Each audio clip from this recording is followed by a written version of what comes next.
We'll go on the record.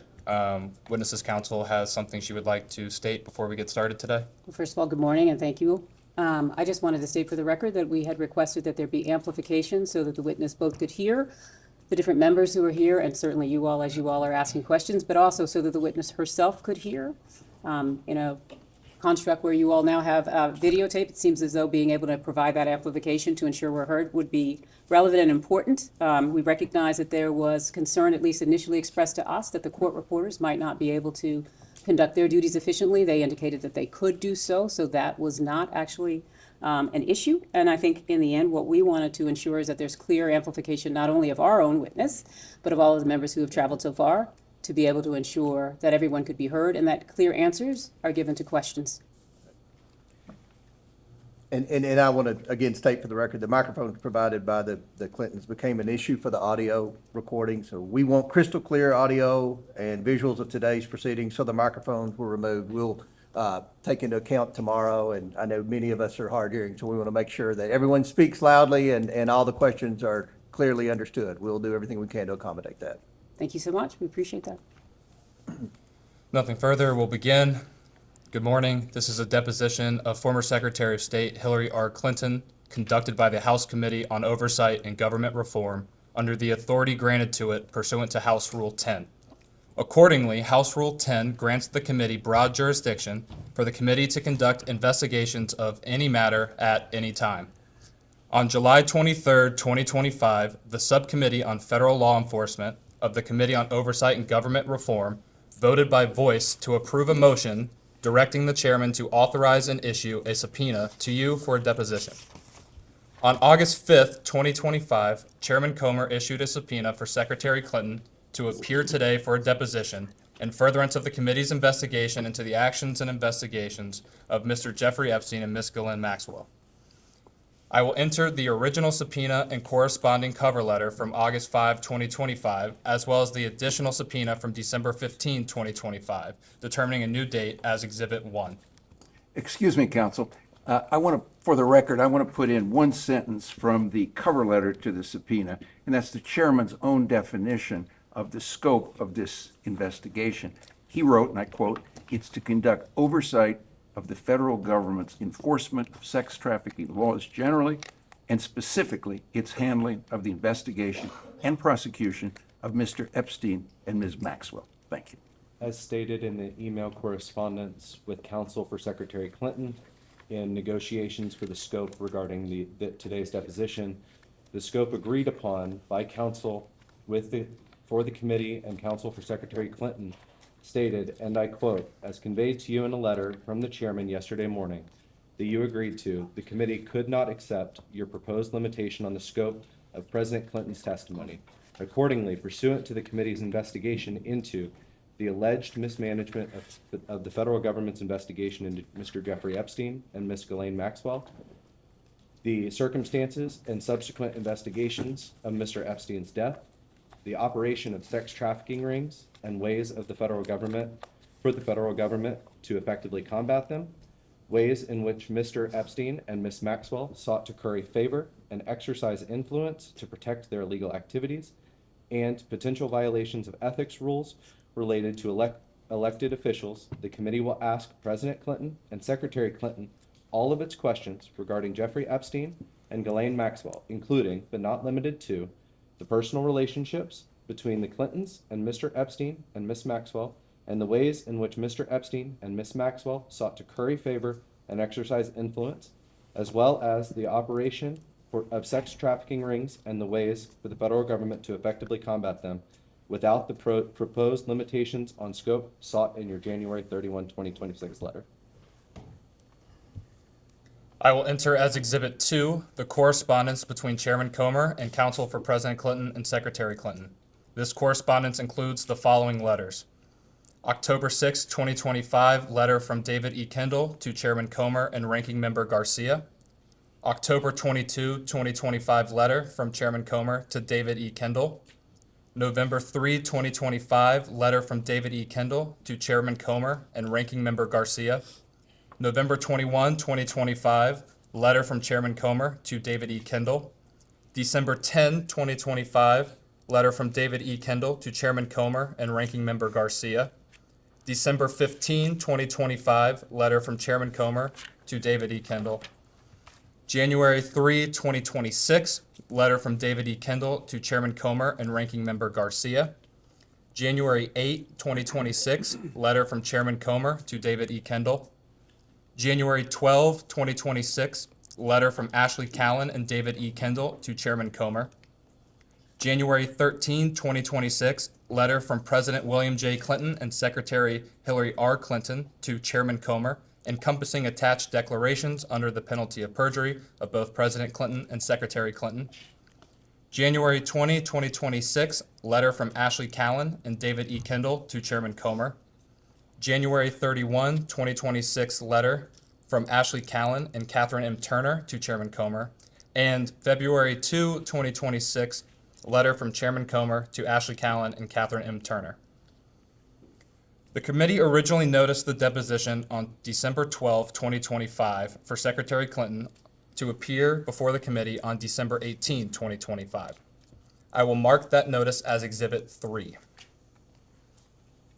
I will mark as Exhibit 4 the postponed notice date December 16, 2025 for a deposition of Secretary Clinton to occur on January 14, 2026. Secretary Clinton did not appear for her deposition on January 14, 2026. I will enter as Exhibit 5 the transcript for the deposition for which Secretary Clinton failed to appear. The committee noticed a committee business meeting on January 14, 2026 to consider the contempt report for Secretary Hillary R. Clinton to be held on January 21, 2026. I will mark that notice as Exhibit 6. I will mark as Exhibit 7 the contempt report for Secretary Hillary R. Clinton voted favorably out of the Committee on Oversight and Government Reform. I will mark as Exhibit 8 the final roll call vote sheet on favorably reporting the contempt report of Secretary Hillary R. Clinton out of the Committee on Oversight and Government Reform. The committee noticed today's deposition on February 19, 2026. I will enter the notice for this deposition as Exhibit 9. I will enter as Exhibit 10 an email thread between Committee on Oversight and Government Reform staff and counsel for President Clinton and Secretary Clinton. The email thread confirms the date, time, and location, among other terms, of today's deposition. Additionally, this email thread clearly states the agreed upon terms, including but not limited to video recording, no predetermined time limit, and scope. Can the witness please state her name for the record? Hillary Rodham Clinton. Thank you. My name is Billy Grant. I am the Deputy Chief Counsel for Investigations for Chairman James Comer. Under the Committee on Oversight and Government Reform's rules, you are allowed to have counsel present to advise you during this deposition. Do you have counsel representing you in a personal capacity present with you today? I do. Will all counsel please identify themselves for the record? David Kendall, Williams and Connolly, LLP. Catherine Turner, Williams and Connolly, LLP. Cheryl Mills, counsel to the Secretary. Thank you. For the record, starting with the majority staff, can the additional staff members please introduce themselves with their name, title, and affiliation? Jack Emmer, Chief Counsel for Investigations for Chairman Comer. Peter Spector, Deputy Director of Oversight for Chairman Comer. Daniel Ashworth, General Counsel for Chairman Comer. Ryan Giacchetti, Chief Counsel for Chairman Comer. Will Harness, Professional Staff Member for Chairman Comer. Emily Feierabend, Counsel for Chairman Comer. Melvin Soto, Digital Director for Chairman Comer. Ellison Tolan, Counsel, Chairman Comer. Hannah Caffey, Professional Staff Member, Chairman Comer. Professional Staff Member, Chairman Comer. Thank you. Could you have used a microphone? Mark Moran, Staff Director for Chairman Comer. I'm sorry, I cannot hear you over there. Could you please repeat your name? Austin Hacker. No, this gentleman here in the black. Mark Moran, Thank you. Staff Director, Chairman Comer. And the next one? Jasmine Collins, Communications Director for the Majority Staff. Mallory Kovars, Chief Clerk and Director of Operations, Chairman Comer. Ashley Vineyard, Deputy Staff Director for Chairman Comer. Would the majority members please announce themselves for the record? Congresswoman Nancy Mace, South Carolina. Congressman Eric Burleson, Southwest Missouri. Michael Cloud, 27th District of Texas. Lauren Bobert, Colorado Sports District. Rep. Anna Paulina Luna, Florida 13. William Timmons, South Carolina 4th Congressional District. Rep. John McGuire, Virginia 5th District. Will the minority staff please identify themselves for the record?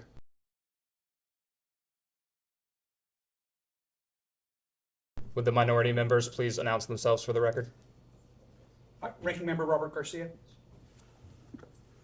Representative Suhas Subramanian, Virginia. Representative James Walkinshaw, Virginia 11. Representative Yasaman Ansari, Arizona's 3rd District. And I'm James Comer, Chairman of the committee from Kentucky. Thank you all. Secretary Clinton, before we begin, I would like to go over the ground rules for this deposition. The questioning will proceed in rounds. The majority will ask questions for an hour, and then the minority will have an opportunity to ask questions for an hour if they choose. To the extent members have questions for the witness, they will be propounded during their side's respective rounds. The clock will stop if you need to confer with counsel, your counsel is speaking, and when members or staff are speaking during the opposing side's round of questions. We will alternate back and forth until there are no more questions. Do you understand? I do. There is a court reporter taking down everything I say and everything you say to make a written record of the deposition. For the record to be clear, please wait until the staffer questioning you finishes each question before you begin your answer, and the staffer will wait until you finish your response before proceeding to the next question. Further, to ensure the court reporter can properly record this deposition, please speak clearly, concisely, and slowly. Also, the court reporter cannot record nonverbal answers, such as nodding or shaking your head, so it is important that you answer each question with an audible verbal answer. Do you understand? I do. Exhibits may be entered into the record. Majority exhibits will be identified numerically. Minority exhibits will be identified alphabetically. Do you understand? I do. We want you to answer our questions in the most complete and truthful manner possible, so we'll take our time. If you have any questions or do not fully understand the question, please let us know. We will attempt to clarify, add context to, or rephrase our questions. If we ask about specific conversations or events in the past and you are unable to recall the exact words or details, you should testify to the substance of those conversations or events to the best of your recollection. If you recall only a part of a conversation or event, you should give us your best recollection of those events or parts of conversations that you do recall. Do you understand? I do.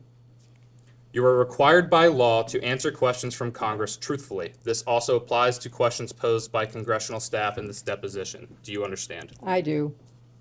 If at any time you knowingly make false statements, you could be subject to criminal prosecution, including but not limited to perjury. Do you understand? I do. This includes both knowingly providing false testimony, but also stating that you do not recall or remember something when in fact you do. Do you understand? I do. Furthermore, you cannot tell half-truths or exclude information necessary to make statements accurate. You are required to provide all information that would make your response truthful. A deliberate failure to disclose information can constitute a false statement. Do you understand? I do. Is there any reason you were unable to provide truthful testimony in today's interview? No. Please note that if you wish to assert a privilege over any statement today, that assertion must comply with the rules of the Committee on Oversight and Government Reform. Pursuant to that, Committee Rule 16C1 states, for the chair to consider assertions of privilege over testimony or statements, witnesses or entities must clearly state the specific privilege being asserted and the reason for the assertion on or before the scheduled date of testimony or appearance. For the purposes of the deposition, objections must be stated concisely and in a non-argumentative and non-suggestive manner. If the witness refuses to answer a question to preserve a privilege, the committee may seek a ruling from the chair. If the chair overrules any such objection, the witness shall be ordered to answer. If the witness continues to refuse to answer a question despite being ordered to do so, the witness may be subject to sanction. Do you understand? Insofar as I understand the rules of privilege, I don't have any specific knowledge of your committee's ideas of privilege. Understood. Ordinarily, we take a 5-minute break at the end of each hour of questioning, but if you need a longer break or a break before that, please let us know and we will be happy to accommodate. However, to the extent that there is a pending question, we would ask that you finish answering the question before we take a break. Do you understand? Yes. Finally, I will note for everyone here today that the contents of what we discuss in the deposition is confidential under the House Deposition Regulation. Under the rules, the chairman and ranking minority member shall consult before any release of testimony or transcripts, including portions thereof. This means it is a violation of House and committee rules to disclose content of the deposition prior to its official release. For this reason, the marked exhibits that we will use today will remain with the court reporter so that they can go into the official transcript, and any copies of those exhibits will be kept at the table or returned to us when we wrap up. Can the court reporter please swear in the witness? Please raise your right hand. Do you solemnly swear or affirm the testimony you're about to give in this deposition will be the truth, the whole truth, and nothing but the truth? I do. Yep. Do you have any other questions before we begin? Yes, I have an opening statement that I would like to deliver before we begin. Mr. Chairman, ranking member, members of the committee, as a former United States Senator, I have respect for legislative oversight, and I expect its exercise, as do the American people, to be principled and fearless in pursuit of truth and accountability. As we all know, however, too often congressional investigations are partisan political theater, which is an abdication of duty and an insult to the American people. This committee justified its subpoena to me based on its assumption that I have information regarding the investigations into the criminal activities of Jeffrey Epstein and Ghislaine Maxwell. Let me be as clear as I can. I do not. As I stated in my sworn declaration on January 13th, I had no idea about their criminal activities. I do not recall ever encountering Mr. Epstein. I never flew on his plane or visited his island, homes, or offices. I have nothing to add to that. Like every decent person, I've been horrified by what we have learned about their crimes.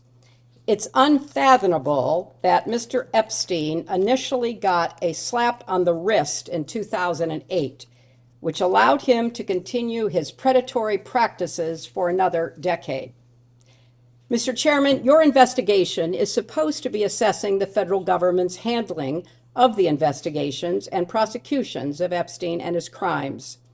You subpoenaed 8 law enforcement officials, all of whom ran the Department of Justice or directed the FBI when Epstein's crimes were investigated and prosecuted. Of those 8, only 1 appeared before the committee. 5 of the 6 former attorneys general were allowed to submit brief statements stating they had no information to provide. You have held 0 public hearings, refused to allow the media to attend them, including today, despite espousing the need for transparency on dozens of occasions. You have made little effort to call the people who show up most prominently in the Epstein files. And when you did, not a single Republican member showed up for Les Wexner's deposition. This institutional failure is designed to protect one political party and one public official, rather than to seek truth and justice for the victims and survivors, as well as inform the public who want to get to the bottom of this matter. My heart breaks for the survivors, and I am furious on their behalf. I have spent my life advocating for women and girls. I have worked hard to stop the terrible abuses so many women and girls face here and around the world, including human trafficking, forced labor, domestic violence, and sexual slavery. For too long, these have been largely invisible crimes or not treated as crimes at all.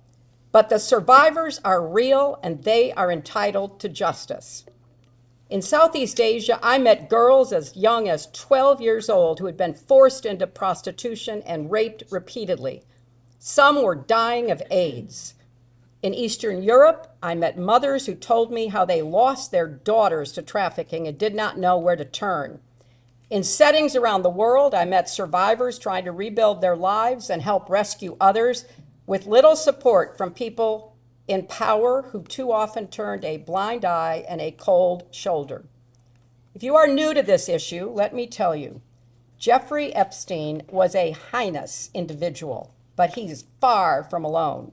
This is not a one-off tabloid sensation or political scandal. It is a global scourge with an unimaginable human toll. My work combating sex trafficking goes back to my days as First Lady.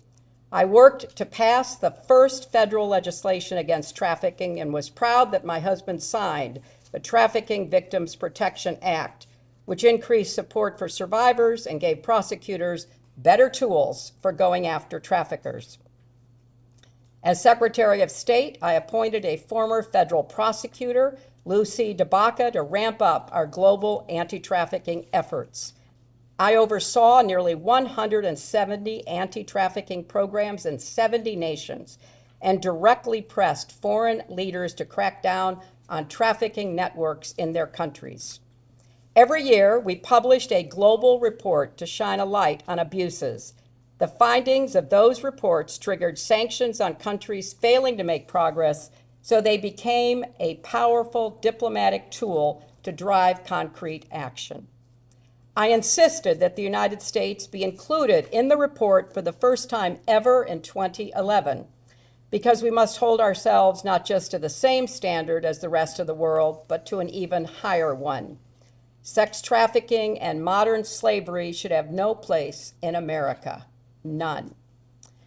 Infuriatingly, the Trump administration gutted the Trafficking in Persons Office at the State Department, cutting more than 70% of the career civil and foreign service experts who worked so hard to prevent trafficking crimes. The annual trafficking report required by law was delayed for months. The message from the Trump administration to the American people and the world could not be clearer. Combating human trafficking is no longer an American priority under the Trump White House. That's a tragedy, it's a scandal, and it deserves vigorous investigation and oversight. A committee endeavoring to stopping human trafficking would seek to understand what specific steps are needed to fix a legal system that allowed Epstein to get away with his crimes. A committee run by elected officials with a commitment to transparency would ensure the full release of all the files. It would ensure that the lawful redactions of those files protected the victims and survivors, not powerful men and political allies. It would get to the bottom of reports that DOJ withheld FBI interviews in which a survivor accuses President Trump of crimes. It would subpoena anyone who asked on which night there would be the wildest party on Epstein's island. It would demand testimony from prosecutors from Florida, New York, and the Department of Justice about why they gave Epstein a sweetheart deal and chose not to pursue others who may have been implicated in his crimes. And it would demand that Secretary Rubio and Attorney General Bondi testify about why this administration is abandoning survivors and playing into the hands of traffickers. It would seek out advocates and law enforcement officials on the front lines of the fight against human trafficking and ask them what support they need. And it would put forth legislation to provide more resources and force this administration to act. But that's not happening. Instead, you have compelled me to testify, fully aware that I have no knowledge that would assist your investigation in order to distract from President Trump's actions and to cover them up despite legitimate calls for answers. If this committee is serious about learning the truth about Epstein's trafficking crimes, it would not rely on press gaggles to get answers from our current president on his involvement. It would ask him directly under oath about the tens of thousands of times he shows up in the Epstein files. If the majority was serious, it would not waste time on fishing expeditions. There is too much to be done. What is being held back? Who is being protected? And why the cover-up? So my challenge to you, Mr. Chairman, and members of this committee is the same challenge I put to myself throughout my long service to this nation. how to be worthy of the trust of the American people that they have given to you. They expect statesmanship, not gamesmanship, leading, not grandstanding. And they expect you to use your power to get to the truth and to do more to help survivors of Epstein's crimes, as well as the millions more who are victims of sex trafficking in this country and around the world. Thank you, Mr. Chairman, and I would also like to request that the video of this deposition be made available within 24 hours, as it has been for other witnesses. Thank you, Madam Secretary. The time reads 11:34 a.m. The majority's time will begin now. Madam Secretary, in the interest of efficiency here today, I'm going to ask you one question followed by a list of names. The question can be answered yes or no. If you do indicate yes to any individual, I will come back and revisit that at the end. The question is, have you ever communicated with any of the following people relating to Jeffrey Epstein or Ghislaine Maxwell? Richard Kahn, No. Darren N. Dyke, No. Sarah Kellen, No. Doug Band, Not that I recall.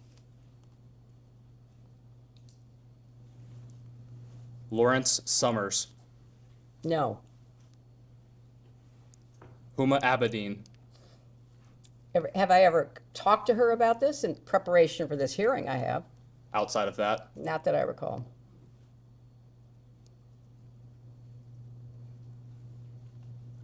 Noam Chomsky, No. Leslie Groff, No. Nadia Marcinkova, No. John Luke Brunel, No. I don't know most of these people. Should I tell you that I know who they are, or just tell you I never talked to them? just so you never talked to him, Okay. it's fine. Alan Dershowitz, No. Kathy Rumler, No. Bill Richardson, No. George Mitchell, No.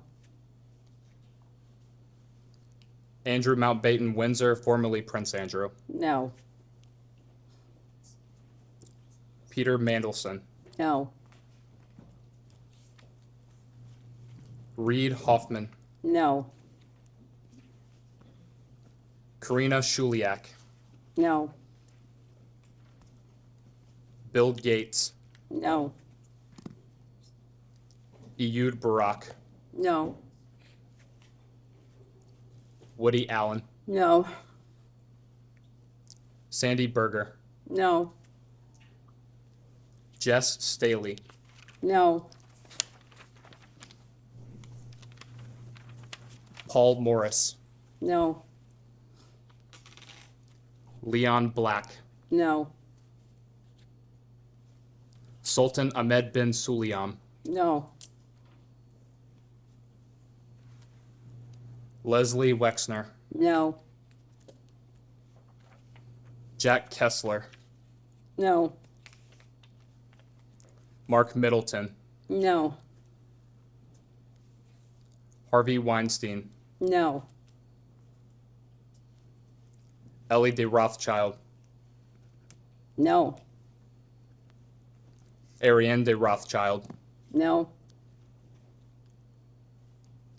Lynn Forrester de Rothschild, No. any other members of the de Rothschild family, No. Glenn Dubin, No. Eva Anderson Dubin, No. Casey Wasserman, No. Larry Visoki, No. David Rogers, No. Ira Magaziner, No. Daniel Gilbert, No. Karen Ewing, No. Stacy Plaskett, Not that I recall.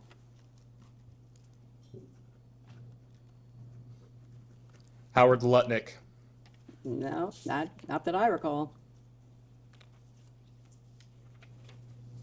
Steve Bannon, I don't know if I've ever met him. You all have to introduce me.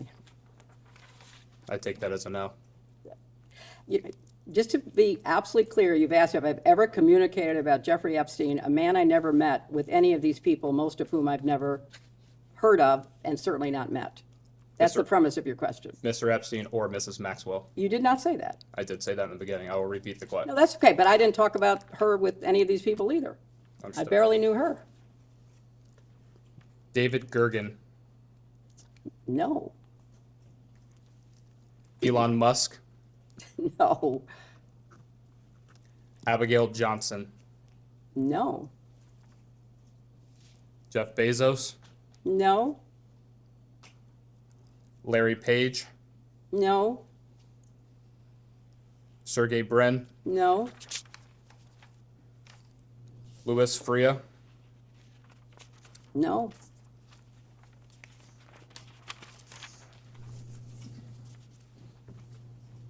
A new member arrived. Would they please introduce themselves for the record? Wesley Bell, Congressional, Missouri First Congressional District. Thank you, sir. Can I understand, could you read back the initial premise of your question, because I too did not hear? Yes, ma'am. Have you ever communicated with any of the following people relating to Jeffrey Epstein or Ghislaine Maxwell? I didn't hear the Maxwell piece, did not but we could ask her. It doesn't matter. It's the same answer, but I did not hear the Maxwell name in there. Understood.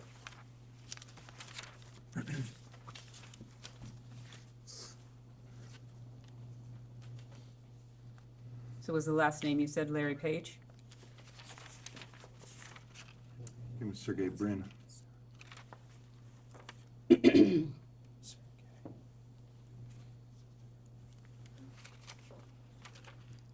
The last name I stated was Louis Freeh. You indicated no, is that correct? I think, do Free. you need free? Free, yes, ma'am. Louis No. Free. No, And Sarah Kay. no. And these are all, to the best of my recollection, as I say, many of these people I've never heard of. Most of these people I've never had a relationship with, although I know their name. Some of them are deceased. But I was not communicating about Jeffrey Epstein and Ghislaine Maxwell, as I understand what you're asking me, contacting people about them. That did not happen.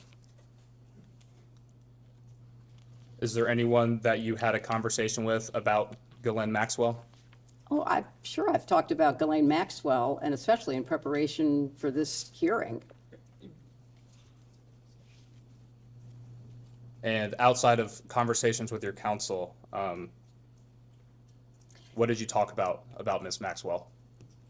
I don't recall any conversations about Miss Maxwell, but I knew her casually, so I can't tell you that I never had a conversation that mentioned Ghislaine Maxwell's name, because I don't recall that. Understood. And you say that you knew Ms. Maxwell casually. What does that mean? Just what I said. I knew her primarily as someone who dated someone that I knew, And who was that individual? Ted Waite. And who is Ted Waite? Ted Waite was a successful, as I recall, software developer.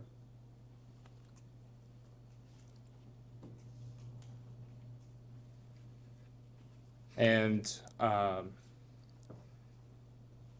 roughly when would the first time Ms. Maxwell would have come up in relation to Mr. Waite?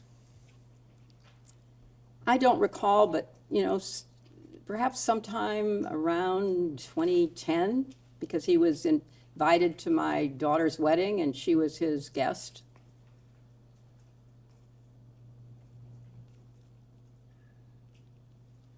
Have you ever spoken with Ms. Maxwell personally yourself? I'm sure I have, yes. Did you estimate on how many occasions? Not many. I didn't see her very often.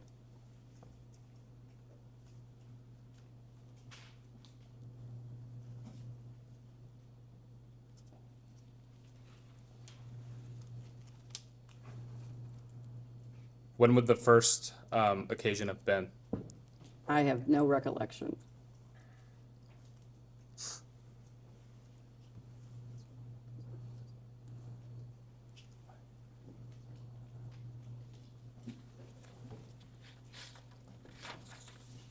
Did your first interaction with Ms. Maxwell occur while President Clinton was President of the United States and you were First Lady of the United States? No, I do not recall ever meeting her while Bill was still in the White House.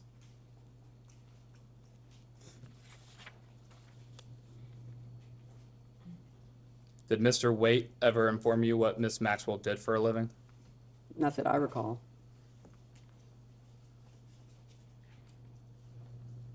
Did anyone ever indicate to you what Ms. Maxwell did for a living? Not that I recall.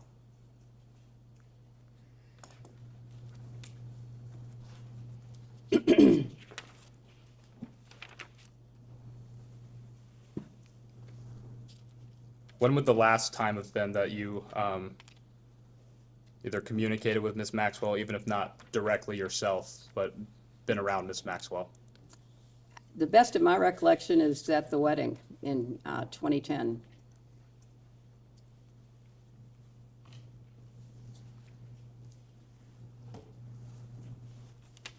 Would you consider Ms. Maxwell a friend? No, Would you consider her a friend of President Clinton? he'll have to answer that.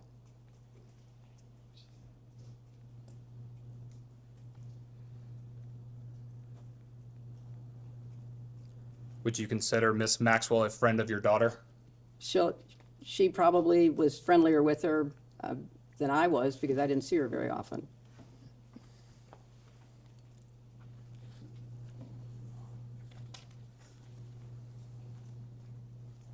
How often would your daughter have seen Ms. Maxwell? I have no idea.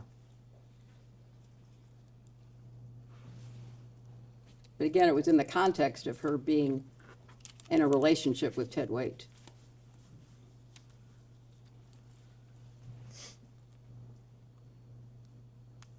Anyone else in your family have a relationship of some kind with Ms. Maxwell? Well, that's my family. You asked about Bill and Chelsea.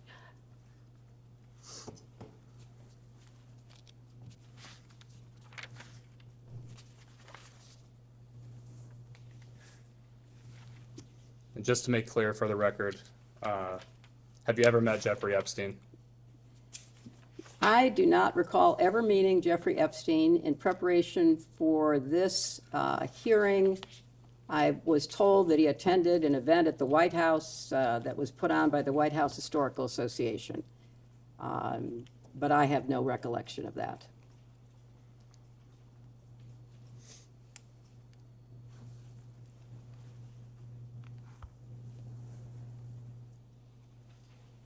And only that one time at the White House Historical Association? That's the only time that I'm aware of that I might have possibly been in the same room with him. Did you have an initial impression of Mr. Epstein? I have no recollection of Mr. Epstein. I'm just told that he was in a room at a dinner that we were hosting for the White House Historical Association. What was your understanding of what Mr. Epstein did for work? I knew nothing about him. He was there as an invited guest by the White House Historical Association. That's my best recollection. And no one else informed you of what Mr. Epstein did for work? No, but we had hundreds and thousands of people who came to the White House. I was not informed of what people did or didn't do for work, especially someone that I never even had a conversation with. Do you know who invited Mr. Epstein to the White House? I can only tell you what I know, which is that he apparently was a guest invited by the White House Historical Association to attend a dinner to thank people who gave money to the White House Historical Association for the upkeep and maintenance of the White House. That's what I was informed of in preparation for coming here. Yes, ma'am. And understanding we focused the last few questions on your time in the White House with President Clinton. After that time period of President Clinton's administration, did anyone ever tell you what Mr. Epstein did for a living? I don't recall ever talking about Mr. Epstein was not on my radar. He was not somebody that I had any connection to.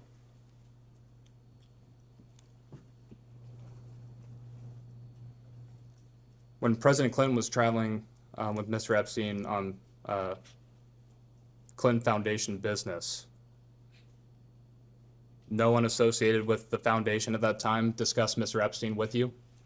Not that I recall. I was not involved with the foundation. I was a senator from New York, and I was deeply committed to my work, and it became one of the most intense experiences of my life when we were attacked on 9/11.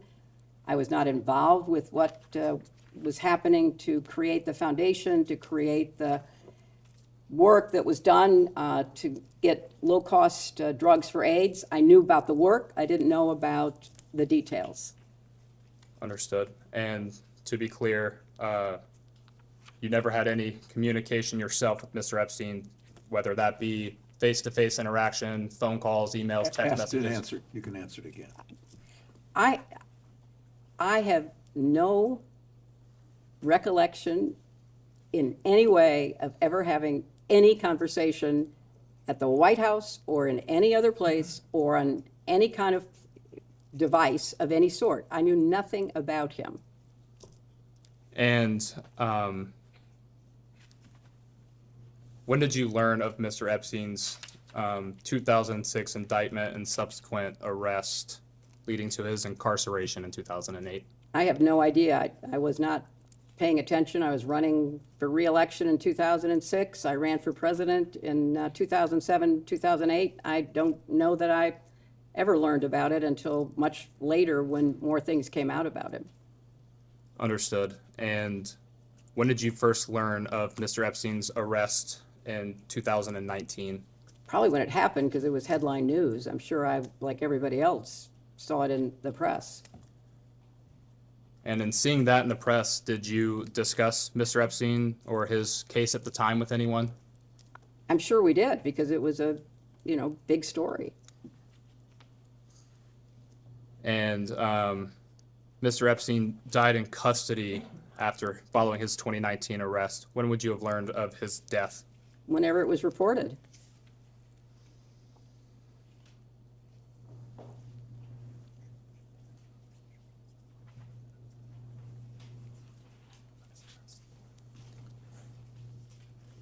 Going back slightly a question, you said you likely would have talked to someone regarding his arrest in 2019. Who would you have discussed that with? Whoever was around. I mean, it was a big story, as you recall. It was a very big story. I don't have any specific recollections. It wasn't something that I was particularly focused on, but it was a big story.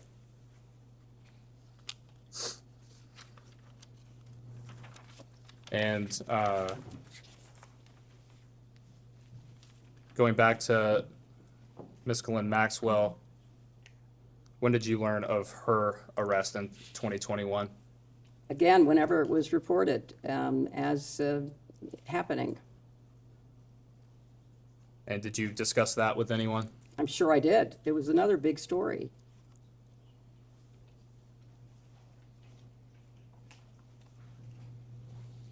And who would those discussions have been with? I don't have any specific recollection.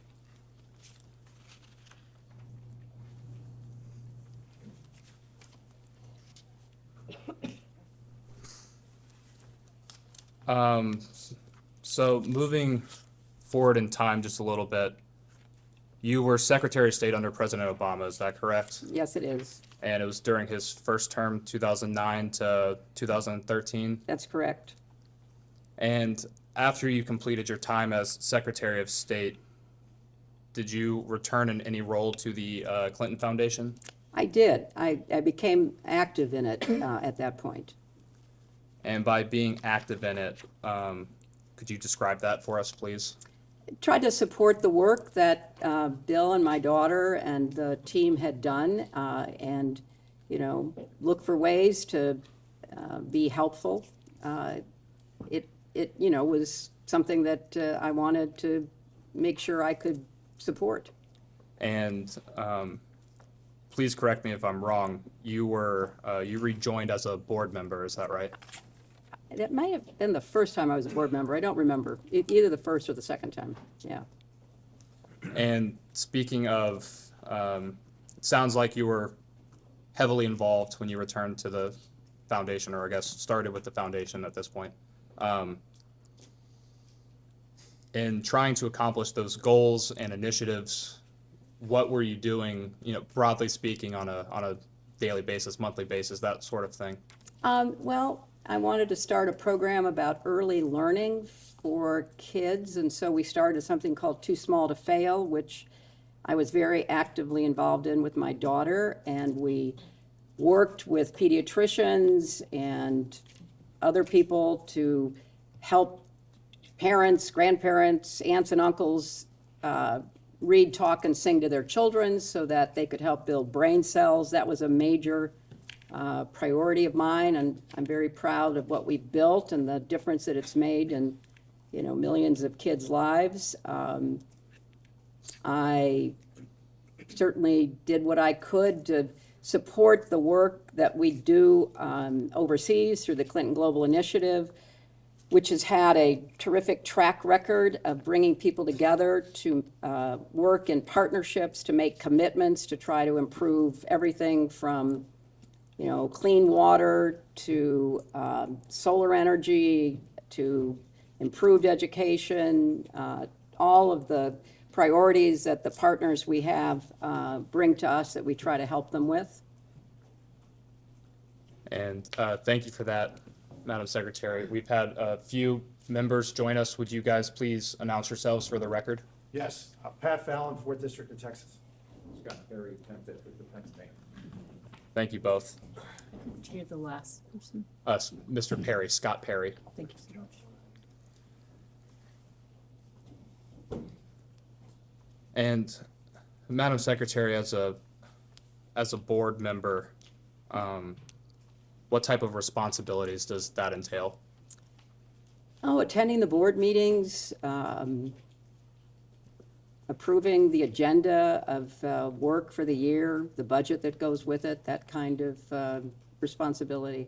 And you mentioned the Clinton Global Initiative. Just for clarity, I will likely refer to that as CGI as we go forward with this. CGI is a part of the Clinton Foundation, is that accurate? Yes. And what was your role with CGI at this time period, right after you left being Secretary of State? It was, again, to, support the staff that put together both the annual meeting, but also work during the year with our partners who'd made commitments to help them fulfill their commitments. So, if there were a meeting about a commitment that was made to get clean water to some very remote place, if there were a meeting, I might be invited to it to meet with the partners, to encourage them. It was mostly around the work that happens throughout the year in preparation for the annual meeting. And forgive my ignorance, please, what happens at those annual meetings? The annual meetings are a way for people to come together to make commitments that they have previewed with our staff. So I'll give you an example. Probably around, I don't know, somewhere between 12 and 15 years ago, I don't know specifically, Matt Damon, the actor, came to the Clinton Global Initiative because he said he really cared about clean water, and could we connect him with people that he could work with to get more clean water in more places in the world? So we did. We connected him to this gentleman who was a real expert on clean water.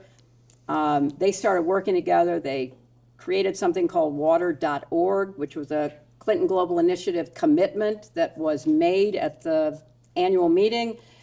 And then our staff worked with them, and I think it's fair to say that, they've been one of the most successful organizations in actually delivering clean water. But it's that kind of work. It's people who might have a good idea, maybe they've got some resources, maybe they have some experience. I'll give you another idea. So Procter & Gamble called us and said, one of our scientists, one of our chemists in the UK has created this packet of chemicals that can literally make the dirtiest water clean enough to drink.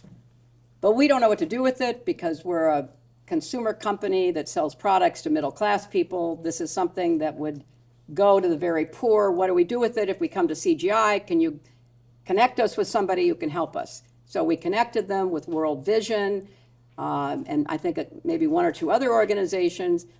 And so they used the packets to literally go around the world cleaning water. And Bill went with them, Chelsea went with them, and they would go to rural Myanmar or rural Kenya, and they would take this bucket of dirty water and they'd dump the packet in, and then my daughter and my husband would drink it to show that it was clean. And that was a CGI commitment. We bring together governments, local, state, national, businesses, philanthropies, NGOs, academics, anybody who has a good idea that we can help them work on and try to fulfill. That's what we do. And thank you. The Clinton Foundation started shortly thereafter your husband, President Clinton, left office. Is that correct? That's correct. And CGI started a few years later. Is that right? I think that's right. I think it started maybe 2005, maybe? I'm not sure.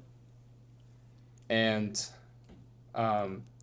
does CGI or the foundation more broadly perform any work in sex trafficking or human trafficking around the world? There may be partners who make commitments about that. We have thousands and thousands of commitments, so I can't answer yes or no, but it might be an area that some of our commitment makers would be focused on. And how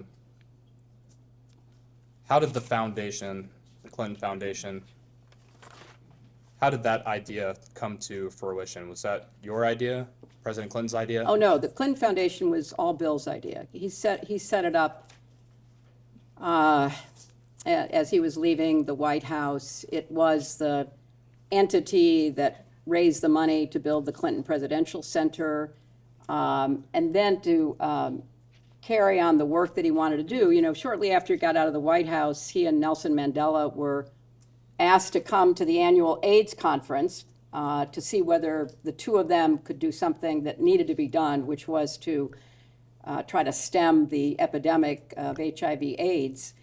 And so Bill started out trying to figure out how to deal with this problem and came to the conclusion that the best way would be to lower the price of the drugs that were being used in the United States but were too expensive to be used around the world in order to treat more people. And I really give huge credit to both Bill's idea about how to do that, but also huge credit to President George W. Bush, because when President Bush took Bill to Pope John Paul's funeral in Rome, he and Bill were talking because President Bush was coming forward with the PEPFAR program. And so he and Bill were talking, and President Bush was very committed to this, and Bill was very committed. And so Bill said to President Bush, I now have generic drugs being made in places like India that are much cheaper than the brand name drugs, and you could, with tax money, treat many more people. And so President Bush, to his credit, said, yeah, but my folks tell me that the drugs aren't as good as ours. And Bill said, I'll give them to you, you give them to the FDA, you test them, and I'll abide by your test. I think you can ask him if you want tomorrow, but I think he gave, I don't know, like 24 drugs, and the FDA approved 22, and President Bush was as good as his word. And so we began as the United States and the Clinton Foundation, because of that connection and that partnership, we began treating millions of people with low-cost drugs with federal PEPFAR money, saving millions of lives. Sadly, that's going to be reversed because of the attitudes of this administration and the cutbacks, but it was one of the great services to humanity. And I give President Bush and I give my husband enormous credit for doing something that wasn't going to get them headlines, wasn't going to get them, some kind of, statue put up, but was saving millions of lives, preventing mother-to-child transmission, preventing, people from dying. So that's what he was doing. And thank you for that. Did Mr. Band play a significant role in helping set up the foundation initially? Yes, he did. And when CGI was initially created, whose idea was that? It was Bill's idea. He went to Davos, and he called me after he'd been at Davos, and he said, a lot of interesting people, but they don't do anything but talk. And I have a better idea. Why don't we get people together?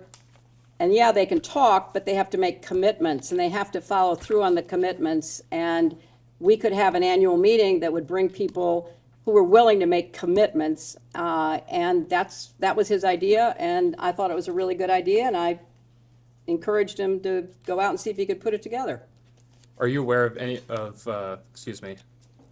Are you aware of anyone else helping formulate the idea for CGI? Oh, I think he talked to a lot of people. I couldn't tell you who, but he talked to a lot of people. Did Mr. Epstein have a role in shaping the formation of CGI? I have no idea. I don't know anything about it. Did Glenn Maxwell have any role in shaping CGI? I don't have any idea about that.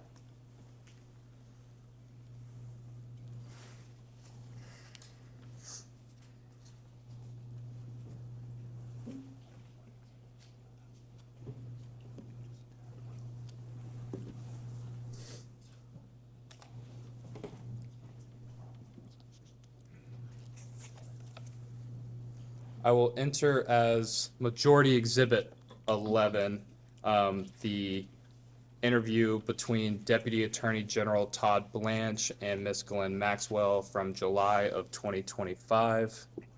We will get you all a copy momentarily.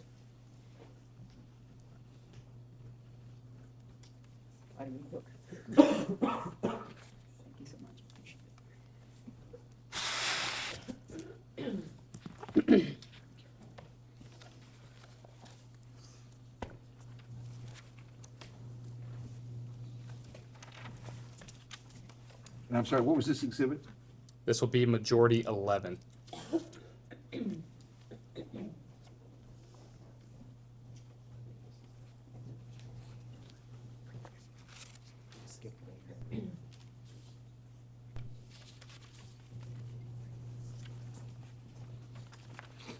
I would like to direct your attention to page 263.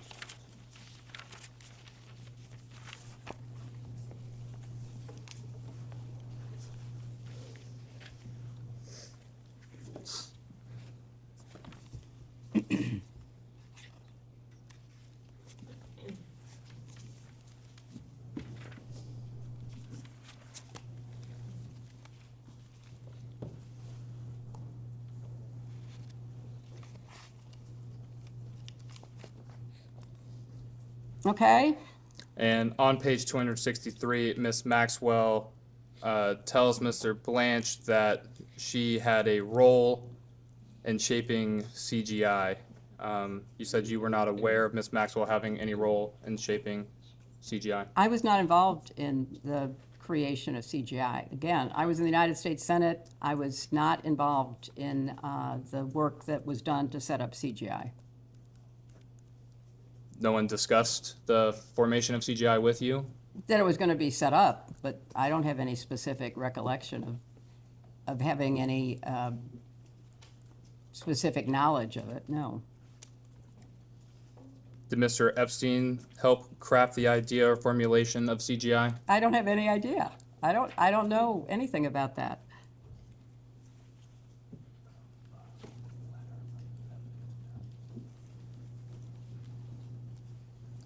Is it possible that Ms. Maxwell had a role in creating CGI? I'm not going to speculate. I'm here to tell you what I know, and I don't know anything about that. Understood. And is it possible Mr. Epstein had a role in crafting CGI? I'm not going to speculate about that either because, I have no way of knowing that because I have no direct knowledge.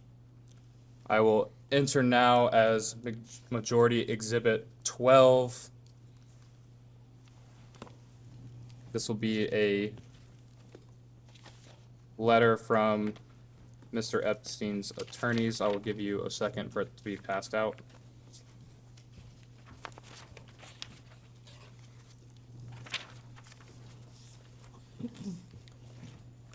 This is a letter dated July 6, 2007. It is from Gerald B. Lefcourt. He was an attorney for Mr. Epstein. He sent this to the prosecutors in the Southern District of Florida. That would be Sloman, Minchell, Lori, and Villafania. And I will direct your attention to page 21. At that top paragraph on page 21, it says, quote, Mr. Epstein was part of the original group that conceived the Clinton Global Initiative, which is described as a project bringing together a community of global leaders to devise and implement innovative solutions to some of the world's most pressing challenges. Again, is it possible that Mr. Epstein played a role in crafting CGI? I have no idea what he did or what he said he did, and I have no way to testify to the veracity of either. I was not involved. Have you seen this document before? No.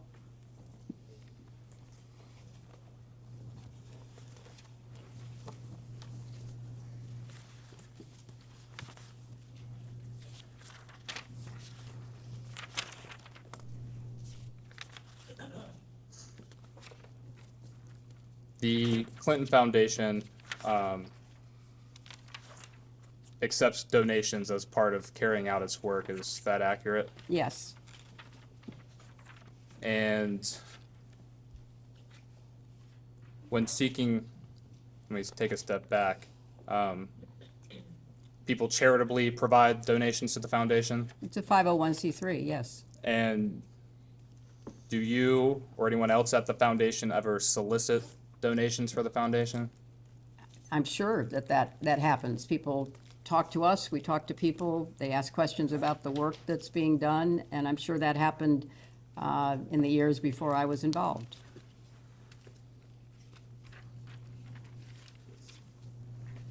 Did you solicit funds from Jeffrey Epstein for the foundation?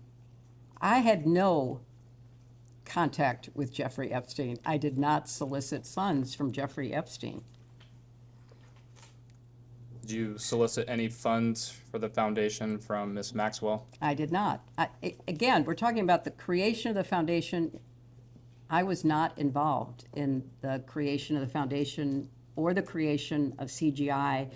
In those early years, I was incredibly focused on my job in the Senate. Bill was focused on setting up the foundation and starting CGI.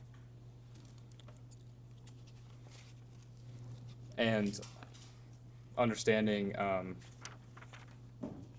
you were occupied with your career as a senator and then your presidential campaign leading up to 2008, but at this time, were you discussing starting the CGI with President Clinton? I'm going to object to any communications between the two of them. You can ask generally, but that's covered by the marital communications privilege. Understood. So generally speaking.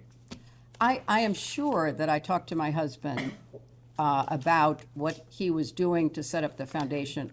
It was more on the substance of the work.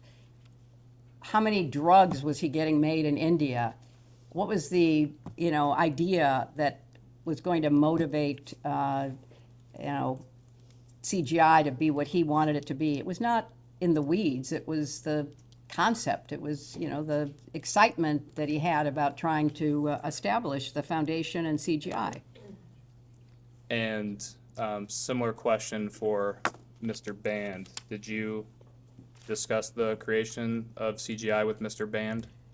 I may have, because he was around. He worked for my husband. He was a personal aide to my husband, but I don't have any recollections of any specific conversations.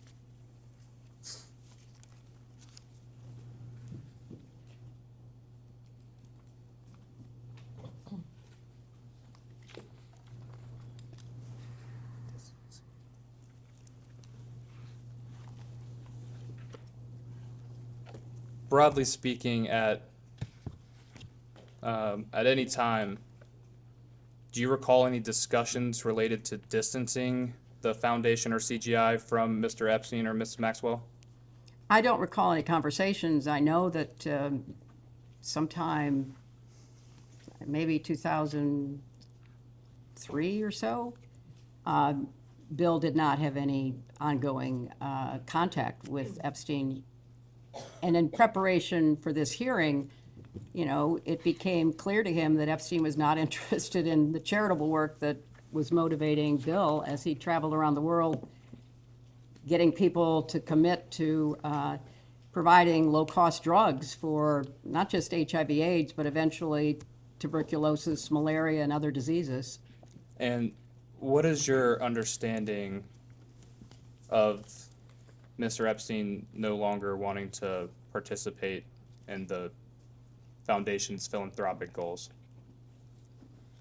I don't, only in preparation for this have I been told that, you know, there was no real interest there. And, you know, there was no point in being involved or connected to him. And we touched on this.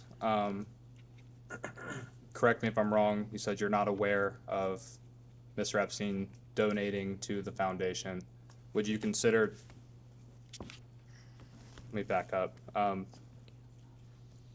President Clinton took trips on Mr. Epstein's jet, is that correct?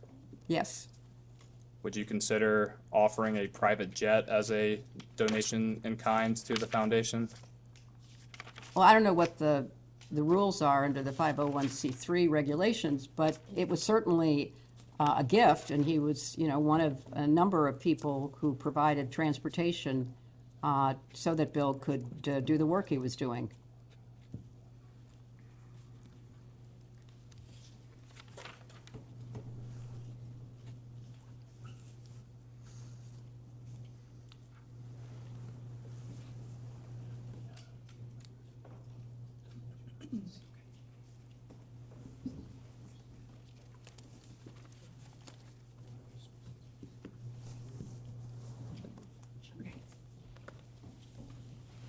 I think we touched on this. Did Mr. Epstein end up donating to the foundation or CGI? I have no personal knowledge of that. You're not aware of a $25,000 donation from Mr. Epstein's affiliated companies to the foundation? Only what I was told was alleged in preparation for this testimony. I did not know about that, and I don't know that it's true.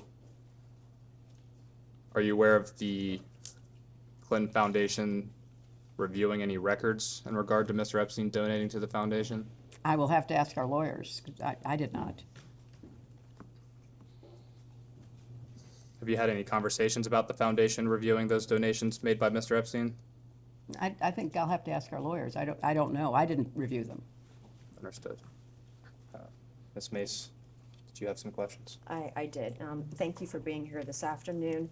In your opening remarks, you mentioned this is political theater and partisan. Do you believe the Epstein files are a vast right-wing conspiracy? I think if they are fully released as the Transparency Act requires, that would be fulfilling the responsibility of the Justice Department, but it appears that there have been many issues with the full release, so I'm not going to characterize it other than to say I think that's a well-known fact. Are you aware that both Republicans and Democrats voted to subpoena you and your husband? I am here. Okay. Are you aware both Republicans and Democrats voted to hold you in contempt when you didn't show up? I am here. Is that partisan when both parties vote to do something together? Is that partisan or nonpartisan? I think it's standing up for the institution, but there are many other aspects of the committee's work that strikes me as avoiding the main issues about who should be sitting here, who has actual information that might be useful to your investigation. As a survivor, I'm a survivor. I appreciated your opening statement and your prioritizing some of these issues. Have you always believed this way? Have you believed this way for some time? Have I what? Have you believed what you believed in your opening statement for some time? Yes, I have. How long have you had those beliefs or held those beliefs in your opening statement? Very long. In 1998, you had those same beliefs? Yes. 2005? Yes. 2008? Yes. 2012? Sure. 2016? Mm-hmm. 2020? Mm-hmm. 2024 to present day, you've held these beliefs the whole time? Yes, I have. Have you always believed that women abused by powerful men should be believed? I know where you're going with this, and I have Do you? nothing to say about anything in the past. I'm here to answer questions about this investigation. So do you believe that women who are abused by Epstein and in Epstein's circle of associates should be believed? I think that many of them have made very credible accusations. Have you always thought that, do you think that women abused by powerful men should get justice? I think that they should have their time to be evaluated, and where there is adequate evidence, they should certainly get justice, and perpetrators should be held to The account. question was, have you always thought that women abused by powerful men should get justice? Yes, absolutely. I agree. Are you aware that, you were aware, I think you said this earlier, that Jeffrey Epstein was convicted in 2008 for procuring a child for prostitution and soliciting a prostitute, correct? That's what the charges were, yes. And you were aware of that in 2008? I don't recall that I was aware then. And in 2008, you were a U.S. Senator still? I was. Would you say that Jeffrey Epstein is one of the world's most prolific sex traffickers? From what we know, he certainly engaged in his predatory activities for a long period of time. Would you say he's one of the world's most prolific sex traffickers? I don't know what to compare it to. There are terrible sex trafficking rings all over the world. And you said you were Secretary of State from 2009 to 2013? Mm-hmm. And you state your agency prioritized combating sex trafficking internationally, correct? That's correct. During your time as Secretary of State, did you or the state receive any intelligence cables or briefings mentioning Epstein's foreign travel, pedophile island, or his network of pedophiles and sex trafficking? Not that I am aware of, no. How did you miss it? If he's, I believe, one of the most prolific sex traffickers in the world, you were Secretary of State, how did you miss it? Well, that would have been a matter of the Justice Department, not the State Department. But in your opening statement, and your statements earlier, in your opening statement, you stated that Secretary Rubio should be called to testify. And you said that he has, and the administration has, quote, abandoned survivors. Using the same logic, you were Secretary of State during a time period after Jeffrey Epstein was convicted of being a pedophile and soliciting children for sex. Why then did you, quote, using your own logic, abandon survivors? What is the question, please? I followed her comment. First of all, we focused on whether there were laws that made sex trafficking, sexual slavery, domestic violence, other abuses of women on the books in countries. And then we tried to evaluate, were those laws being implemented? And were judges appropriately trained and briefed about how to implement those laws? Were governments taking them seriously? We looked at the broad institutional approach to these very serious abuses. Would you say the U.S. government at that time, during this time period, was appropriate with the way that it handled Epstein? I don't think that you could say that was true about any of the government's prosecutorial efforts, starting with the Southern District of Florida and Alex Acosta and all those who basically gave him a sweetheart deal. And then I think going up the chain, there was very little attention paid that should have been paid. But we had laws on the books. They were not being implemented. But that was not within my purview, because what we were looking at is what's the institutional structure, and can we do more to make sure countries take it seriously? Our country had laws on the books. So this man was not held to account. If it was not in your purview when you were Secretary of State, then why is it today in Secretary Rubio's purview? Because what's happened is that the office that was actually following what was going on around the world has been decimated. 70% of the staff is gone. It's impossible to carry out the functions of that office if you don't have a critical number of people. So my question would be to Secretary Rubio, is there more that can be done? I'm running out of time here. you were clothed with immense power as Secretary of State. You've stated on the record in your opening statement that child sex trafficking in general, human trafficking, trafficking of all kinds was a priority. You were clothed with immense power. Your husband was clothed with immense power.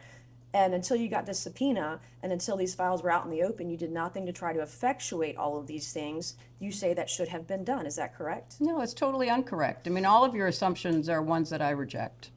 When you saw photos of your husband in a hot tub laying on a beach and getting massaged by other women, and you knew that Jeffrey Epstein was involved in some of these trips and these things, did it concern you at all?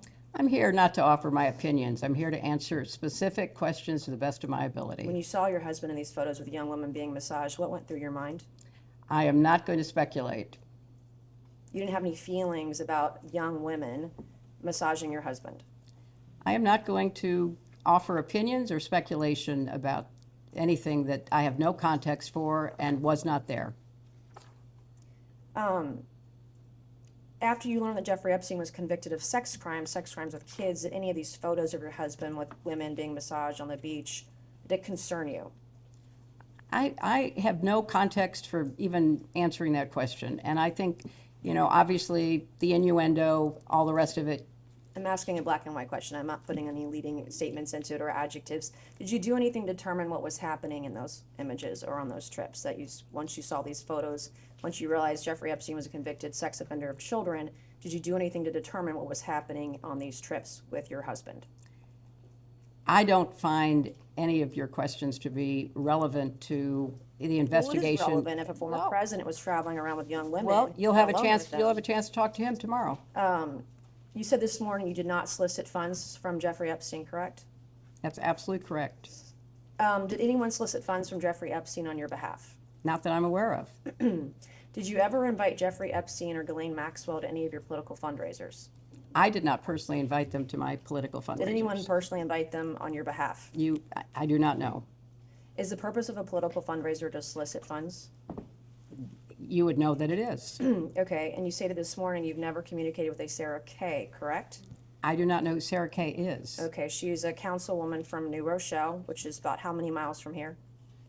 Not very far away. 20 to 25? I have no idea. I have an exhibit I would like to enter. This is an email dated September 30th, 2014. Am I allowed to enter an exhibit? Yes, ma'am. This will be Exhibit 13, I believe. Majority Exhibit 13. Okay, it's from September 30th, 2014. Can you please provide the witness with a copy? Okay. You have a copy of it? Yeah. You guys have it?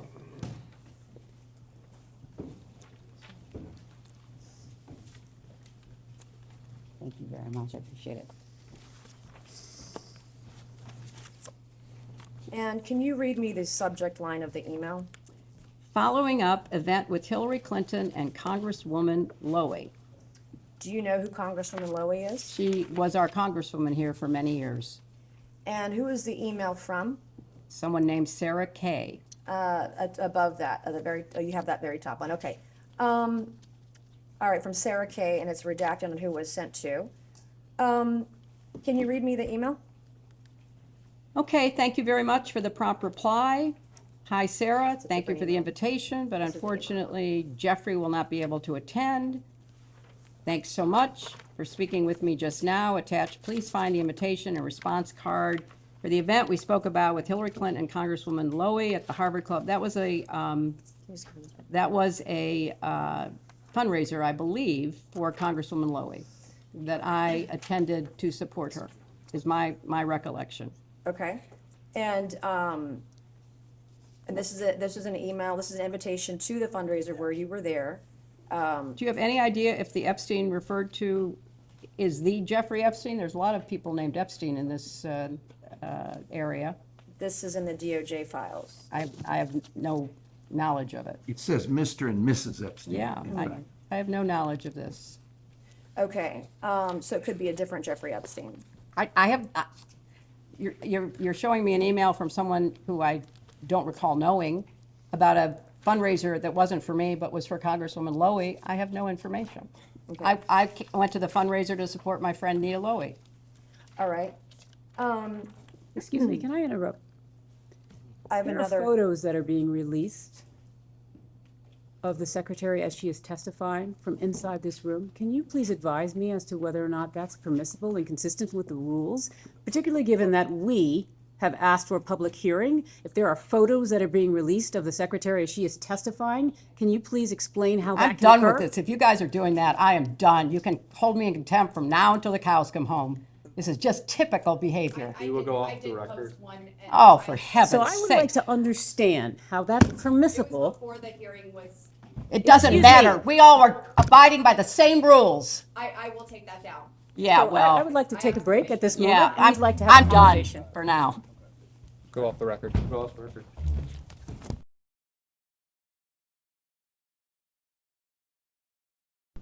We'll go back on the record.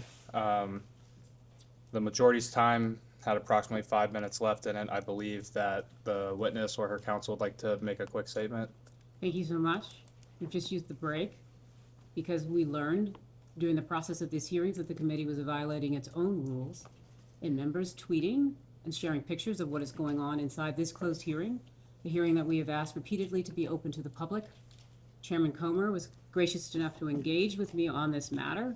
We asked specifically to invite the press in, since the committee had already made decisions on its own unilaterally to release pictures and other things that are going on in this room. He indicated that he wanted to speak to that himself directly. I'd like to just say for the record, we find it unacceptable, we find it unprofessional, and we find it unfair. We are looking forward to this being conducted under the rules and being conducted consistent with the expectations of how members of Congress, I know, take this matter so seriously and do it in that vein. We would also like to just indicate as a practical reality that we are here in good faith. We are counting on the good faith of all the members. Thank you. Chairman Comer. Yeah, I'd like to state for the record, I've advised my members that no photos or videos during the deposition can be released. I understand the posted photo was taken before the deposition started. We will, that will not happen again, and we will look forward to continuing with the deposition. I'd like to make just a clarification there, Mr. Chairman. It was taken in this room after the witness sat down. It is not a basis that because she had not started speaking, that it would be appropriate for there to have been a release of anything that was occurring in this room. And we have made clear that that's not allowed, and I will also say we were disappointed that the Secretary's opening statement was leaked to the press before she even gave her opening statement. So the Secretary's statement was not leaked to the press. It was provided, as with other witnesses, including Mr. Wexner, who provided his before giving. Hers was given simultaneous. And so what we don't want is the Secretary to be treated any differently than other witnesses. That seems to be a consistent pattern, and we would love that pattern not to continue. We've gone to great lengths to make all the accommodations that you all have requested. So we will, again, the members have been advised that is unacceptable. So Thank you. we look forward to continuing the deposition. Thank you very much, Mr. Chairman. I appreciate you addressing it. Ranking Member Garcia. Thank you. No, I just want to add, it's completely unacceptable that Oversight Republicans and its members in this moment chose to violate both committee rules and the agreement that they negotiated directly with Secretary Clinton. Now, the Clintons requested a public hearing specifically to avoid this exact situation. Now, Secretary Clinton has offered to continue speaking throughout this deposition if we also allow the press to come in and on the record.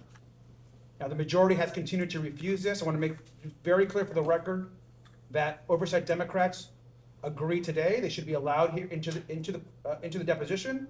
That's been our position from day one. Thank you. And with that, the majority will conclude its first hour. We'll go off the record.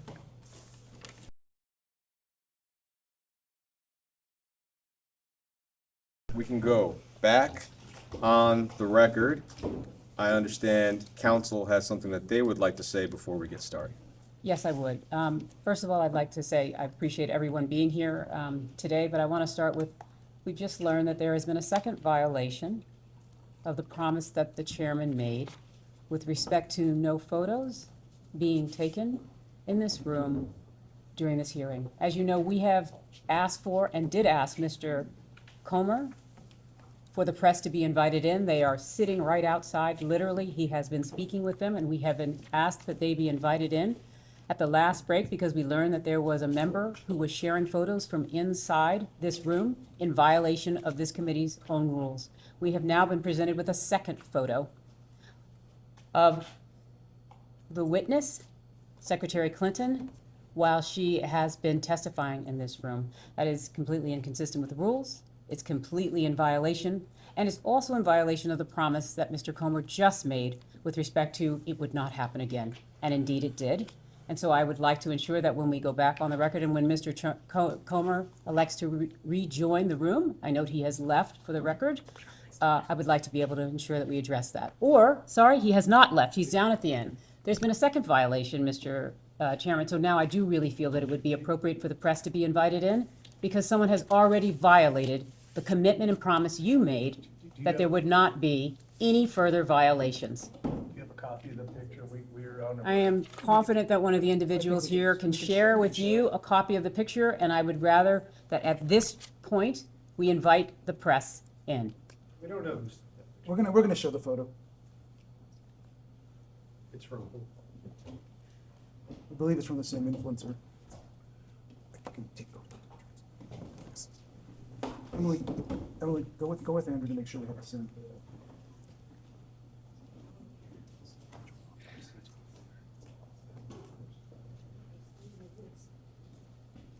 That's for you. That's her. We were saving your seat.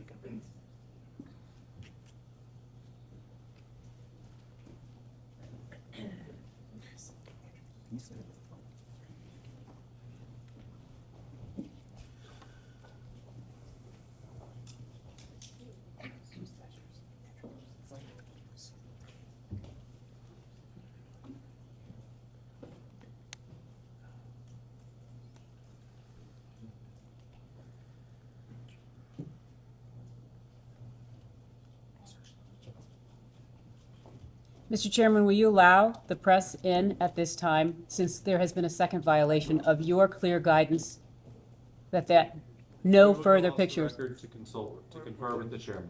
Go off the record, please.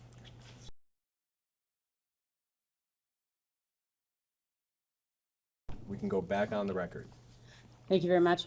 We have examined the second photo that was taken inside this room in violation of the committee's rules. Mr. Chairman, you have indicated that you will assure that that will not happen again. Mr. Chairman, we continue to believe that the remedy for this is to invite the press in at this juncture. We believe that there is no reason not to do so. We recognize that you continue to resist having the press join, but if you would like, we would welcome that. Otherwise, we would welcome no further violations. What was the last part? You would welcome. I know it's hard to hear without amplification. Okay, no further violations, no further violations. But I would like to note one thing, if I may. A New York Times reporter tweeted that her dim member in the room, and then she said, you know, that Maxwell was at Chelsea's wedding because she was dating a friend who brought her as a +1 and all that. So there's a Democrat member leaking to the press what's going on in here, according to the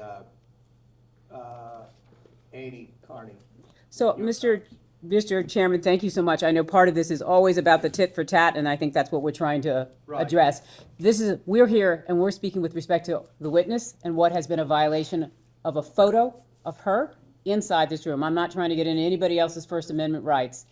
When it comes to the photo, please instruct your member to take the photo down until after. I have.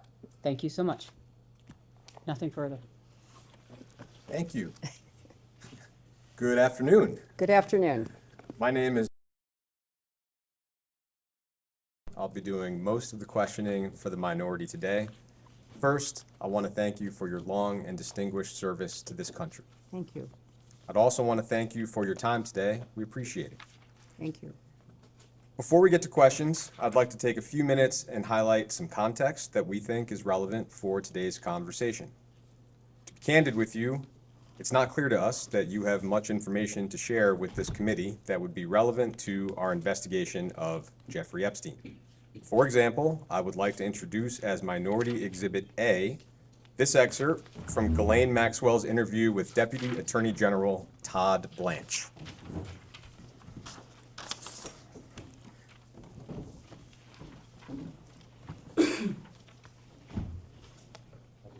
I'll read out loud the relevant excerpt for you.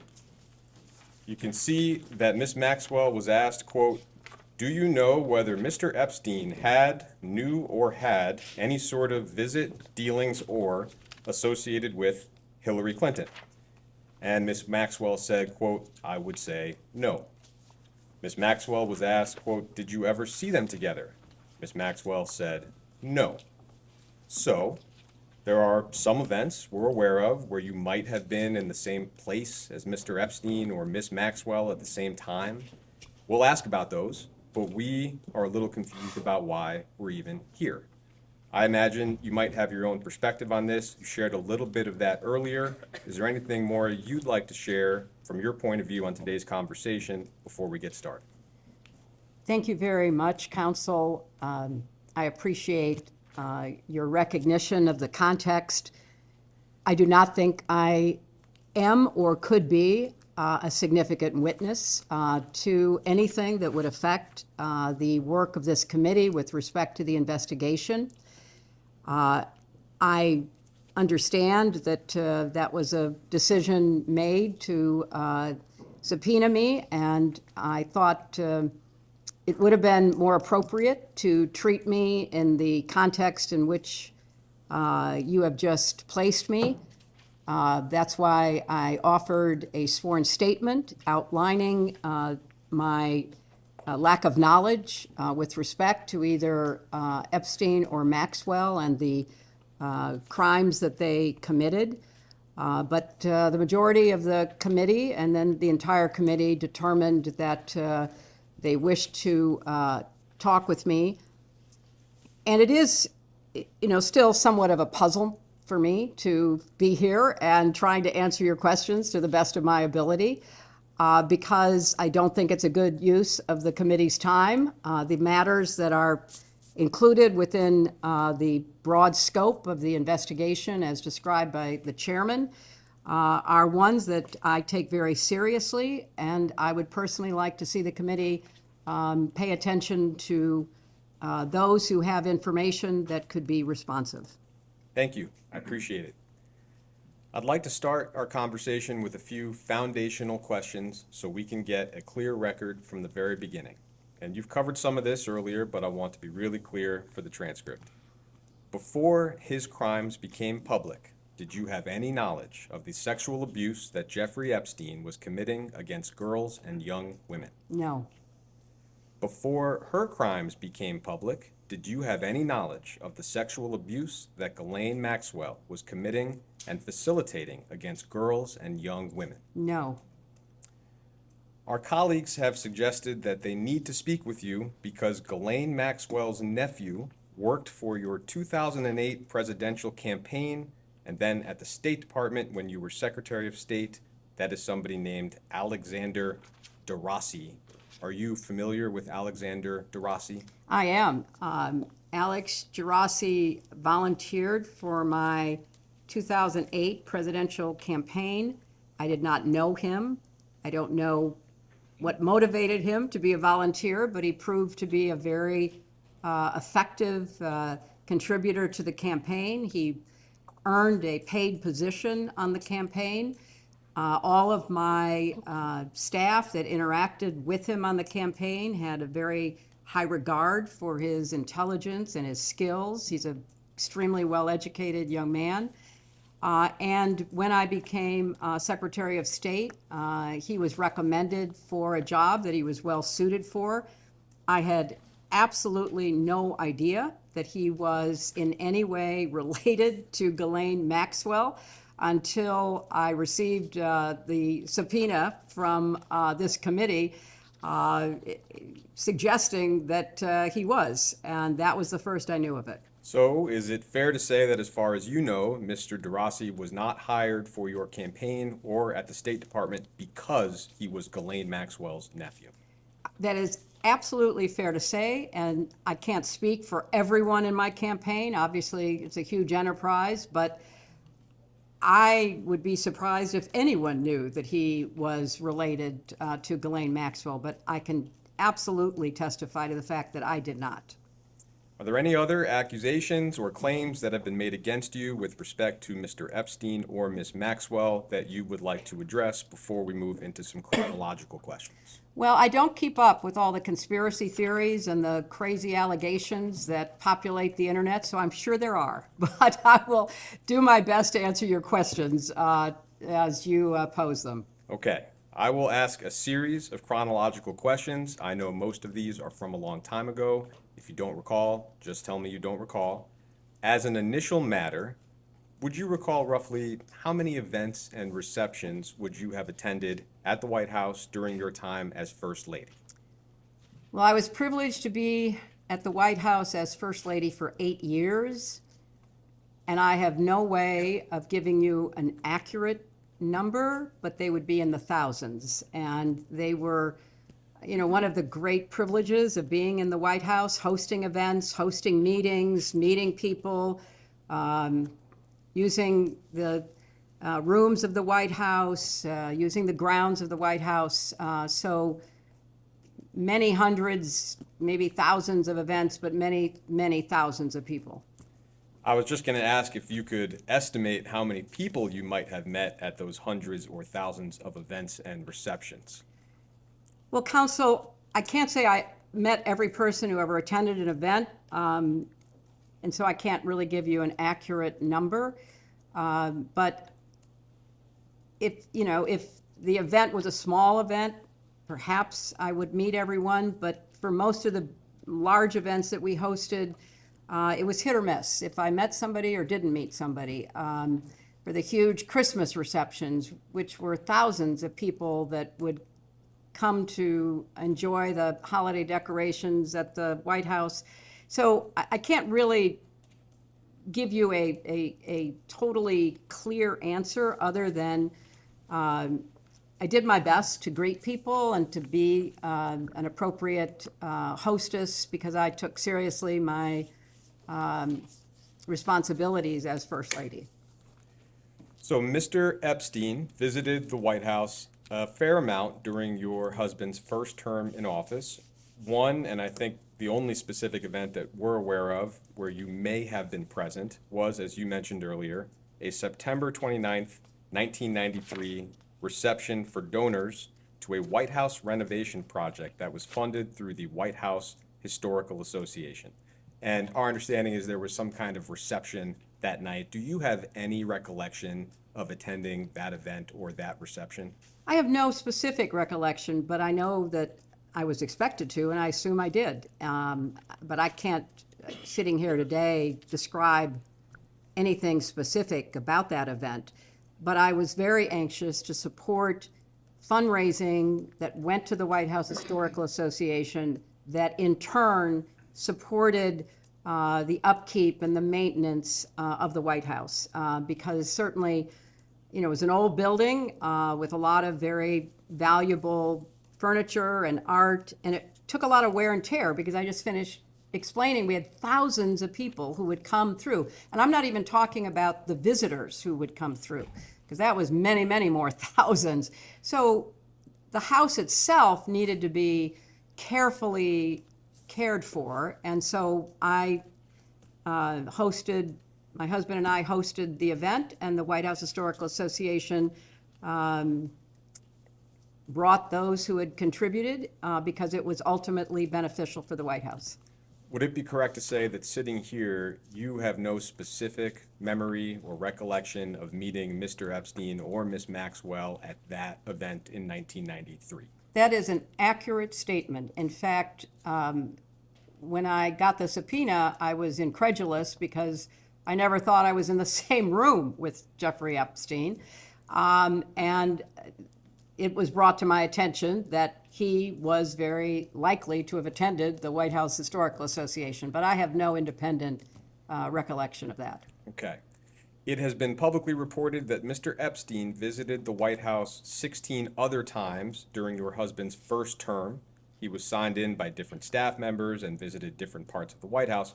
Broadly speaking, do you have any memory or knowledge of any other visits by Jeffrey Epstein to the White House other than the one we just discussed?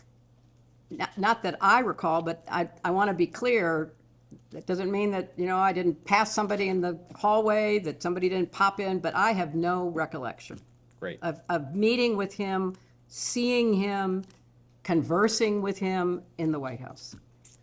I'm going to fast forward all the way to 1999. We believe that Mr. Epstein contributed $20,000 to your joint fundraising account with the Democratic Party. Would you have any specific memory, knowledge, or recollection of that particular contribution sitting here today?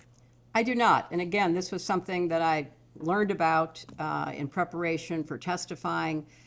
And as you point out, Counsel, the contribution went to the joint committee that was set up to support my Senate campaign. And my memory is that we couldn't coordinate between joint committees and campaigns. I mean, those were the rules back in the day as I recall them. So I don't have any recollection at all that I knew he contributed to my campaign. And he did not contribute, as far as I know, directly, but then this indirect contribution to the joint committee, I don't recall that I knew it at the time, and I was, surprised to learn it in preparation for testifying. So at this point, toward the end of your husband's presidency, how would you characterize your relationships at that point with Mr. Epstein and Ms. Maxwell? Non-existent. Thank you. Moving to the period after your husband's presidency, again, we don't really have much of a record to work off of. There is public reporting that sometime in 2007, Ms. Maxwell may have co-hosted a fundraiser for your presidential campaign in New York City. We don't know much about it. Christina Aguilera may have performed, if that's helpful. Do you have any specific recollection of that event? I do not, but I, again, have been told and reminded that there was an event with a very large host committee for my campaign, and Christina did appear and I believe performed. I have no further information than that. I was attending many, many fundraising events, and I don't recall any specific encounter or conversation with anyone, including Ghislaine Maxwell. Ms. Maxwell also appears to have donated $2,300 to your presidential campaign that year. Do you have any memory or knowledge of that specific contribution? I do not. Would it be fair to say that your presidential campaign likely would have had a fair number of donors donating $2,300 thereabouts? Oh, many, many thousands. I don't recall the exact number, but my best memory is that we raised nearly $1 billion. And so it was a fast, frenetic pace. And I'm grateful for everyone who contributed, obviously, but I have no specific recollection of her contribution. It's been widely reported, and we, I think, discussed in the previous hour, that in July of 2010, Ms. Maxwell attended your daughter's wedding in Rhinebeck, New York, and that she may have accompanied Ted Waite, who is reportedly a family friend, or at least was at the time. You, of course, were also present at the wedding. Do you have any recollection of Ms. Maxwell's attendance at the wedding? I have no specific recollection. Obviously, there's a picture of her being at the wedding as my husband walks my daughter down the aisle. She was there as a guest of Ted Waite, someone we had known for 30 years, I believe, who was a strong supporter of my husband and became a friend. And there were more than 500 people at the wedding. So other than that picture of her at the wedding, I have no recollection of talking with her. I was pretty focused on my daughter and the wedding party and the wonderful occasion that it was. So I don't recall having any conversation other than the fact she was there, and she was there as Ted Waite's guest. And the understanding that you had, if any, about her relationship with Mr. Waite, what was your understanding of that, if you had one? That they must have been dating. And this was, of course, long before certainly I knew anything about the activities that she was charged with engaging in and the crimes that she was convicted of. During her interview last year with Deputy Attorney General Todd Blanche, Ms. Maxwell said that she may have met you on a flight from Nantucket or Martha's Vineyard to New York. That's not a lot to go on, and I would note that one of the charges Ms. Maxwell faced was perjury. But do you recall ever meeting Ms. Maxwell on a flight from Massachusetts to New York? I don't recall it. I'm not going to say it didn't happen, but I don't recall it. And my memory too, counsel, you would have to check this, but I believe I was told that in her long interview with Todd Blanche, it's Todd Blanche, right? Todd Blanche, the Deputy Attorney General, she herself said that she attended the wedding as Ted Waite's guest. In that same interview, Ms. Maxwell said that she visited your home in Chappaqua a few times and that she was invited. Do you have any memory or knowledge of Ms. Maxwell being invited to and visiting your home? I do not, and I was not present for any visit if one occurred. It's been reported that in September of 2013, at a Clinton Global Initiative conference in New York, Ms. Maxwell was recognized as a Commitment to Action partner for her work on behalf of the Terramar Project, which was an ocean conservation nonprofit that she founded in 2012. Do you have any recollection of whether you were at that event? So that's a Clinton Global Initiative conference in New York in September 2013. I believe I attended the conference, but during the conference, there are many different sessions going on. There are some main stage sessions with very high-profile people. We've had an extraordinary collection of world leaders, including Pope Francis and others. But then there are many of what are called breakout sessions that are smaller sessions where people gather usually around the issue they're interested in. So in this case, if it had been the oceans, there might have been a breakout session about that. And I do not recall seeing her there. I do not recall any knowledge of her being there. But if she were there and she were making a commitment, it would have been in one of these smaller sessions. And I have to add, you know, in 2013, Ms. Maxwell spoke at the United Nations. She gave a TED Talk. She was featured for her work about oceans in a long profile on CNN. So she had a public persona that the UN, the TED Talk people, CNN and the press all recognized because nobody at that time knew what was later discovered. And is it right to say, and it sounds like you would not have had any direct role in organizing whatever her role was at that particular event? Not that I recall. At that point in 2013, if you can recall, how would you have characterized your relationships with Mr. Epstein and Ms. Maxwell? Had no relationship, no knowledge of, never met or talked to Jeffrey Epstein. I viewed Ghislaine Maxwell as an acquaintance, someone that I might see, but had no real relationship with. Thank you. Thank you, Madam Secretary. I know that a couple of the minority members have just a couple questions as part of this hour as well, and so I have a few, and then I'll turn it over to a couple of the minority members as well.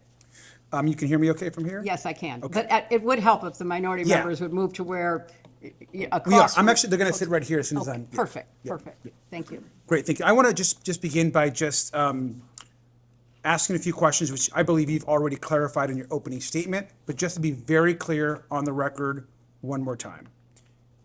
As best as you can recall, you've never met Jeffrey Epstein. That's true. That's correct. As best as you can recall, and I know that, and you've said this, you've never went to the island. Never went to the island. You never flew with him on a plane. Never flew with him on a plane. and you were never aware of his horrific crimes prior to those becoming public knowledge. Is that correct? That is correct. Okay, thank you. I also wanted just to know, one of the questions that we've been receiving a lot has been speculation amongst the public that Jeffrey Epstein was somehow affiliated with foreign intelligence agencies or other intelligence services. And I know that we have received numerous questions of that type. Now, obviously, you served as Secretary of State. I'm grateful thank you for your service. In your role as Secretary of State, were you ever made aware of Jeffrey Epstein having any types of relationships with foreign intelligence agencies, obviously, of course, of a foreign country? I was not. And Ranking Member Garcia, I am aware of the speculation around this that comes from the files being released and questions being raised. And I do think that is a fruitful area for the committee to investigate. No, I appreciate that, because I'll say of the types of questions that we're receiving, the kind of conversation around whether Jeffrey Epstein had any ties to foreign intelligence or was working with foreign governments continues to come up. And so obviously, as Secretary of State, that would be something I would imagine you may or may not have information for. So I appreciate that response. Madam Secretary, just lastly, I want to also thank you for your testimony. And broadly speaking, you've probably been following just recently, and if this week, we've seen, and there's been reports that numerous files are missing from the group of files that have been released. For the record, only about approximately 50% of the total files have likely been released. The other percentage have been withheld for whatever reasons we're not really sure of and don't really understand. It's also been reported by numerous outlets this week that the FBI has removed files that are supposed to be made available to the Congress that include serious allegations of alleged abuse by President Trump, sexual abuse to a minor. Now, these are allegations that we know have been corroborated in other ways, and the media have reported on these, but these files themselves have been removed. Now, we view this as a very serious matter. I've personally looked for these files in the archive manifest that lists which files should be placed there. Those files are no longer there. And we have been calling on the DOJ and the Attorney General to release all of the files. I'm wondering if, in your experience, obviously in the U.S. Senate, as Secretary of State, if you've any response to the behavior of the DOJ in their withholding of critical information and the apparent removal of files that could suggest serious crimes by folks in this administration. Congressman, I appreciate your raising this issue, and I appreciated the statement that you put out when this became public knowledge, thanks to investigative reporting, which revealed it.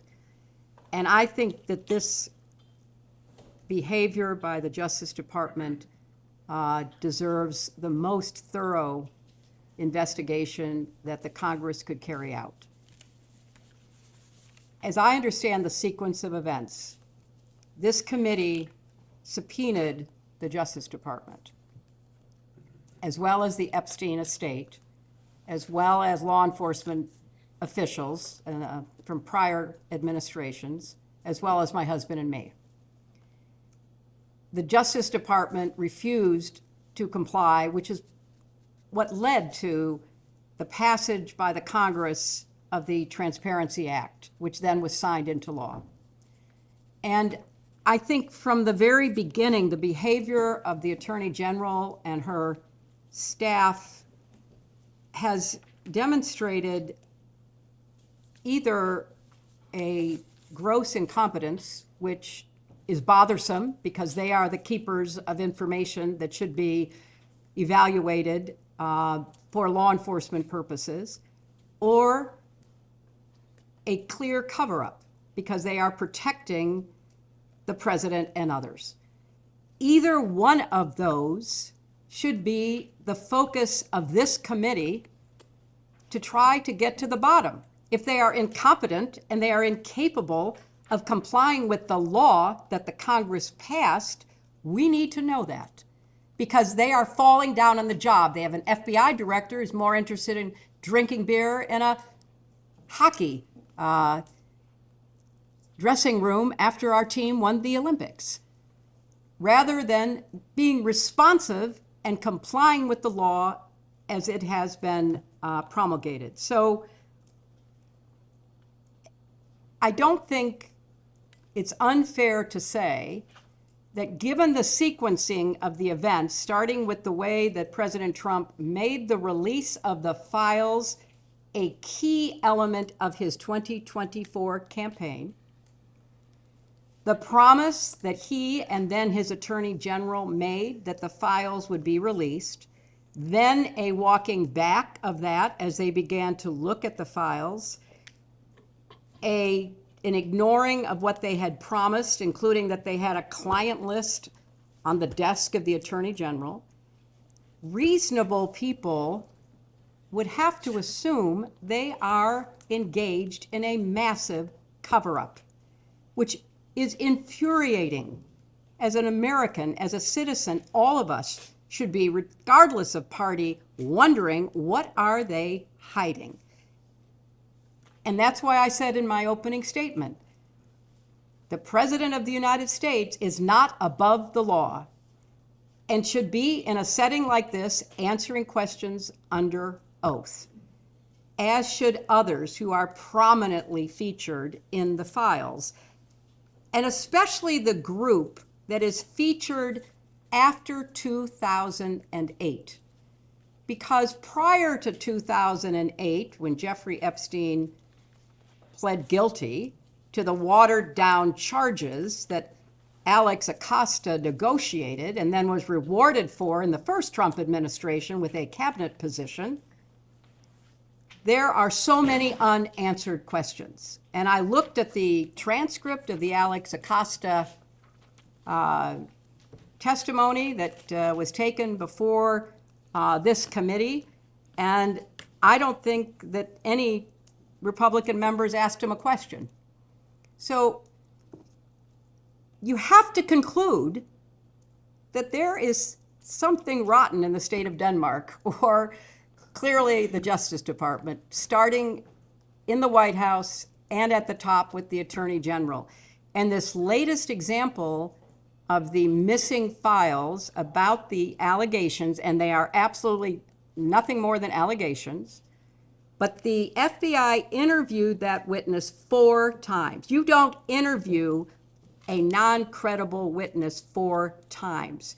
You don't put into the FBI reporting, protect this source, if you think there is nothing to it. So, of course, I would like to know, like every other American deserves to know, what is in those files and who is going to hold people accountable, because the Justice Department seems to be either unwilling or incapable of doing so. Thank you, Madam Secretary. Let me also just add one thing. You've probably also read reporting that Secretary Lutnick was pretty open in an interview about not having spoken to Mr. Epstein or interacted with him after 2005. And then we go on to learn that Secretary Lutnick not only went to the island, there were visits, they went into possible business together, communicated with his wife. So there were numerous interactions that happened after that interview. We believe that Secretary Lutnick should be in front of this committee answering questions, especially when he's choosing to essentially lie about his interactions with Mr. Epstein. Would you agree that Secretary Lutnick should come and testify? I think everyone that the committee sees playing a prominent role in the files should be deposed. That is your job. Your job is to try to get to the truth as best as you can determine it. And that should be the guiding principle, it seems to me, as to who you ask to come before you. Thank you.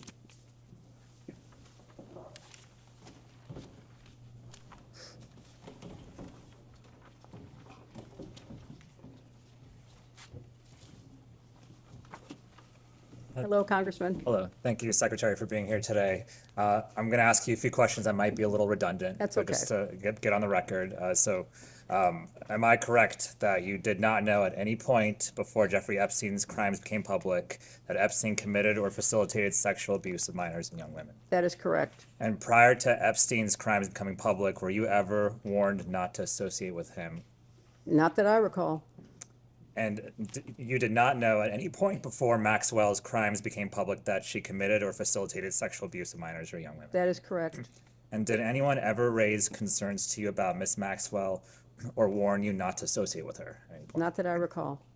Thank you. And you served as First Lady and U.S. Senator and Secretary of State. And so you met a lot of other heads of state, foreign dignitaries.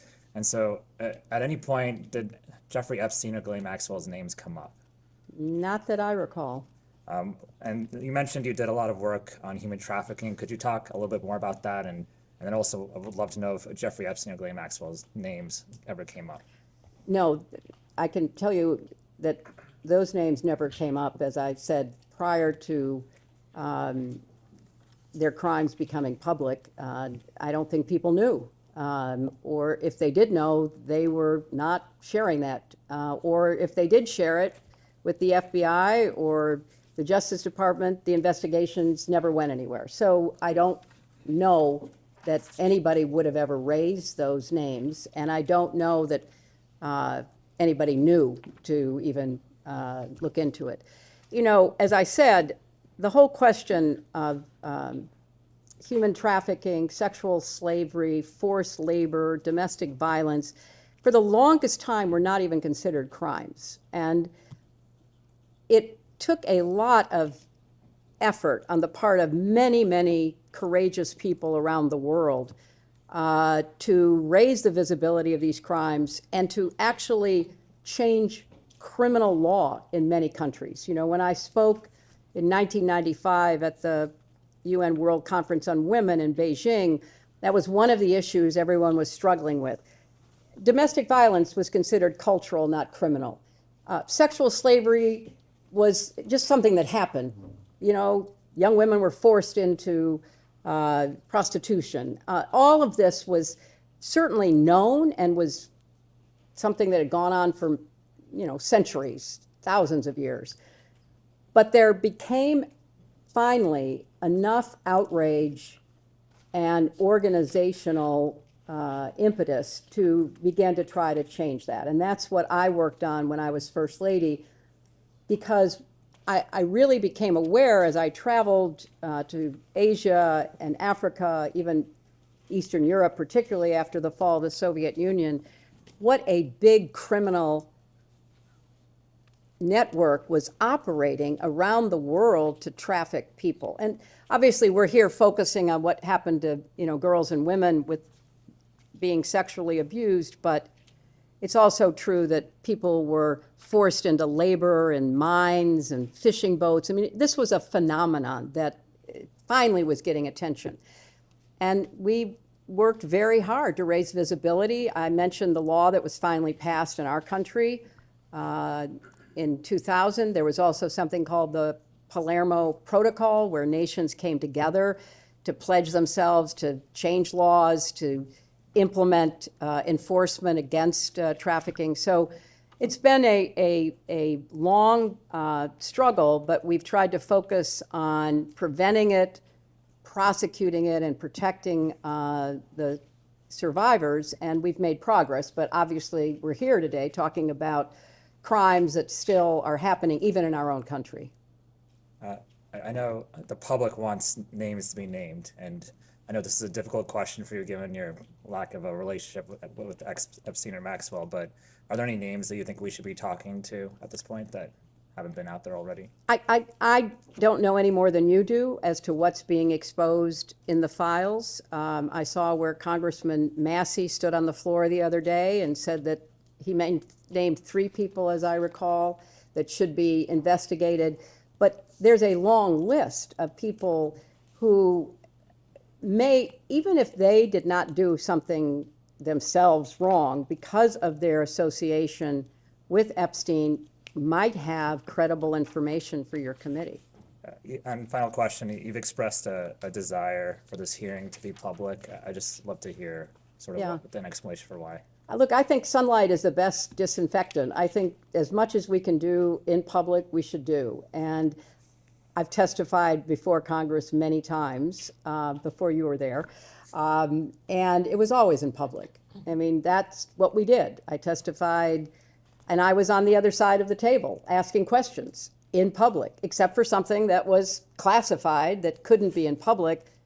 What we did was in the sunlight, in front of the press, because people, namely our constituents, deserve to know what we are finding out and to go along with us, with few exceptions, to understand, what the Congress is doing. So I believe for a long time, I think we should be testifying in public, and I think it would benefit this committee for people to see that you're actually doing things, and especially if you call people who have some credible information for you, that you are committed, regardless of the cover-up in the Justice Department or whatever directions the DOJ is getting from the White House, you are determined to find out the truth. Thank you.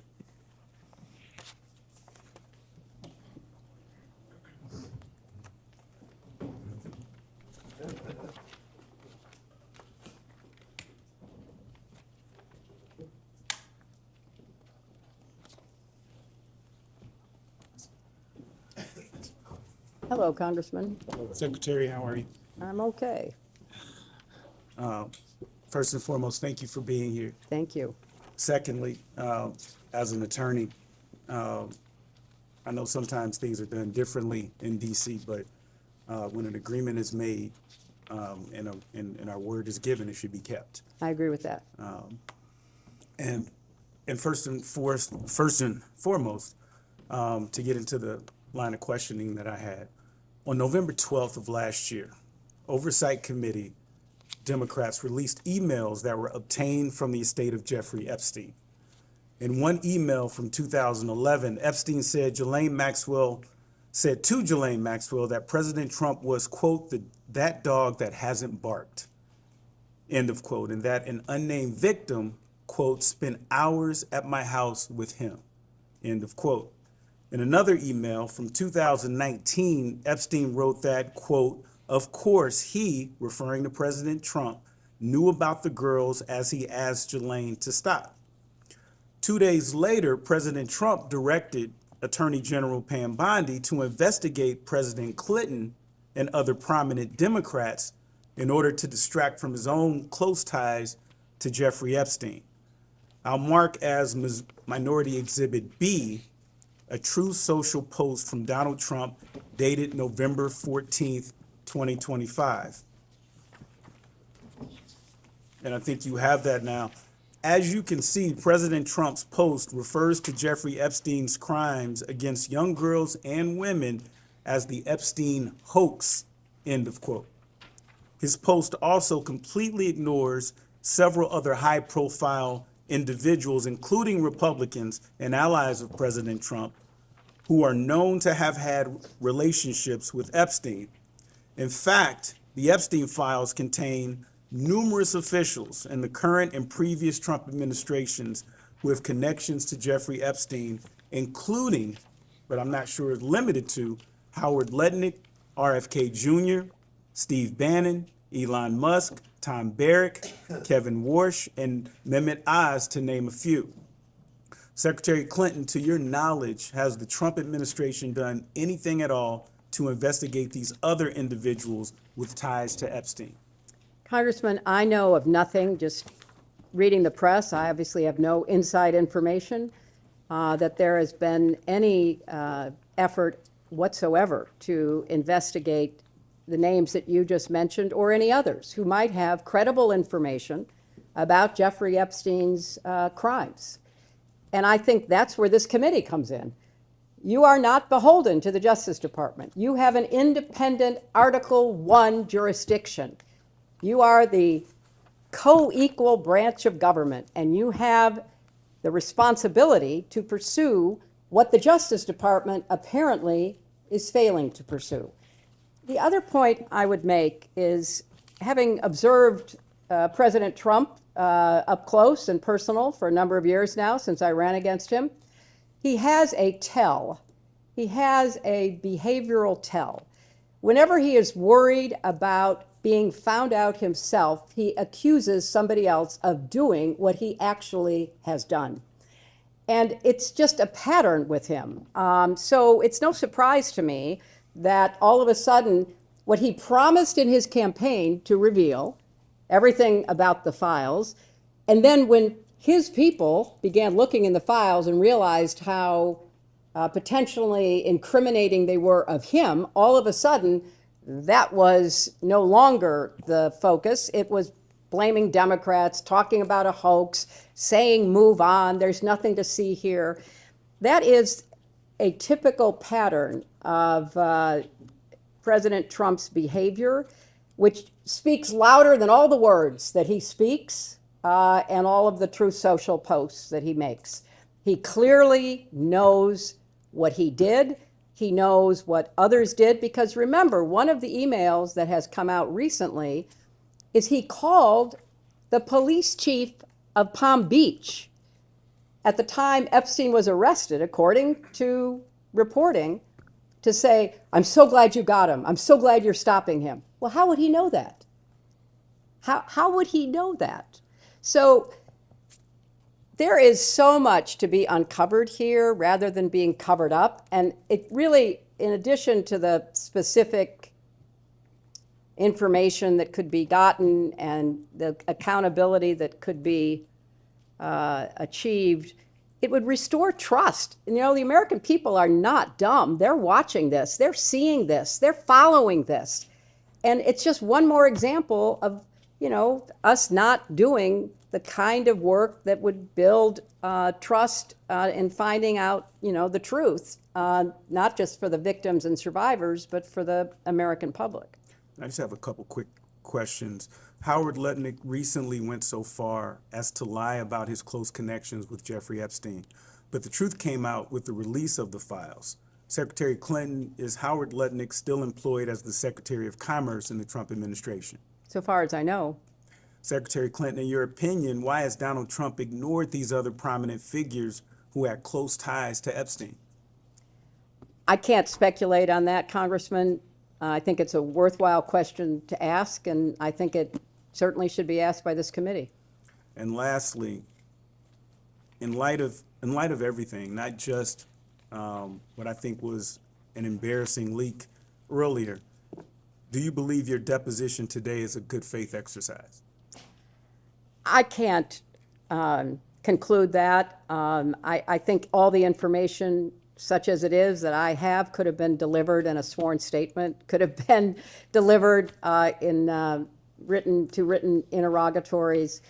So I'm not going to speculate about the committee's intentions here. But, you know, a former member of this committee, someone with whom I doubt I have very much in common, Marjorie Taylor Greene, said that Trump put pressure on Bondi not to release the files. And if I recall, she was one of the votes for the Transparency Act, and she and others, including other members of this committee, were hauled into the White House and taken to the woodshed. And so I believe she may be a source of information about, you know, her own experience, demonstrating clearly that this White House does not want the Justice Department to release the files that might in any way incriminate President Trump. Thank you, Madam Secretary.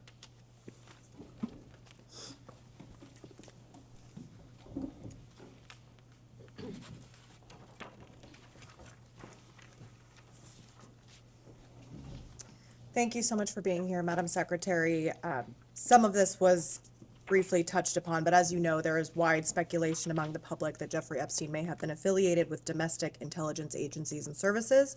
Alex Acosta, for example, Secretary of Labor in the first Trump administration, allegedly said that Epstein, quote, belonged to intelligence, end quote.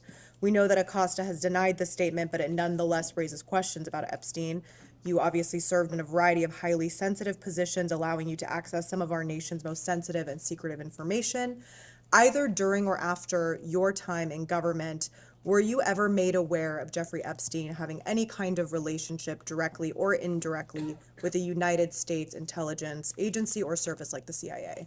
I was not, but obviously I served in the Senate and don't recall anything like that ever being presented. I was on the Armed Services Committee, so perhaps there might have been a mention if there was any relevance. And in the State Department, I don't recall any information like that at all.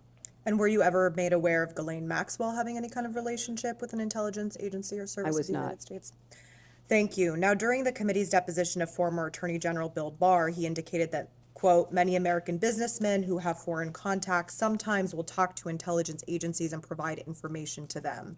Are you aware of Jeffrey Epstein having these less formal interactions with the CIA or any other domestic intelligence? I'm not aware of any intelligence connections of Jeffrey Epstein at all. And that applies to foreign intelligence Yes, as it well. does. Okay. I want to move to... But I do think, Congresswoman, as I said earlier, your questions are well taken. There are so many threads of this investigation that need to be followed. You are talking about the intelligence. We have talked about the sexual abuses. And we also should be following the money.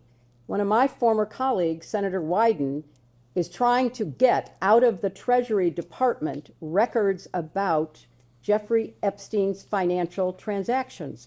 The Congress should, and this committee certainly should, subpoena the Treasury Secretary for the information that Senator Wyden has compiled. In my experience in the Senate, Senator Wyden is a thoughtful, careful investigator. If he says there's something there, I would take it to the bank.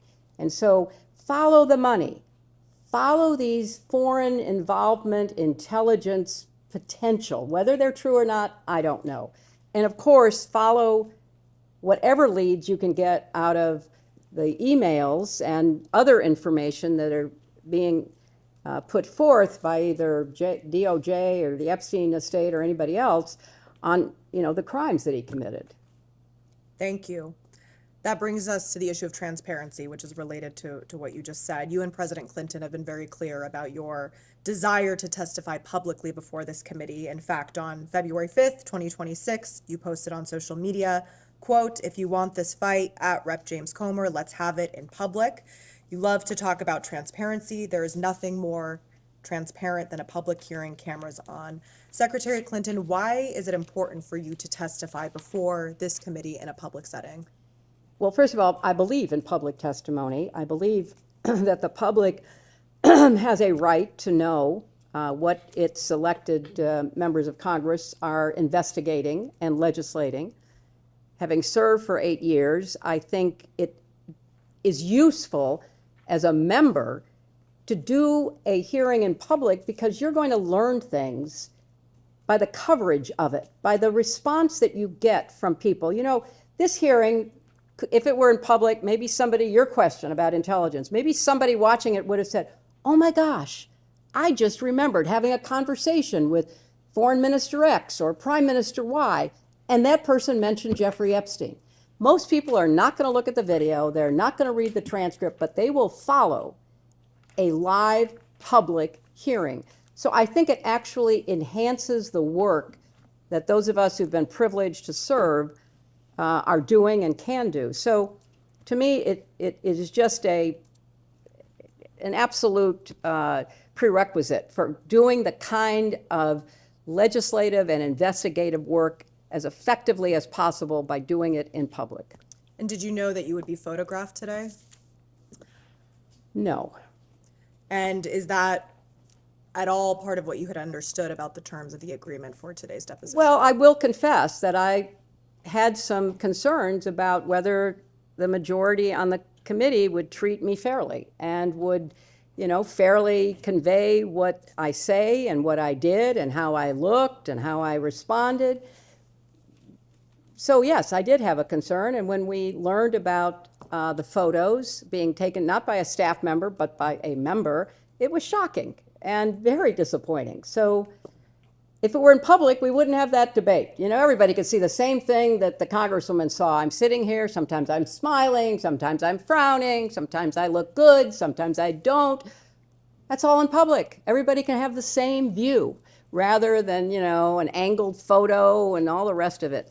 So it was disappointing, and I regret that it happened and it violated your rules, but that's not the real concern I have. The real concern is get busy. Focus on the people that have something to tell you, that can tell you about intelligence, money, and crimes, and get them before you, and whenever possible, do it in public. And finally, do you think that Donald Trump should be deposed by this committee? Absolutely. You know, I was a lawyer, and as a lawyer, you would look for pattern and practice.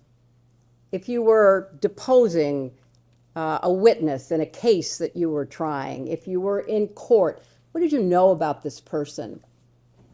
What you knew could influence how you questioned that person, how you tried the case.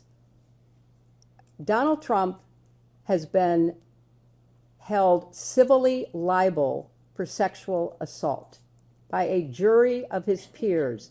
9 members of a jury found him liable in the sexual assault of E. Jean Carroll. That is behavior. That fits a pattern if one were looking for a pattern. He has also been convicted on 34 felony counts for attempting to hide his relationship with an escort and then to commit business fraud to prevent it from becoming public in the 2016 campaign, which was ultimately election interference. So if I were running the committee or I were involved in this investigation, I would be looking for people who maybe had some prior conduct that might be relevant to either money or crimes. And yes, I think that it would be in keeping with the scope of the investigation of this committee to set up a deposition with President Trump. I know he's been deposed many, many, many times. He's taken the Fifth Amendment many, many hundreds of times, so I'm not saying you're going to get a lot of information. But given what's in the files and given past and prior conduct, he would be on my witness list. Thank you. We can go off the record.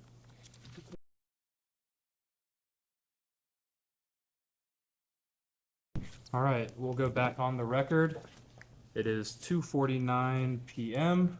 I believe Chairman Comer has something he would like to say. Yes, and thank you, Madam Secretary, and we appreciate what you said in the last round of questioning. I want to be very clear. This committee is taking this investigation very seriously. We are following the money. We have a history of doing that over the past 2 years. I wrote the Treasury Department requesting suspicious activity reports related to Jeffrey Epstein. Treasury has been in full compliance, and our staff has spent untold hours reviewing those documents. I know the minority staff have also reviewed those documents. Anytime we subpoena anything, both sides get it. Based on the suspicious activity reports, I then issued subpoenas to 2 banks, Deutsche Bank and JP Morgan. The banks, those 2 banks are also in compliance and continue to produce thousands of pages of records. And I will say this before I turn it over to Representative Mace. This investigation is made very difficult when witnesses drag out negotiations for more than 6 months and violate their duly issued subpoena. So that's one reason when we're dealing with very powerful people that have the best attorneys out there, it's very difficult when it takes 6 months to get witnesses in. So I just wanted to mention that, and I'll yield to Ms. Mace. Thank you, Mr. Chairman. Madam Secretary, thank you for returning this afternoon. Secretary Clinton, is your husband someone the committee should investigate? My husband will be here tomorrow. You'll have a chance to ask him questions. So my question is your husband someone this committee should investigate? Asked and answered. Apparently you are. You've subpoenaed him. He's going to be here tomorrow. In your testimony before the break, you discussed why you believe President Trump should testify before our committee due to a, quote, pattern of behavior, end quote. You testified that a pattern of behavior warrants accountability. So I want to make sure I understand your standard correctly. The pattern of behavior you describe includes being held civilly liable, indictments, sexually deviant behavior, correct? Yes. In 1998, your husband was found civilly liable for sexual misconduct with Paula Jones and settled for $850,000. Is that correct? Yes. By your standard of pattern of behavior, should your husband testify before this committee? He is testifying tomorrow. On December 19th, 1998, President Clinton was impeached on charges of perjury and obstruction of justice, which directly related to his extramarital affair with Monica Lewinsky. Is that correct? Yes. And your husband was impeached for perjury related to sexual behavior, correct? I didn't understand what you said. Your husband was impeached for perjury related to sexual behavior, his sexual behavior. He was impeached for several reasons, and then was acquitted in the Senate. And your husband flew on Jeffrey Epstein's plane 17 to 26 times, correct? He made several trips with different legs on the trip, as I recall. But he flew on Jeffrey Epstein's plane Yes, he 17 to did. 26 times? Mhm. Were you aware that Secret Service was dropped on some of those flights? That is not my understanding. Where they were not on some of those flights? That is not my So understanding. your understanding is that Secret Service was on all of the flights that President Clinton was on? That is with my Epstein? understanding. By this standard of behavior, multiple credible accusers, including Juanita Broderick, who alleged rape against your husband was disbarred in Arkansas, lost his law license before the Supreme Court, flew on Epstein's plane dozens of times, visited Epstein's island. That is not true. That is absolutely untrue. Well, there's documentation in the DOJ files. I'm not sure you're aware, your attorneys have told you, but Jeffrey Epstein told one of the victims to lie to investigators, to lie that Bill Clinton was ever on Epstein Island. I can provide that document to We your would like attorneys. that document, please. Okay, Yeah, counsel, I can do because that. actually the files say just the opposite. Epstein himself denied he was. These are FBI notes from an interview with a victim, and I can get you the victim number and the case number and the files. These are notes from a 302 If interview. you'd like those, are you going to provide those now? That's not my line of questioning. She brought it up, but I have a I'm document I sorry, can give to you're you. making a representation Yeah. as to the facts. I didn't enter anything as an exhibit.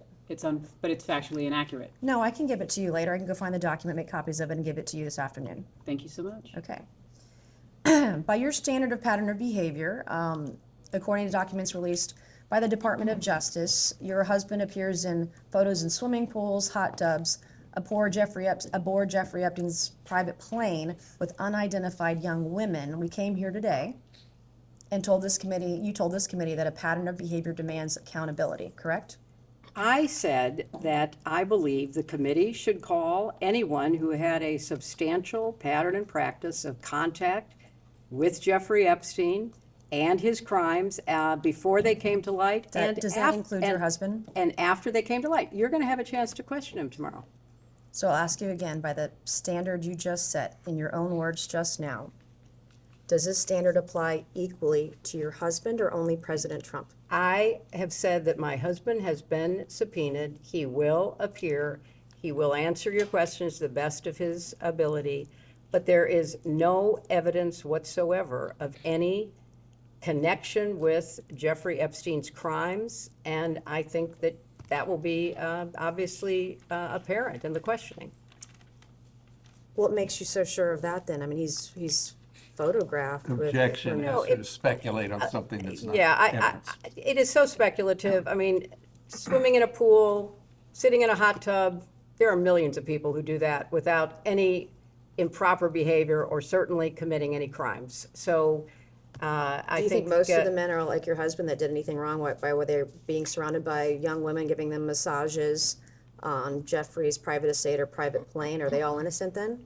You know, you are making assumptions in your questions that have not been proven and I don't believe are provable. Okay. Why did you wait 6 months to have this hearing today or have this testimony? You know, I've answered that. I thought that given the way that other witnesses who were subpoenaed at the same time were being treated, that there was an unfair treatment of both my husband and myself. And I thought that, especially from my perspective, I had very little, if any, information to provide you, and that I could have done it in a sworn statement, and you could have moved on to depose somebody else who might have more information that would be beneficial to your I have two more investigation. questions, then we're going to pass it to Congresswoman Luna. After Jeffrey Epstein was convicted, did it concern you at all that you had taken a substantial amount of money from Jeffrey Epstein? That's an inappropriate assumption. I did not take a substantial amount of money from Jeffrey Epstein. So far as I know, Jeffrey Epstein contributed to the joint committee that was supporting my Senate race. Which was how much? I believe I was told $20,000. And you don't consider $20,000 substantial? I do not consider it relevant to me because I have no recollection that I ever knew that he gave any money to So the you joint didn't talk committee. to your donors that gave $20,000 to your campaign? My understanding of the rules back then is that there was no coordination between the committee and the campaign. So, no, I have no recollection. But that doesn't of mean doing you that. can't speak to your donors. That doesn't prohibit, the law does Don't- not prohibit you speaking to But donors. I didn't know he was a donor. As far as I knew, he was not a donor until I learned this in Did it preparation concern you for at the all that Ghislaine testimony. Maxwell was heavily involved with people you knew and were close to? I knew people that I knew her. Yes, that's true. And you didn't, you just shrugged, you didn't want to look into it or have any Nobody, question you about know, it? until her crimes were revealed and she was indicted and tried and convicted, I don't think people knew very much about at all And what then she how do was you know doing. Howard Lutnick?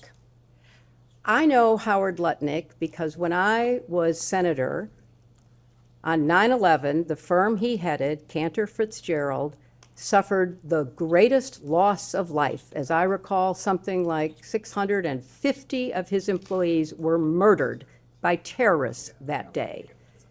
Howard Lutnick missed being a victim because he was delayed dropping know his that. I child asked how off you- to no. kindergarten. You asked the question. I'm going to answer your question. Now you're gonna yell This at was me? what I spent You're my going to yell at me. time doing. I'm a I survivor spent trying to look out for other Well, survivors, trying to and get to the I bottom was of it. taking care You of waited the 6 people months who to lost get here today. 3,000 6 months, lives and now you're being at World defiant Trade and Center. indignant today. You asked me I have about met Howard with Epstein Lutnick. survivors. I'm a survivor myself. You have emails. You've denied that Jeffrey Epstein, that you tried to get Jeffrey Epstein to give money to you. I did but not. Howard Lutnick was If used you to have an get email money. with me asking Jeffrey Epstein I have for an money, email from Howard Lutnick sending it to what's Jeffrey the question? Epstein and his What's the- people to I raise don't- money for I don't you know about- for an event, an intimate event for you at his offices Well, at Cantor Fitzgerald. You're look, going to sit if here you- today if you would and, let me and, finish. and obfuscate and say to this committee, you didn't try to get money from Jeffrey I didn't. Epstein when I there was didn't. an intimate event in an email that Howard Lutnick emailed to Epstein's people and Epstein to get him to come to your intimate event at Cantor Fitzgerald, a very small event. And so I'm not going to put it. You want to yell at me, that's fine, but I'll yell right back. Well, okay? I am looking out for it's survivors. very- I'm doing look. the job that you would not do and refuse to do as Secretary of State. Thank you, and I yield back to No, Congresswoman. I'm going to finish answering the question, which I have a right to do. I am very sympathetic to your personal situation. I have read about it. I have seen you testify or speak on the floor about it. And I very much sympathize with not only what you went through, but appreciate your effort to stand up for survivors. I was a senator representing the people who were murdered on 9/11. Nobody lost more people than Howard Lutnick. You can say whatever you want. You can call him and have him appear before the committee. But intend I to.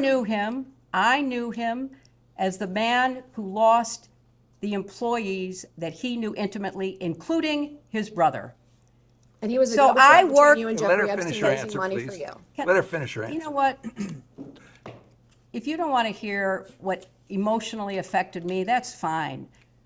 But that's why I know Howard Lutnick.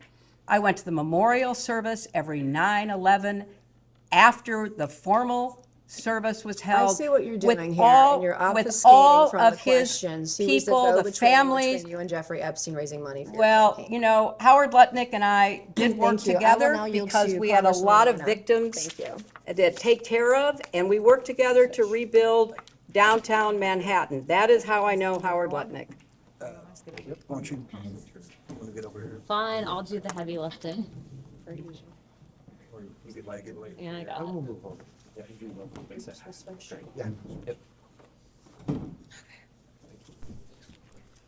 Am I good? Ms. Luna, Ms. Luna. Secretary Clinton, thank you for being here today. Thank you, Congresswoman. President Clinton has stated that he severed ties with Epstein around 2005, prior to 2008 conviction.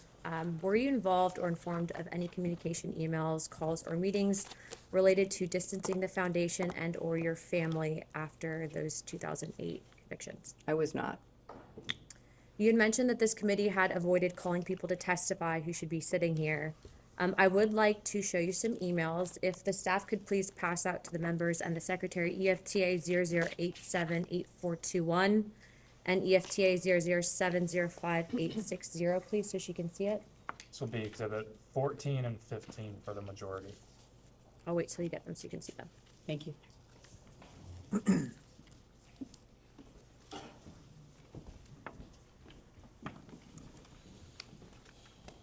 you very much. Thank you very much. Okay. Yes, we want. There's two, are there two separate? Yes. Thank you. And now I'm going to pass them down because I have more from my colleague. And one more here. Thank you so much. I appreciate that. They're the same. There's two different documents. There's that are two, here. yeah, they're two emails, both different EFTAs. Secretary Clinton, would you please read EFTA 007058660? Just, you don't have to read from, it's to Jeffrey Epstein, but can you read the context of the email? Sorry, could you state the number again? Is the number at the Yes, bottom? it's at the bottom. It's EFTA 007058660. This is majority 14. 14, yes, sir. Thank you for a fun night. Your littlest girl was a little naughty. How does that make you feel? Makes me sick. If you can also read the EFTA 008788421. This is also another email. Can you just please provide the context? It's an email to Jeffrey Epstein. If you could just read the context of what it is.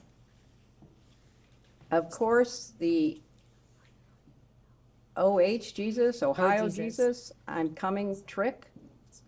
And just the main body of the context of the email. Said that she felt God's presence next to her when she was in bed. She knows that Jesus watches over her and he helped save her life. Whoops.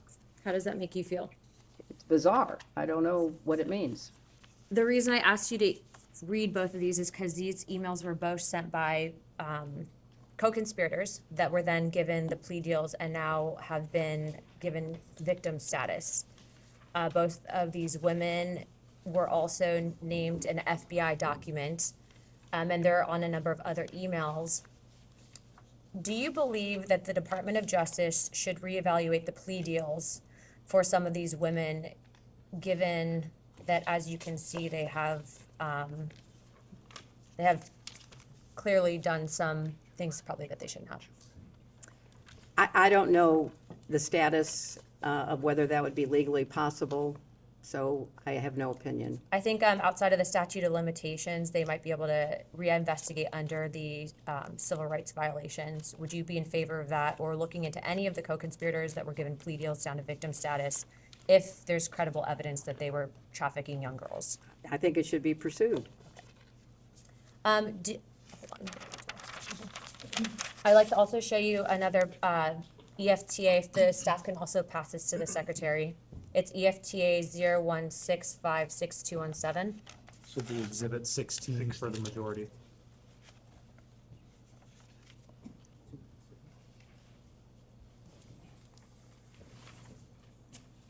And I'd also like to reflect on those previous EFTAs.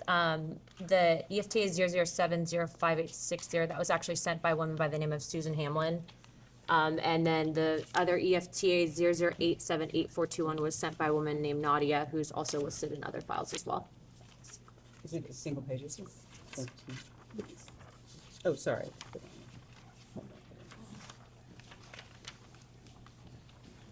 Secretary Clinton, this was actually out of an FBI briefing document when Epstein was in his New York trial. If you can look at the top left, the individual photo, who is that individual? I can't tell. It's such a small, blurry picture. Okay. For those that want to pull up the file, the photos of Jeffrey Epstein, this is actually a passport that was given. The individual's name is Marcus Robert Fortinelli. Do you think that this is a sign or a telltale sign of intelligence operations and pseudonyms? I can't speculate. I don't know. Okay. Victims have stated to this committee, both Democrats and Republicans, that during Epstein's time, during his day camp jail is what I'll call it, that he was also in active communication with Bush's CIA director. They also had stated that he had active ties to Russia, Israel, and Iran. Given your status, not just as the First Lady, but also in your secretary position, have you ever been targeted by any of these countries as a means of a foreign intelligence gathering operation? Are you aware of potential vulnerabilities in that? Yeah, I was targeted by Russia in the 2016 campaign. I mean, I think that's pretty well known. What about Israel or Iran? I don't know about either Israel or Iran. Okay, do you believe that Epstein was running potentially a honeypot operation with intelligence gathering operations to collect information on high-profile individuals, both Democrat and Republican, in the United States, in an effort to sway our foreign policies? Is it possible? I have no direct knowledge, but I think it's one of the areas your committee should investigate. Do you think it's possible? Well, it's certainly possible. It's a tried and true technique of certain intelligence agencies. Do you believe that he was using honeypots in an effort to? I can't speculate. I don't know. Okay, and on the topic of transparency, Secretary, were you ever denied access, or did you ever inquire on the topic of UAP or Gilgamesh in your official or personal capacity, and why? I was never denied access because I never asked for access. Okay. In the efforts of having a transparent government and restoring faith within our country, do you believe that the American people deserve access to those topics? I do. Subject to any national security implications, I think the information should be made available. I think that's been ordered, or at least I read that it had been ordered. And lastly, before I yield my time, Chairman Comer, do you believe that you were personally a target of an intelligence gathering operation specifically pertaining to Ghislaine Maxwell or Jeffrey Epstein? I have no reason to believe that. I don't have any information. Okay, thank you, Chairman. I yield my time. Thank you. Representative Fallon. Yeah.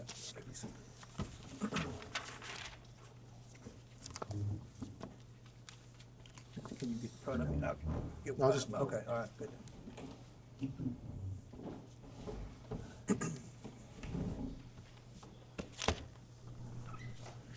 Afternoon. Hi. Could you identify yourself? I'm Yes, sorry. sure. Pat Fallon, 4th District of Pat Texas. Fallon, okay. Native of Massachusetts, but no one would vote for me there. I moved to Texas. So, Matt, I'm a pretty simple guy. I just want to keep things simple and just ask you some questions, give you a chance to respond. So July 25th, unanimous oversight subcommittee voted to subpoena yourself and your husband. On the 25th of August, Chairman Comer issued a lawful subpoena, which I would think it's fair to say you didn't cooperate. There was a lot of delays. It was August. We're now in February. The deposition was set in December, then it was delayed and moved to January, and now here we are in February. We all get accused of things. The higher you go up in the ladder, the more people are accusing things. If I don't have anything to hide, I'm eager to come in and testify. I just find that interesting. Why the delay for 6 months? Well, I think, as I've said,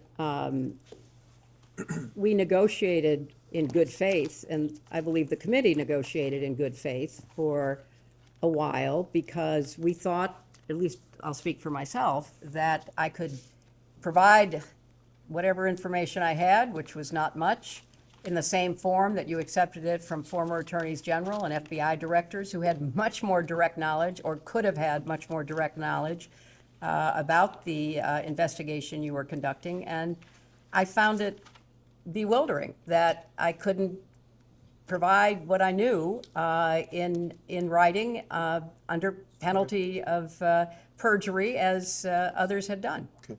I'd say better late than never, so I'm glad you are here.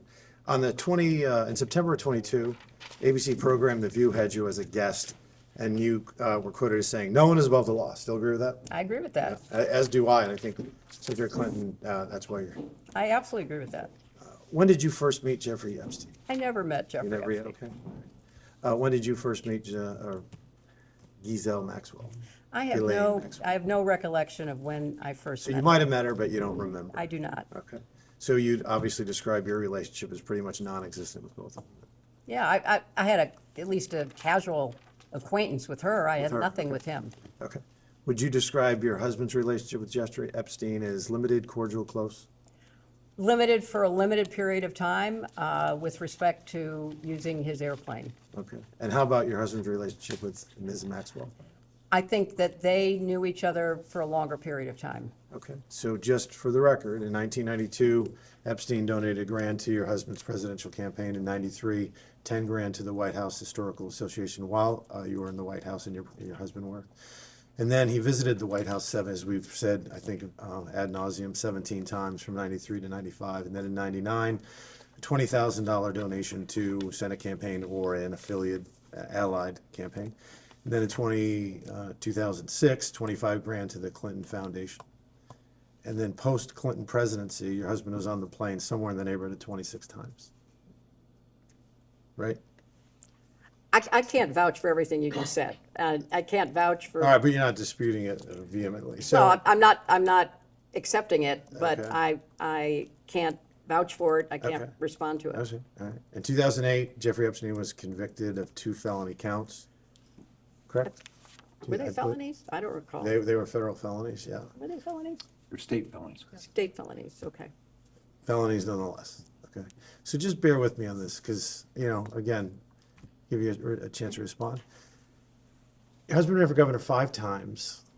The last time in 90 or in 86, I think he got almost 500,000 votes. In 92, he got 45 million votes, 47 million in 96. When you ran in 08, you got nearly 20 million in the primary. And he was governor, you were senator, secretary of state, he was president. You've met hundreds of thousands of people, probably way more than the average typical person would. And my point here is all these millions of people that supported you and your husband, hundreds of thousands that you met. In 2010, one of the most significant events of your life is going to be your only daughter's wedding. You have 500 wedding guests from all reports. That means, and there's a groom involved, so you're distilling down to 250. Only 250 people can attend. And it's your testimony that, how did Ms. Maxwell end up at the wedding?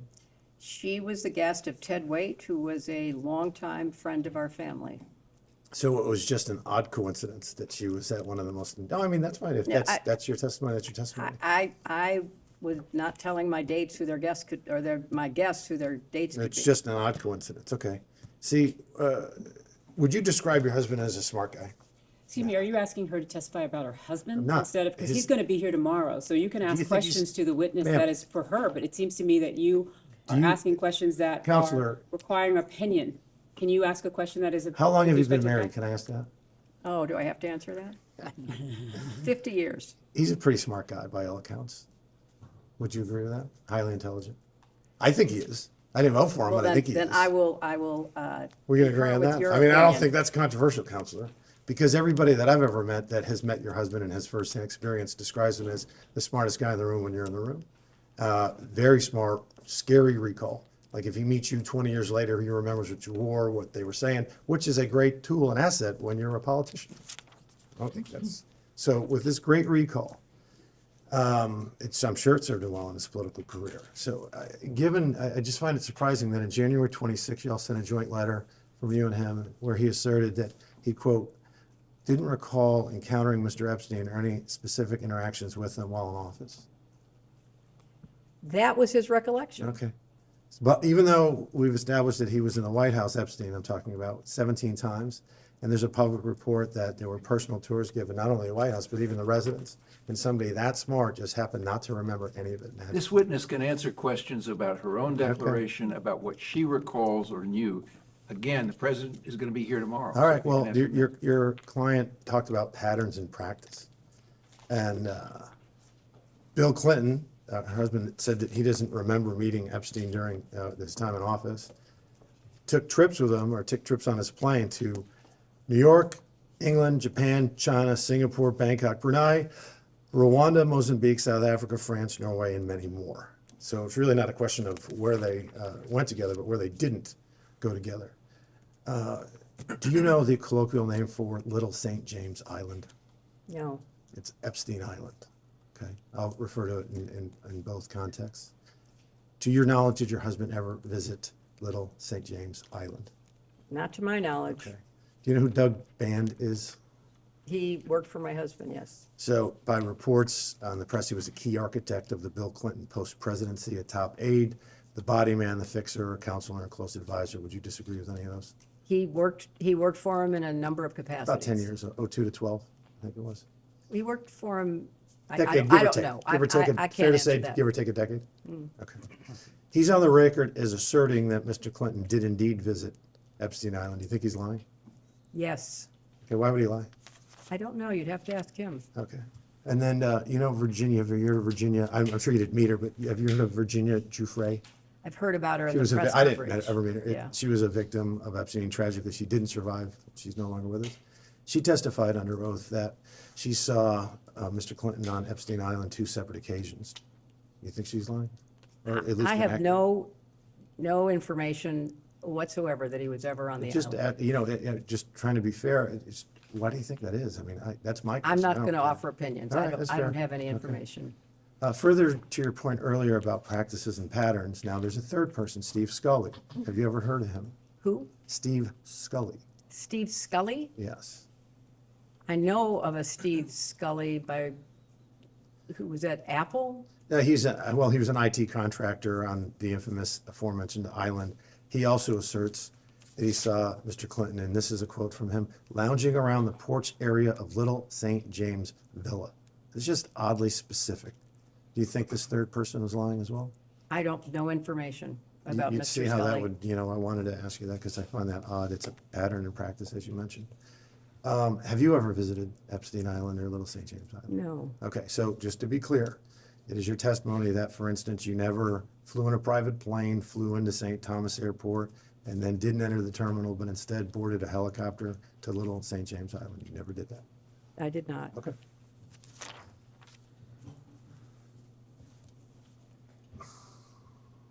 So Virginia Giuffre, who we just talked about, who we all found highly credible, I think, bipartisan, in a bipartisan manner, stated that Mr. Clinton walked in a Vanity Fair and threatened them and that they better not write an expose detailing the crimes of, quote, his good friend, Jeffrey Epstein. Do you find that troubling at all? I find it not believable. Okay. Let's turn to the current administration and president, because you said some pretty choice words of the administration and President Trump, aggressive and even some coupled with incendiary claims about President Trump and his DOJ. You fair to say that you would not describe them as transparent? I would not describe him as transparent. Okay. How about you were an enthusiastic supporter of Joe Biden and Vice President Harris when each of them respectively ran for president? I was. Okay. Would you describe the Biden-Harris administration as an administration that was committed to transparency? To the best of their ability. Okay. You also asserted, and if I get this wrong, please let me know, that, or at least insinuated that President Trump was closer to Epstein than your husband, socially. I think there's an enormous amount of evidence that goes back many, many years demonstrating their relationship. Okay. Do you know how many times Jeffrey Epstein visited the Trump 45 White House? I do not know. By all accounts and evidence, 0. And how many times did he visit the Clinton White House? I don't know. It was 17 times. How much did Jeffrey Epstein ever donate to Donald Trump politically? I have no idea. There was 0. But we have established that he donated to either you or your husband or your committee's 21 grand. Not agree? I have no information that is personally based about their relationship. Jeffrey Epstein donated $35,000 to foundations. One was a $10,000 donation to the White House Historical Society in '93 when the Clintons, your family, was in the White House. He donated, and then there was that 2006 donation for 25, or 2006 donation to the Clinton Foundation. He's donated, similarly to the Trump White House, never, no foundations either. How many pages of the Epstein files were released by the Oversight Committee in 2021 to 23 when the Democrats were in the majority? I have no idea. It was 0. But there was also an ongoing investigation of, I believe, Ghislaine Maxwell during that time period. So the answer is, I can share with you, is 0. How many pages did the Biden Department of Justice release from the Epstein files from 21 to 25? I have no personal information. I have read that because of the trial of Ghislaine Maxwell, that was not done, but I have no personal information. Yeah, okay. Well, that was 0, and that ended quite a little bit ago now. There were no images and there were no videos. When you compare the GOP Oversight Committee, when we took over in January 23 to present, there were 65,000 documents that had been released. And then how many videos? There was nothing under the Biden administration. There was no images as well. There's been 180,000 images, 2,000 videos, and now over 3 million pages. So when you compare them, that's an odd definition of who's transparent and who isn't. Last thing, we have established that there's a $20,000 donation that Jeffrey Epstein made to an affiliated allied campaign to get you elected to the presidency. Have you returned that or donated that? Once, like he got convicted in 2008 of 2 felony counts. Have you ever returned that $20,000? It didn't come to my campaign. I was not So in you've charge never of that. donated that to charity, that $20,000? I've donated many, Would be good many, to hundreds donate of it perhaps thousands of dollars. to Congress, I'd victims. like to know the facts in the record that shows that Jeffrey Epstein is donated to her presidential campaign. No, he's talking about the Senate campaign, I think. Yeah, I'm sorry. He was and talking not about presidential campaign. Oh. Yeah. 1998 was the Senate, you're right, I stand corrected. But yeah, I think that would be a nice gesture. I yield. Right. Next up, Representative Cloud from Texas.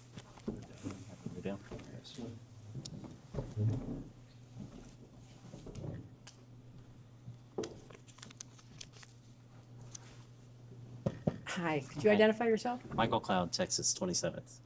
Michael? Cloud, C-L-A-U-D. Okay. And thank you for being here, Madam Secretary. Mhm.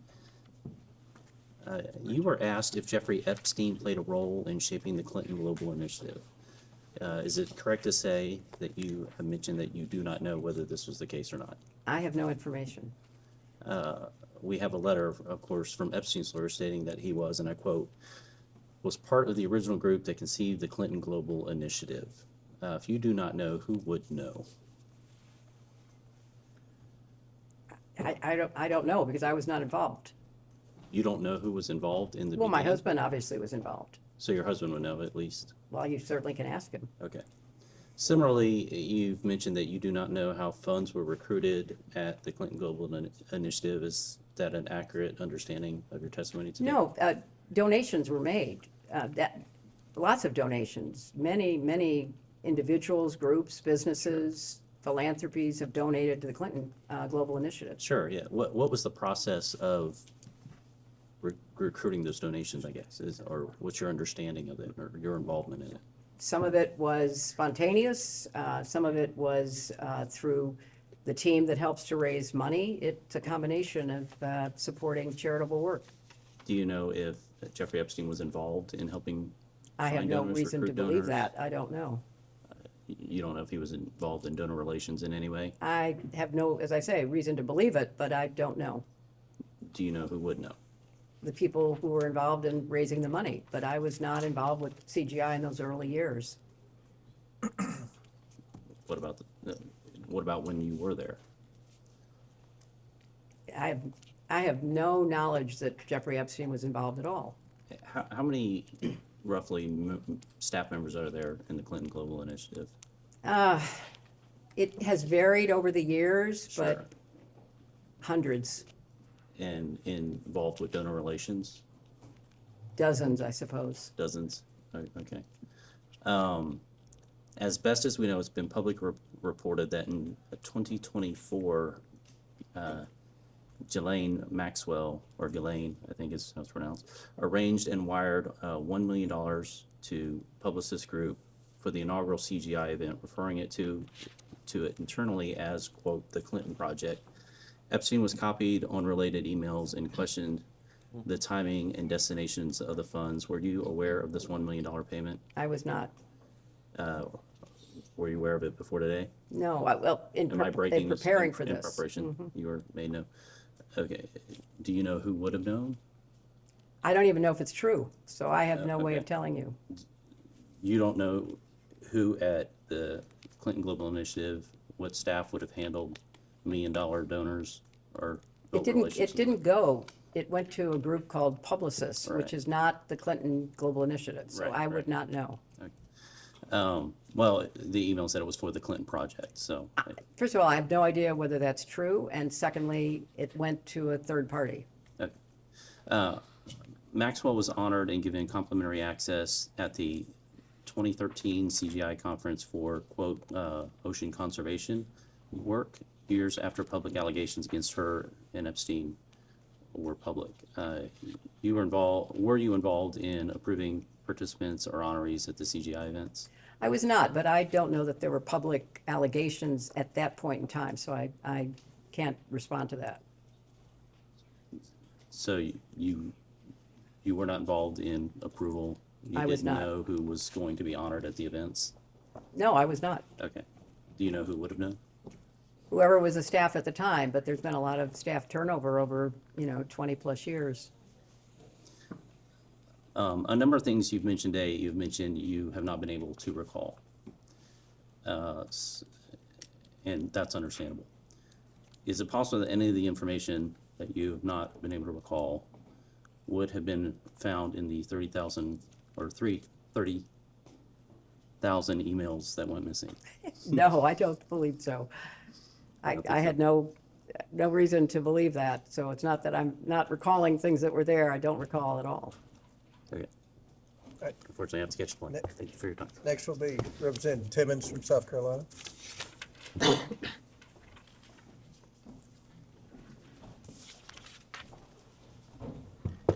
Madam Secretary, William Hello. Timmons from South Carolina. Thank you for being here today. Throughout this deposition, you've seemed to be a bit incredulous, indignant about being here. Do you think it's inappropriate, it seems?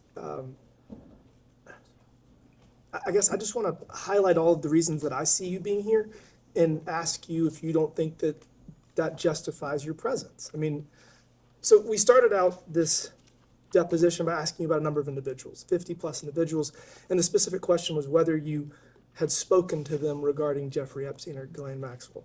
So I'm going to highlight 4, and I'm going to tell you why we asked you about them. So do you know Senator Bob Kerrey? I do know Senator Bob Kerrey. Okay, and was he not the chair of the Democrat Senatorial Committee when you got elected to the Senate? I thought it was Bob Torricelli, but I could be wrong. Okay, well, he was the chair of the DSCC for the 8 years prior to you getting there. He left office when you got sworn in, but obviously there's a lot of overlap. He's a prominent member. He resigned in disgrace because of his association with Jeffrey Epstein. So there's a commutative property. He's in your orbit. He had to resign. Next person is Casey Excuse me, Wasserman. Mr. Yes. Representative, was Bob Kerrey one of the names that was listed? Bob Kerrey He was. wasn't listed in the original list So in that the council list that was read. shared with the witness, I don't see My that name. apologies. I He don't- was not listed. If he was not listed, No, he but was not. He Just, does I have. was his- just seeking that clarification. Thank you. Casey Wasserman. Do you know Casey Wasserman? I do. Okay, and was he a former trustee of the Clinton Foundation? I don't know. He wasn't during the time that I was involved. Okay, well, it is alleged that he was a former trustee of the Clinton Foundation, and he also had to resign in disgrace from his company, and obviously there's an association there. So, you know Larry Summers? I do know Larry Summers. Okay, and he was obviously former Treasury Secretary, campaign advisor. Apparently he didn't give you good advice, but y'all obviously have a long-standing relationship. He also was forced to resign in disgrace because of his association with Jeffrey Epstein. Yeah, but I've never talked to these people about. I understand, but you Jeffrey understand, you were the Secretary of State, you were the First Lady, and you were a United States Senator, and you have all of this power and influence and these connections, and when there's just this enormous amount of smoke that I'm going to go over, it is appropriate for us to then ask you questions because we're trying to get to the bottom of this to make sure it doesn't happen again and to hold people accountable. It might not be you. But all of the people you just read, it seems to me, should have been ahead of me being subpoenaed than me.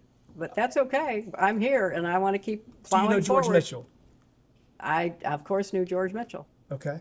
Obviously, he also had to resign in disgrace. So that was the purpose of the people that we were trying to get your associations with. So obviously, I'm not going to go over this too much in length, but I've been in Congress for 7 years, and I've only been to the White House, I don't know, a dozen times.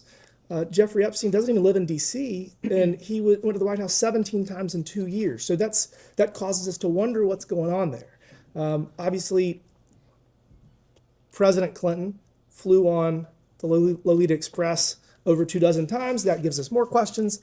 He is your husband, so we are just curious about all of these things, and that's the purpose of this.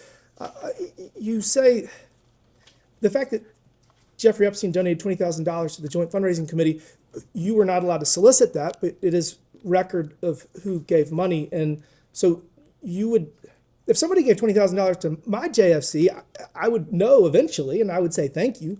You never thanked him for his contribution. Not that I'm aware of. I didn't. First time I knew about it was when I was preparing for this testimony. Obviously, all the members of Congress have to deal with fundraising. It's probably the worst part of the job. But generally speaking, when people give you a large amount of money, you say thank you. So I They think didn't give again, it to me. They gave it to the joint committee. the and joint, I- the JFC has disclosure requirements, and you'd be able to tell, and it was for your behalf to get you Well, elected. So again, I mean, you're Please let the quibbling. witness finish. It's You're okay. cutting her off. She's got I've told you all I know, which is that I did not know. There's dozens of pieces of information that create a pattern, and you're here because that pattern causes us to have questions to understand. What are your questions? Did I'm- I know anything about his crimes? I've told you, no, I did not. Did I know anything about her crimes? No, I did not. Was I in a position of responsibility to investigate those crimes? No, I was not. Again, there's a pattern. You gave the best line of the deposition.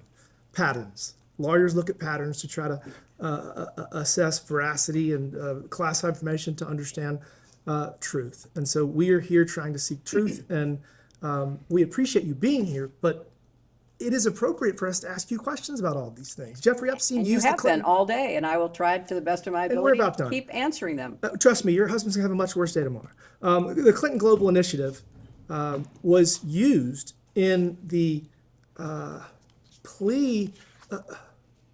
Jeffrey Epstein's lawyers used Epstein's role in facilitating the Clinton Global Initiative to justify his plea deal.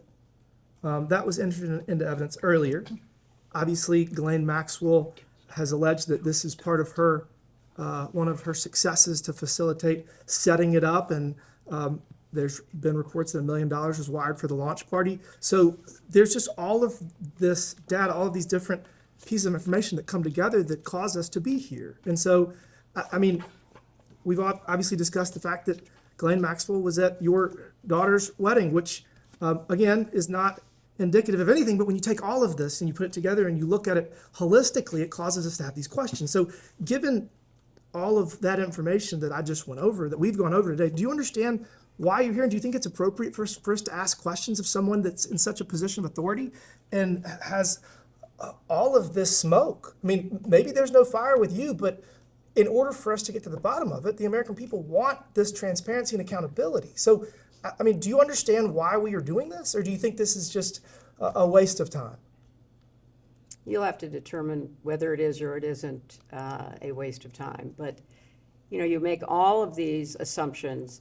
I don't believe anything Jeffrey Epstein says. So whatever he said, I would discount completely. I don't believe very much of what Ghislaine Maxwell said, and the very first exhibit you gave me was what she told, you know, Blanche Todd. So it's your job to figure out what is and isn't true, but more importantly, what's relevant to your investigation. And What's relevant to our investigation is Yeah. that people at the highest levels of government were involved in a sex trafficking I was ring. not involved Again, at all, but and I you're here to resent answer- you even connecting You're those here to help 2 us get to the points. bottom of it. I've been doing my very best Well, you all tried to day. avoid it for Please 6 months. let her answer fully the No, I question. mean, and then I've you been can ask. doing all I can to, how can I answer questions about a person that I don't believe I ever even met, although maybe I was in the same room once, who gave money to a joint funding committee that I did not have knowledge of? I'm doing the best I can to answer your questions. I appreciate that. Again, patterns is what we're following, and I think we're gonna have a lot more questions for the president tomorrow. Thank you. McGuire. Accepts Representative McGuire from Virginia.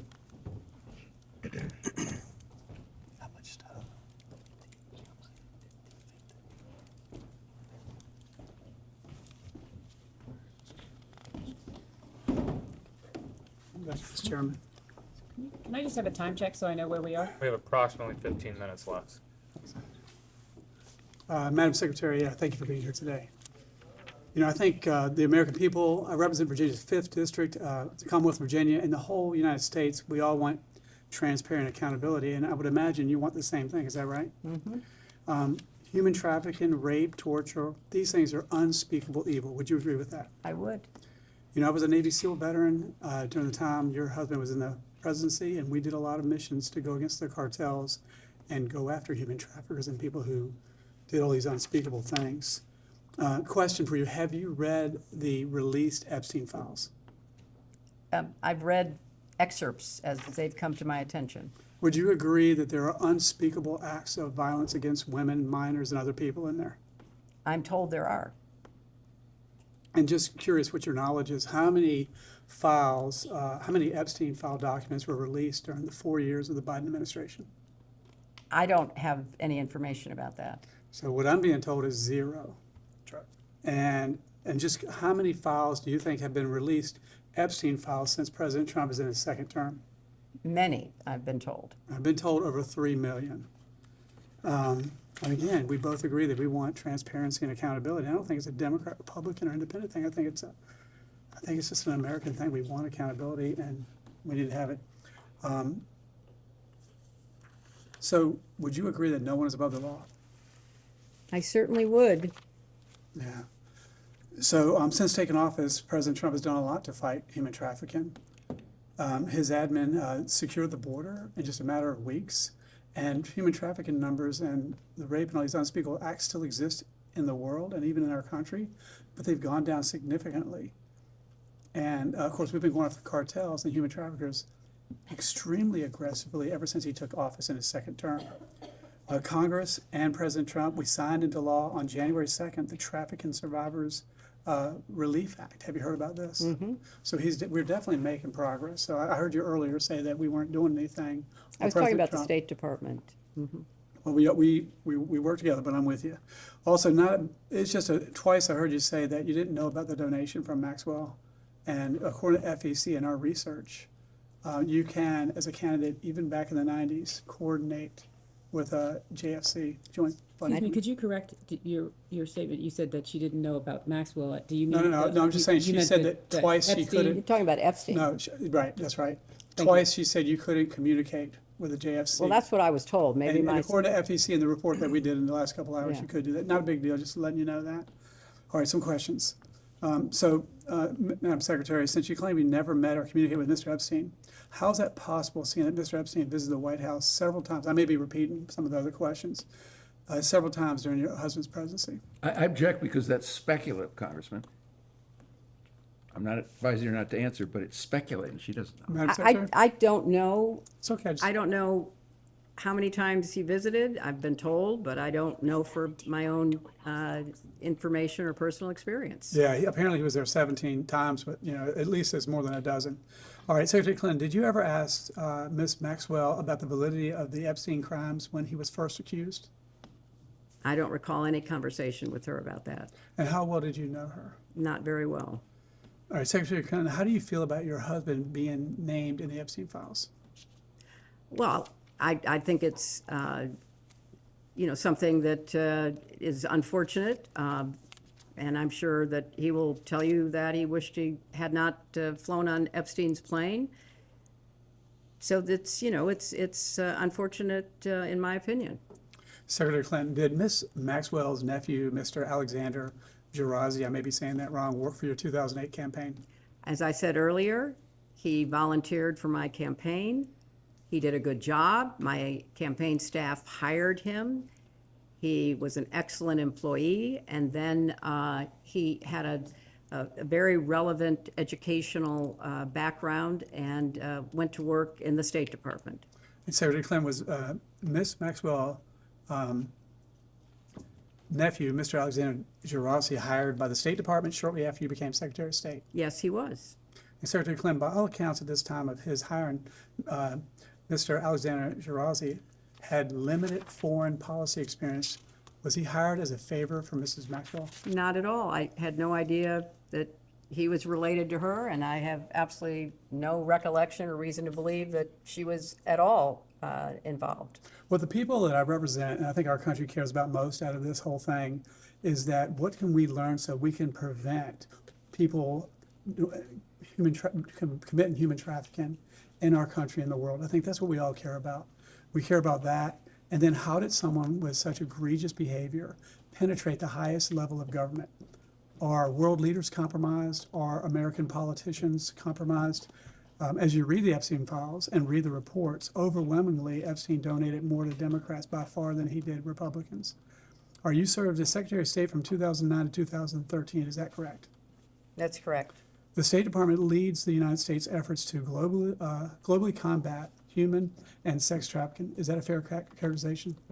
It is the responsibility of the State Department to try to hold countries accountable through our annual report and to work with countries to try to encourage them to improve their laws and their enforcement. In fact, Secretary of State is responsible for submitting an annual trafficking in persons or TIP report. Is that correct? That is correct. And Secretary Clinton, can you please explain what this report is? What is the purpose of the report? What was your role in the creation of this report? And did you have a final approval of the contents of this report, the TIP report? This report, I believe it's legislatively mandated, is put together by the experts in the State Department and people who are responsible for following developments in trafficking through our embassies around the world. And what it does is to try to assess whether countries are taking trafficking seriously, whether they have adequate laws, whether they're enforcing those laws, whether judges are trained, whether law enforcement takes the crimes seriously. And then every year, the office responsible for the TIP report evaluates and describes what a country was doing. And in egregious cases where countries are ignoring it, where the problem is getting worse, there can be sanctions employed. But usually the effort to stay out of the report in a negative way helps us diplomatically to persuade countries to take more action. Okay, so to be clear, were TIP reports submitted to Congress during your tenure? Yes. And was human trafficking in the United States increasing or decreasing during that time?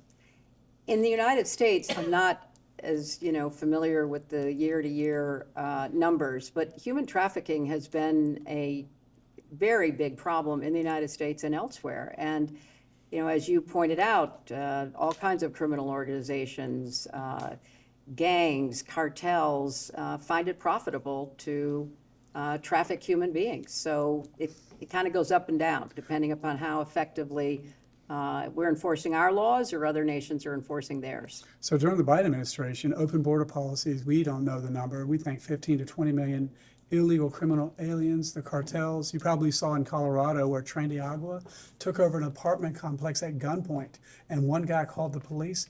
They cut his fingers off and said, if you call the police again, we're going to cut off your hands. So would you agree that having a secure border is very important to prevent these cartels and these human traffickers from coming into our country and victimizing the American people? I have been in favor of secure borders and effective, humane immigration policy for as long as I've thought about it. And when I ran for the Senate, when I ran for president, I advocated for security at our borders, but also additional resources so that we could process the people who came to our borders in a more efficient and timely way. I voted for comprehensive immigration reform on a bipartisan basis when I was in the Senate. So yes, I absolutely agree that we need secure borders. Yeah, so what are the tools, because we want to get to the bottom of whatever, this unspeakable evil, whoever's at fault, we need to stop it from happening again. So I'm just wondering, what other tools does the State Department have to foster international cooperation and addressing international sex trafficking? How can we utilize these tools? Now, obviously, we've been very effective in the first year of President Trump's second term, but going back into what you learned when you were there, what could we do? I think, the efforts that we attempted to deploy in terms of sanctions, in terms of pressure, coercive diplomacy to try to make countries, either have the laws or comply with the laws were the tools that we use diplomatically. Law enforcement uses other tools. We are not a law enforcement agency in the State Department, but we did our part to try to work jointly with law enforcement, not only the Department of Justice, but law enforcement in other countries. And I think that that's why it was, hard to understand why one of the decisions made in the State Department was to, gut that office, because I do think it plays a role. I mean, it's not the, law enforcement role, but it is an important informational, educational, diplomatic effort that can pay off. And now we don't have the resources that we need there, in my opinion. Do you think that world leaders or maybe American politicians are compromised with people in the Epstein network to allow them to have this evil go on in our country, New Mexico, Epstein's Island, and all that? I have no information about any of that. If I take you at your word, or we take you at your word, you let Epstein and his close associates, close to your family, close to the Clinton Foundation, do you feel like you made a mistake? I never met him, so I have no way of, judging. I never met him, and I wish he'd been stopped in 2008 instead of given a slap on the wrist like he was. Thank you. And with that, we will end this majority's hour now. About the record.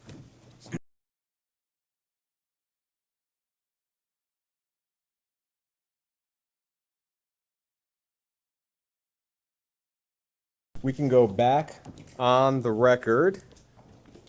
Ma'am, I have just a few questions about things you discussed in the previous round, then I'll turn it over to a member of the committee. There were a few cases of mistaken identity, I think, in the previous hour. So, for one, we understand that Bob Torricelli was the DSCC chairman when you ran for Senate, not Bob Kerry. I think you got that one right, and we just wanted to confirm that for you. In addition, John Scully is a businessman who at one point was the CEO of Apple.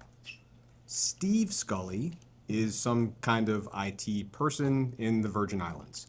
Am I correct to say that you do not know Steve Scully, the IT guy in the Virgin Islands? That is correct. Great. You were asked several times, and I just want to get it clean here in one place, whether your husband visited Mr. Epstein's island in the U.S. Virgin Islands. Firstly, to be clear, you yourself did not visit Mr. Epstein's island. Is that right? That is right. And am I right that it's your understanding that your husband also did not visit Mr. Epstein's island?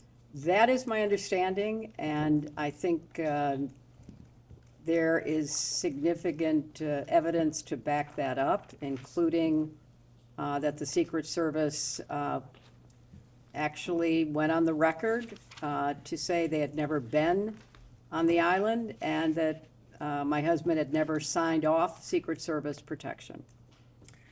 You took my next question, which was to clarify that as far as... Let's clarify it again. Maybe they'll hear it We'll this time. double clarify it, that as far as you know, your husband did not separate himself from his Secret Service detail in order to fly on Mr. Epstein's plane. As far as I know, he has never signed off on Secret Service protection. One last one for me. Former Attorney General Alberto Gonzales was Attorney General at the time that Mr. Epstein received his sweetheart deal. As far as you know, was former Attorney General Gonzales required to physically come in for his deposition as you are today? As far as I know, former Attorney General Gonzales was not required to come in. He gave a statement, a very short statement, saying he didn't know anything and was excused from appearing.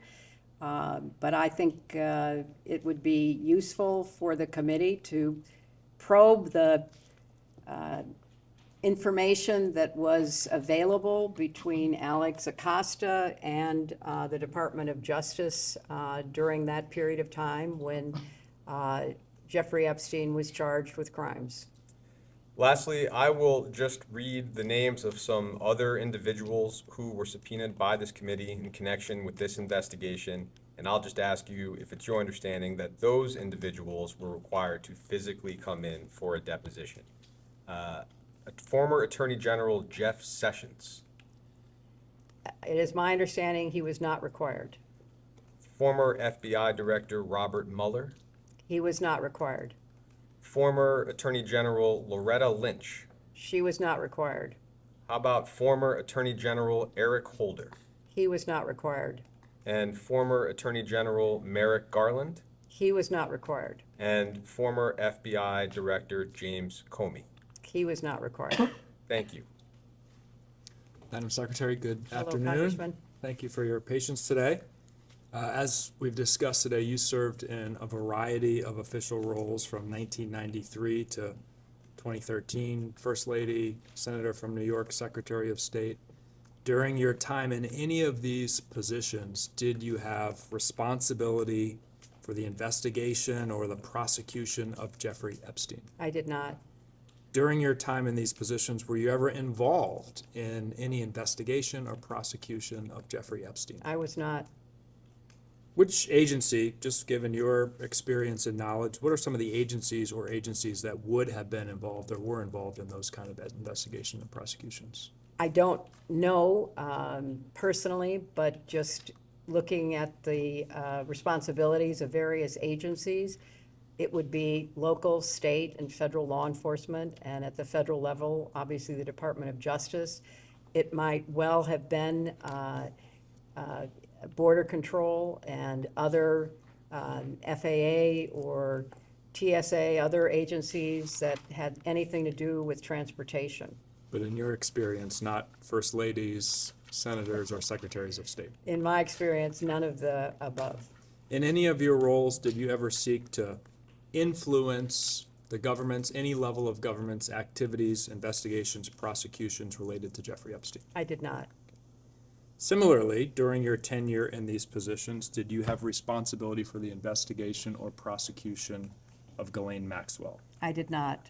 Were you involved in the investigation or prosecution of Ghislaine Maxwell? I was not. Thank you. During your tenure, did you ever seek to influence any level of government's investigation or prosecution of Ghislaine Maxwell? I did not. Okay.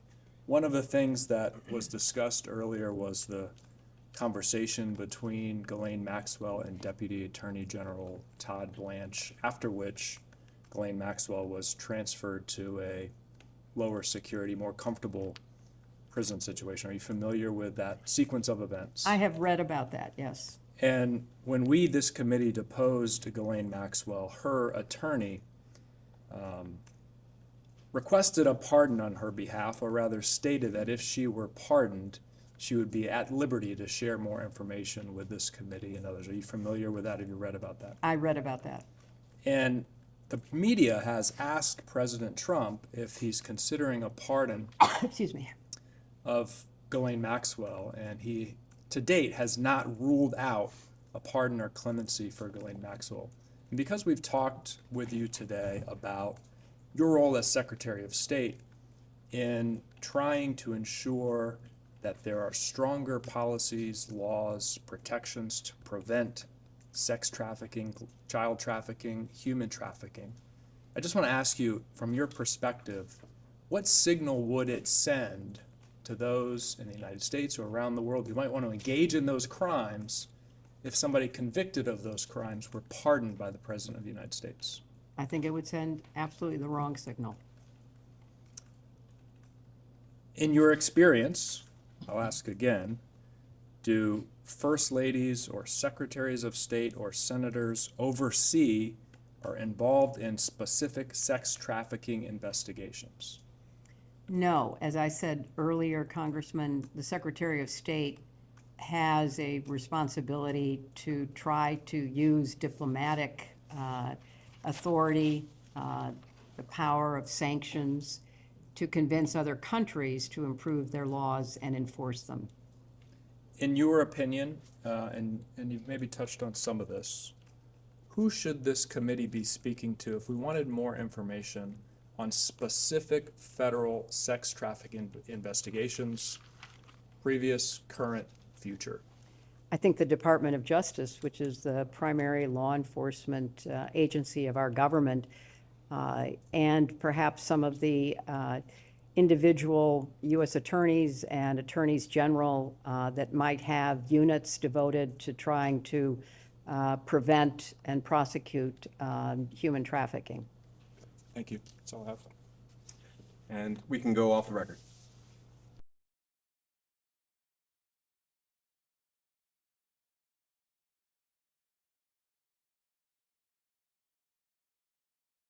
All right, we will go on the record. It is 4:17 in the afternoon. Mr. Burleson has a few questions for you. So I'm going to begin with some lighthearted, different questions.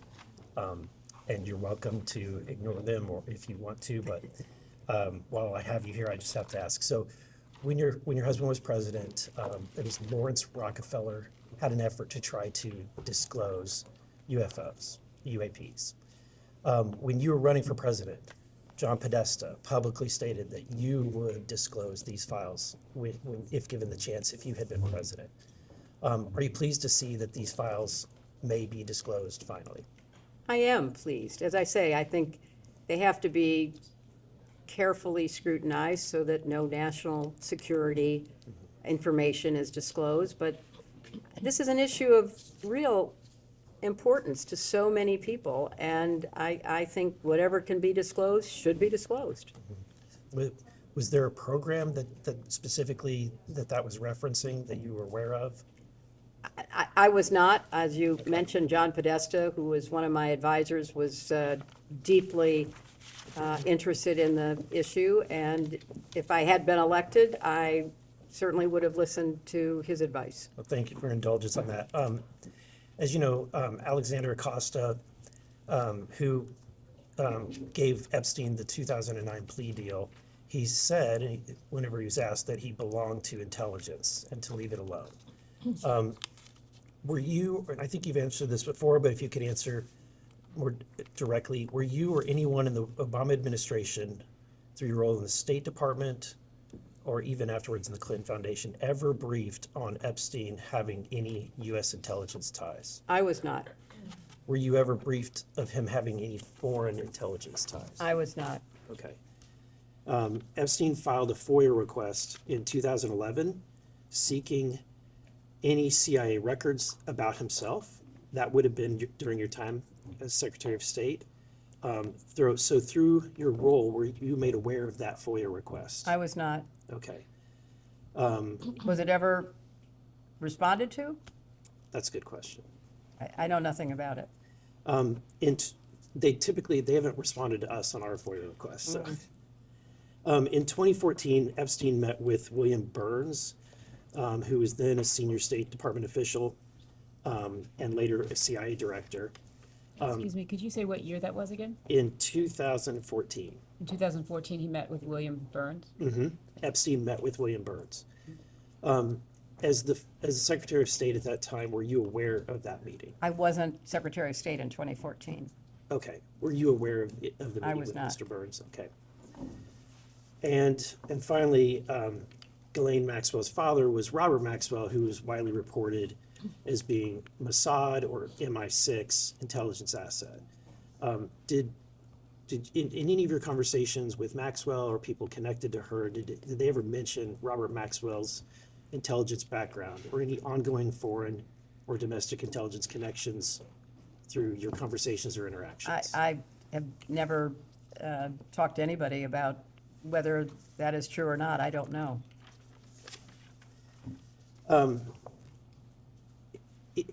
Were you aware that when Maxwell attended your wedding, she was skipping a court-ordered deposition in the Epstein victim's civil lawsuit?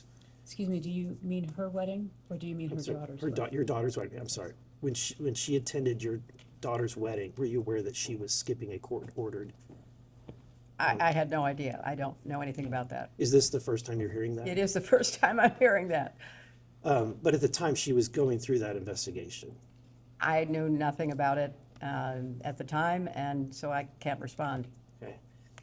Later, Chelsea vacationed with Maxwell in 2009 and reportedly remained... That was before the wedding. Before that, she vacationed in 2009, was reportedly friendly with her. Are you aware, what was the nature of that relationship? I think you've described it. It was a friendly relationship. Is it safe to say that she was closer to Ghislaine Maxwell than you were? I had very little contact with Ghislaine Maxwell, so I can't speak to anybody else's relationship, only my own. But it's safe to say that she was closer. I'm not going to characterize it because I don't know. Okay. Chelsea was also in attendance at the wedding in Morocco in 2002. It's also been documented that Epstein was there as well as Maxwell. At that time, she would have been 21, maybe 22 years old. Do you have any concerns, or have you asked your daughter about any maybe potential inappropriate all of activity? these questions about concerns that predate the charges and pleas of Epstein are very hard to answer because people did not know At the time. at the time. Yeah. And, all the questions about, the contribution to the joint committee, people didn't know. I mean, Right. and so in retrospect, nobody would have Right. had any,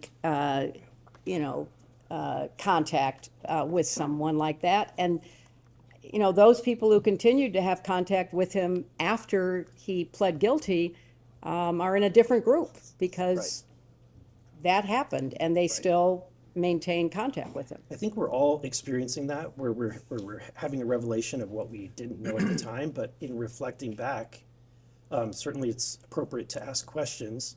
And so my question is, knowing what happened at that time, have you had a conversation with her? Was there any inappropriate activity during that time? At the time, nothing was known and nothing untoward occurred. And then there was no further contact with him. So I can't really speculate about that further. We can all agree, I think, that Jeffrey Epstein was a monster, that he was empowered or enabled by Ghislaine Maxwell. I think we can all agree with that, correct?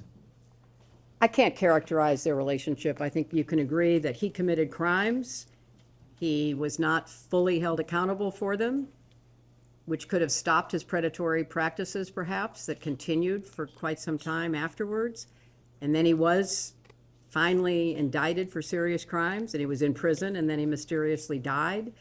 And with her, she was, finally indicted, tried, and convicted. And I think you have to look at it in the chronological way in which it unfolded. Yeah, I think that there's varying degrees of culpability. She was certainly going beyond just being silent in her knowledge about the horrible acts that he was doing, but she was actually enabling him. That's what she was convicted of. That's right.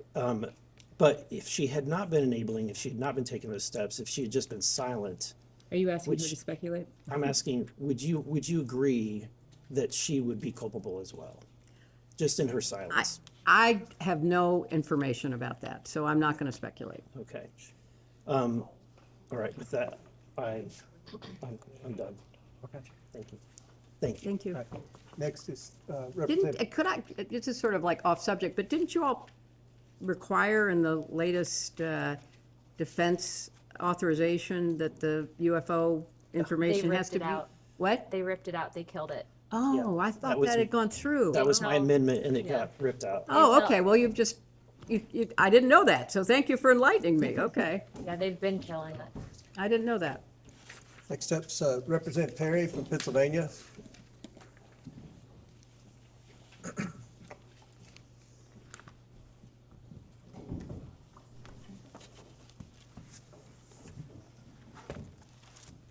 Good afternoon, Madam Secretary. Good Live afternoon. in a particularly beautiful part of the country. Thank you. Good for you. It's very pretty up here.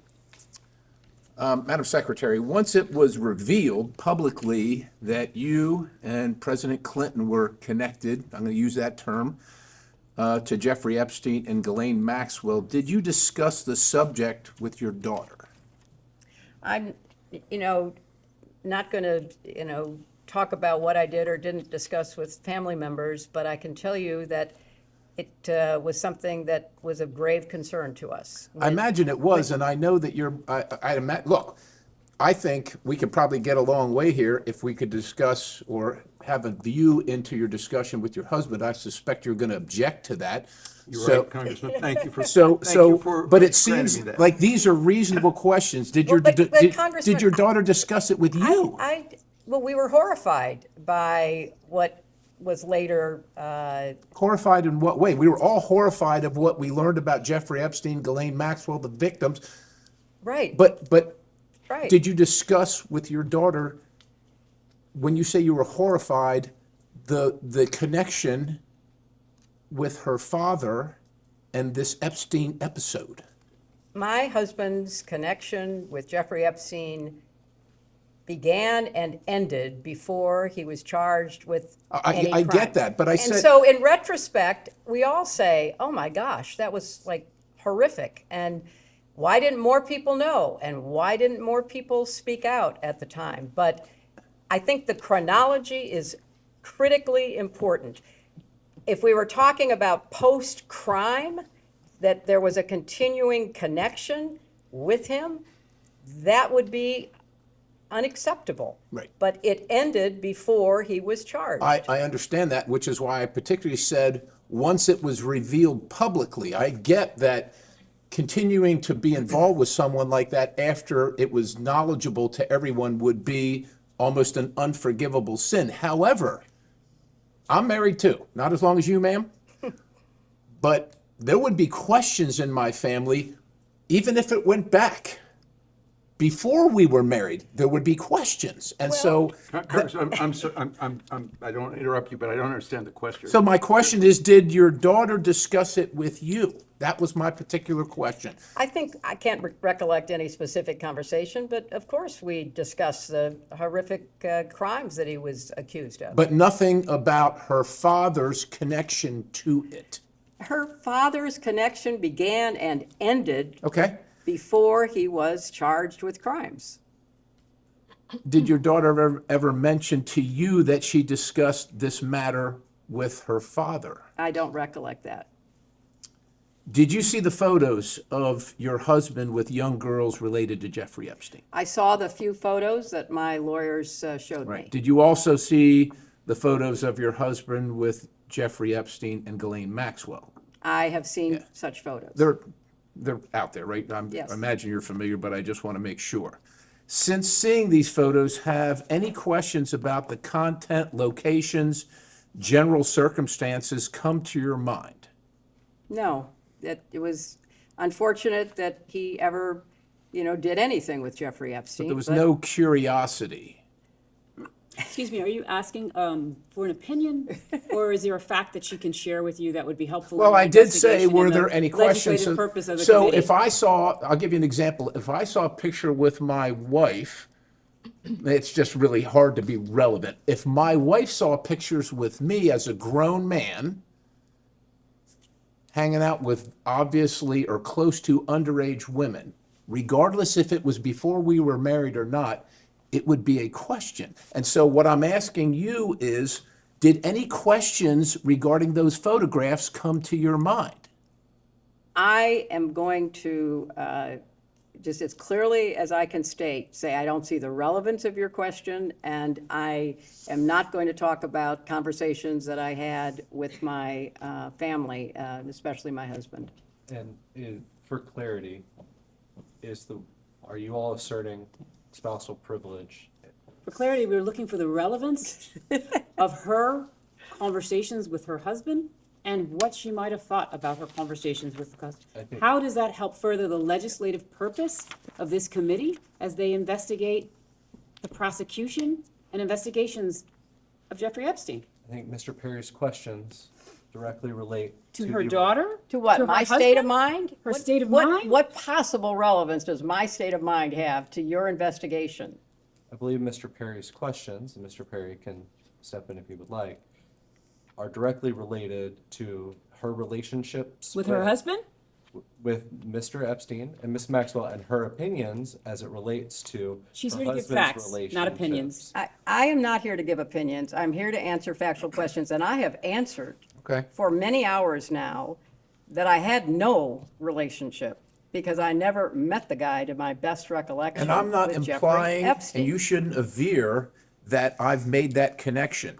I'm not implying that. Well, yeah, okay. You're still married, Madam Secretary, still That's married, very correct? true. Okay. Can you identify the man in these photos? I can't see them across the table. Let me get them a little closer. So, just for the record, you would like her to identify pictures of her spouse? You need her here to testify on pictures of her spouse? The 42nd President of the United States of America? That is my husband. Okay, Yes. how about the location? I have no knowledge of the location. I have no context for the location. I know nothing about the location. If you were informed that that's on Mr. Epstein's plane that Would you flew- like her to speculate based on your No, informant of that? ma'am, if you'd let me ask the question. If you were informed that was on Mr. Epstein's plane that is known to have frequented not only the island, but other locations where sexual abuse, horrific sexual abuse occurred, would you have any questions about those photos and who's in them? Objection, calls for speculation, states facts not in evidence. You can, I'm not instructing you not to answer. Well, no, I'm not going to speculate. I'm Okay. not going to. Do you know the names of any of the young girls in those photos with your Whose faces husband? are blacked out, Congressman, correct? I understand that. But the photos are out there. But are you saying she should be able to know who individuals No, I think are what that I'm they're- saying is that the photos are black? what I'm saying is that in a normal relationship, you would probably ask the person that you're sleeping with who that person in the photo is.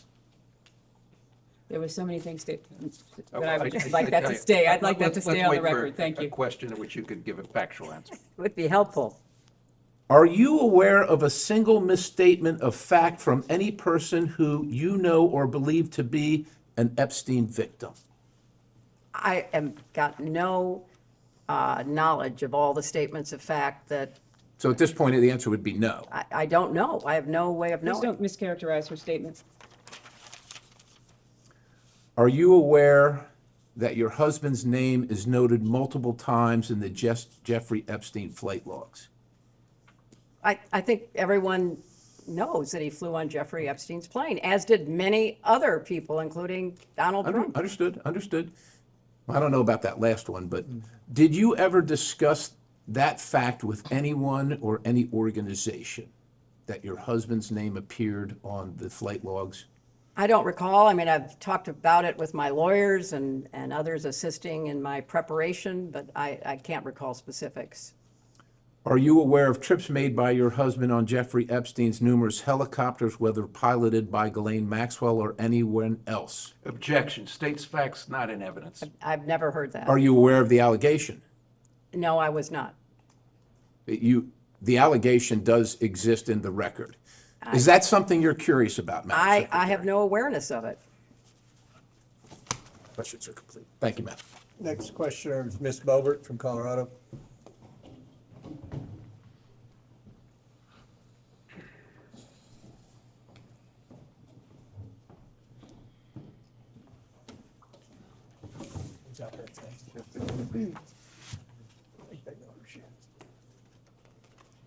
Ms. Clinton, Madam Secretary, while we sit on the record today, are you under oath? I am. Okay. Have you ever lied while being under oath? I have not. Have you ever lied in a deposition? I have not. Okay, thank you. Have you ever transmitted any information to Epstein or Ghislaine Maxwell about the United States government? I have not. As has been mentioned many times here today, Bill Clinton flew on Epstein's plane at least 26 times, multiple international trips from 2002 to 2003, often with Maxwell. When and how did you first learn of these trips, and did you discuss them or review them with him prior to taking the trips? It's a compound question. I'm going to object to the latter part of it and instruct her not to answer on the grounds of When and how did you marital- learn of these first trips? Of these trips? I don't recall how I learned about them. I knew that he was traveling on a number of different planes owned by a number of different people, and I don't recollect having conversations about the planes. We talked about the work. We talked about the meetings that he had. We talked about his efforts to try to persuade countries to invest in low-cost And AIDS did you drugs. discuss who That's you would what be we talked traveling about. with? I did not. I don't have any recollection of that. Ms. Clinton, when did you first learn that your husband was spending time extensively with a registered sex offender? He did not after, he was convicted years after Bill stopped having any. Were there any connection. activities that raised any red flags to think that he could be charged of sex crimes during the time Are you that asking if Clinton? she has awareness? Yes. Of Jeffrey Epstein? Of any red flags being brought to your awareness, to your family's awareness, while your husband was spending time with Jeffrey Epstein? I have no recollection of anyone bringing any red flags to me. So have any of the victims of Epstein or Maxwell ever reached out to you in any way? I don't recall that. You do not recall any reason a victim may have reached out to you or your counsel? Excuse me, Your question the was, does she question's asked and recall answered. whether or not any I asked victim any- reached out to her, and she said she did not have an awareness of that. Moving on, Ms. Clinton, are you aware of anyone ever telling your husband that they had damaging information about him that they would release? I have no awareness of that. Did Epstein ever ask you or Mr. Clinton for any favors of any kind? I never talked to Jeffrey Epstein. Did Maxwell ever ask you or Mr. Clinton for favors of any kind? She did not ask me. Did Epstein have any connection to or association with the Clinton Foundation? There's been the allegation that he did, but I don't have any factual basis for knowing one way or the other. Okay, and we have discussed today the small amounts donated historically, and the $20,000 to your campaign, the 1999 Senate campaign, $25,000 via affiliate. Excuse me, could you state for the record, it was not to the campaign, so if you wouldn't mind just stating. $20,000 to Hillary's 1999 Senate campaign? No, it was a That's joint. inaccurate. It was a joint Okay, state campaign. joint campaign, okay, sure. Fund. Okay, so we have talked about those connections. In past public statements, as in 2017 speeches and interviews, you described Pizzagate as a baseless conspiracy theory, alleging you and others ran a child sex trafficking ring from a Washington pizzeria basement. Have you reviewed any 2025-2026 Epstein files that were released that you believe reference or relate to those specific 2016 claims regarding the Podesta emails, Comet Ping Pong Pizza used as code possibly? I'm sorry, does You're this asking relate? her about whether Excuse me. she's reviewed emails in In the the Epstein Epstein files. files, which relate to the wacky Pizzagate You scandal. could characterize it however you want. I just would like to know if she's familiar with any of them. So She's excuse me, commenting. your question is about whether or not she has reviewed any emails in the Epstein release files about Pizzagate. Correct. Pizzagate was totally made up. It was an outrageous allegation that ended up hurting a number of people, that caused a deranged young man to show up with his assault rifle and shoot up a local pizzeria. I can't believe you're even referencing it. You should be. There are connections to the language. I'm Well, not the talking QAnon about- people believe there are, so I don't know what QAnon have at people it. believe. Have at it. But you've accused certain parties, and I think even right now today, of promoting slow walking or information in ways that fuels conspiracies. In your view, did any Epstein-Maxwell related investigations or file handling pre or post 2019 contribute to or intersect with the spread of Pizzagate style theories about Democrat figures? Objection. I have Calls no for way an of answering. That is the impossible amount of most speculation. ridiculously. Have you or your representatives identified any Epstein file content that has been misinterpreted online to revive those claims? And what steps, if any, have you taken to clarify? Again, object on the ground of I think that this is all very speculation. reasonable. Well, first of all, I don't follow the crazy conspiracy stories that are online. I regret that anybody does. I find it quite sad, but also disturbing that people would believe some of what is put forth, like Pizzagate. So I have taken no steps to review anything Do you think that might pizza- have any connection to something which I think is totally bogus. John Podesta, your 2016 campaign chair, appears in some Epstein file contexts.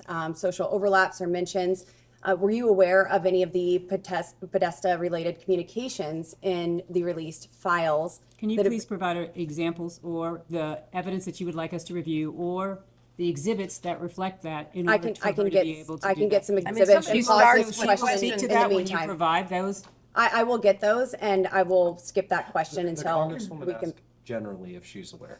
Generally, she is asking if she's aware of specific information that is in the files that you all are relying on. Please provide the witness with If your copies of that client materials. doesn't know or has no recollection, she's welcome to state so. We're also welcome to actually see the information that you're speaking And to. again, the representative is asking general. I mean, general really, questions I she's mean, I familiar. expected a lot of interesting questions today, but Pizzagate was not on my list. That's okay. We're asking all sorts of things here. You certainly are. You certainly are. We're just trying to get the truth out to the American people. Well, that and would get be some clarity. very helpful. Are you aware of any files that were on Anthony Weiner's laptop in a folder that was titled insurance, life insurance, with a zip file titled Excuse me, Frazzle? I'd like the chairman's This is ru- no, way I'd like outside the the chairman's scope. ruling. This is way within the outside the scope? scope. Is this within the scope, Mr. If Chairman? the chairman rules that it's not within the scope, I Mr. have other Chairman, based on what questions. you said in the public hearing, is this within the scope? We can go off the record for a moment to. Mr. Chairman, is this within the scope? We'll go off the We'll record. go off the record and can talk.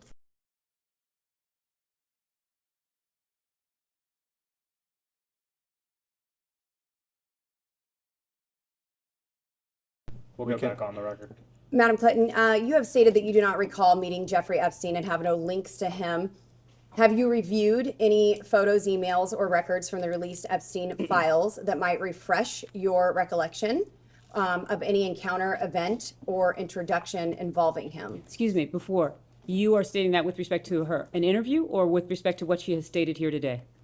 I'm asking in general, has anything that you have viewed since the release of the Epstein files brought any sort of recollection of an encounter with Epstein? Not that I recall. You acknowledged meeting Ghislaine Maxwell on a few occasions in connection with the Clinton Global Initiative. Please describe each meeting in detail. I did not. I said that, actually, in response to a question, which posited that she had come to the Clinton Global Initiative in 2013, I stated I did not have any involvement in that, and I did not recall seeing her there, but I have seen photos that she has been there, and in 2013, she was very active promoting this ocean work that she was doing, and apparently everybody from the UN to CNN to the TED Talk people thought it was worth giving her a platform. Madam Clinton, one of the jobs you did for the CGI was helping and maybe even directing the planning of the annual meetings. Is that correct? No, the staff plans the annual meeting and they make a report and we offer suggestions. In 2013, Maxwell was recognized ASA Committed to Action Leader. She made a commitment in 2013 along with hundreds, maybe thousands of other people. So I find it notable that in 2011, Doug Band says that he directed the Clinton Foundation staff to bar Maxwell from receiving an invite to CGI or the Clinton Foundation events. I would like to know who overruled Doug Band's suggestion to bar Objection. Maxwell. Based on hearsay, states facts not in evidence. You can ask the witness if she knows anything about that. I know nothing about that. One moment, Ms. Boebert. The federal rules of evidence don't apply in depositions with. That's fine. I don't know congressional anything about it. Okay. And so would you also not have any indication that who she was personally recommended by to receive such an I award? was Secretary of State. I was not involved with the CGI planning or operation. Your husband during that. presented that award, or is that true? I have no idea. Okay. And then just a couple of more questions. Regarding the Epstein files, there are many files where Jeffrey Epstein seems to speak as though he does know you personally. In one file, EFTA 006571115, Mr. Epstein is commenting, and he quotes, "Hey, Hillary Clinton is much prettier in person." This was Tuesday, September 20th, 2011. And then another. Congressman. I'm not going to object to that. Congresswoman, can we see the documents, because we don't think the we will get that document says it. We don't think the document Okay. says it. Not that you're not pretty. That's say that. Jeffrey Epstein has I'll take it if I can also get it. commented that meetings with Hillary are not easily discreet. Has he ever connected someone to meet with you? Not that I'm aware of. Okay, I'm going to let my colleagues ask some questions, and maybe I'll be back. Thank you. Thank you. And I'm going to let staff. Secretary Clinton, just to circle back on a few things. You mentioned that your daughter Chelsea had a friendly relationship, is that correct, with Miss Maxwell? I believe so. And did Chelsea tell you what made the relationship friendly? Again, it was through Ted Wade, the longtime friend of ours. That's how, you know, I certainly met her. So Chelsea met Glenn Maxwell through Ted Wade as well? I believe that's right. And I believe you testified earlier, Ted Waite's been a family friend for like 30 years or something to that effect. Early 90s, yes. And having a friend that long, did you never discussed Miss Maxwell with Mr. Waite? I don't discuss the relationships of my friends. That's up to them. And so to be clear, you never discussed Miss Maxwell's relationship with Mr. Waite? Not that I recall. You know, shortly, as my memory is that shortly after the wedding, on July 31st, 2010, shortly after that, they broke up. And shortly after that, he married somebody else. I know nothing about the relationship. I'm just describing what I believe was the chronology. Understood. And upon that breakup, as you said, Mr. Waite never said anything to the effect of why they broke up? Not to me, he didn't. Circling the 2013 CGI annual conference has been brought up on a few occasions today. Yes, indeed. I believe you said you did not remember seeing Miss Maxwell there, is that correct? I do not recall seeing her there. And you had no interaction with her at all? Not that I recall. After this 2013 annual conference of CGI, did anyone raise any concerns to you about Miss Maxwell being there? Not that I recall. Did, separate from just the 2013 event, did Mr. Band ever raise concerns about Miss Maxwell to you? Not that I recall.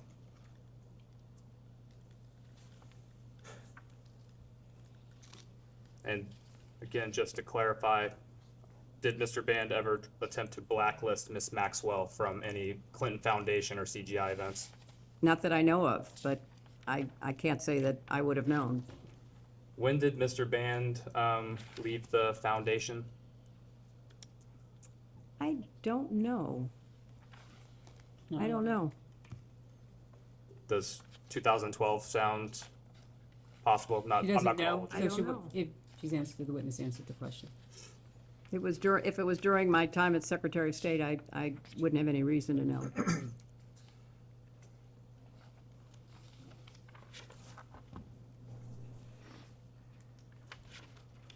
Who would have final decisions over the list of individuals or entities that would get recognized at a CGI event? It was a staff decision. If the staff made the decision, would the board have any input on that? Not that I'm aware of. They might make suggestions as to people that should be contacted or followed up with, but I don't know specifically, and I certainly don't know anything about her involvement. Understood. And suggestions, what type of suggestions would they make on individuals or entities? Oh, they might say, you know, this person's doing great work on affordable housing, or this person has done some really exciting, you know, hygiene work, trying to improve the well-being of people in some countries. It would be things like that. So maybe invite this person because we can maybe introduce this person to somebody who's interested in doing the same kind of work.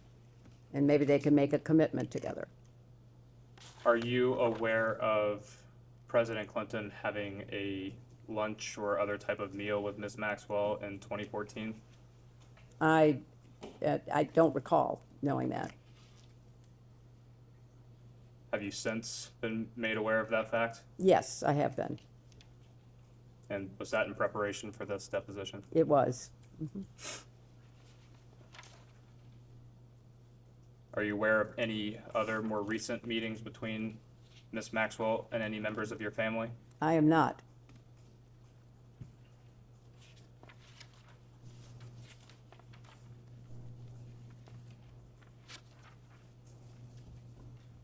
Does the Clinton Foundation often use jets of other individuals for foundation business? Yes. And that is still a common practice today? I don't know how common it is, but it has been in the past. And were there any other type of aircrafts that you are aware of President Clinton traveling on with Mr. Epstein? I am not aware of any other.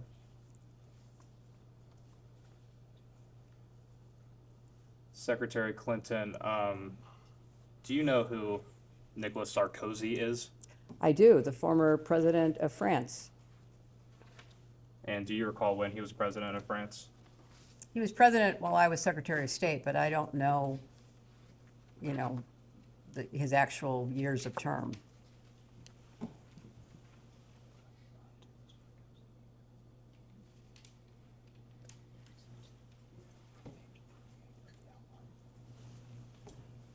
I'm going to introduce as Majority Exhibit 17 an email from the Department of Justice's release of Epstein-related files. Give us 1 second, we will provide that to you all. Thank you. I appreciate that. Also, while we have a break, I think that Congressman Perry, you wound up with at least 3 of your pages here. 2 of your Yeah, that's pages. true. Here. So I want to give them back to you because they may have notes or something. Sure.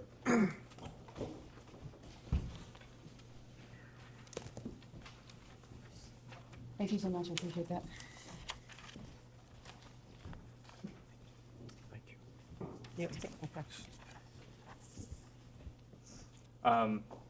Secretary Clinton, this is a email. The top of the page says to a Oliver Colomb. I will stipulate to you that he was an advisor to President Sarkozy. It is date stamped EFTA 01949592. The original email here is from Mr. Colomb, and he asked, could you organize a discreet meeting between Sarko and Hillary Clinton in New York? If not, who should we ask? Mr. Epstein replies, meetings with Hillary are not easily discreet. When? We started to touch on this earlier. Are you aware of Mr. Epstein or any of his staff reaching out to anyone on your staff to set up a meeting? I am not aware, and I find it kind of weird because I know Sarkozy, he would not have needed, if somebody was seeking a meeting with me and Sarkozy, he would not have needed to go through anybody else. He could have contacted me directly. Understood.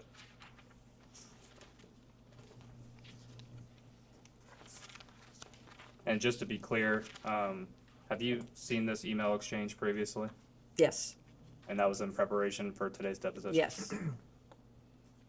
But no prior awareness of this email None exchange? whatsoever.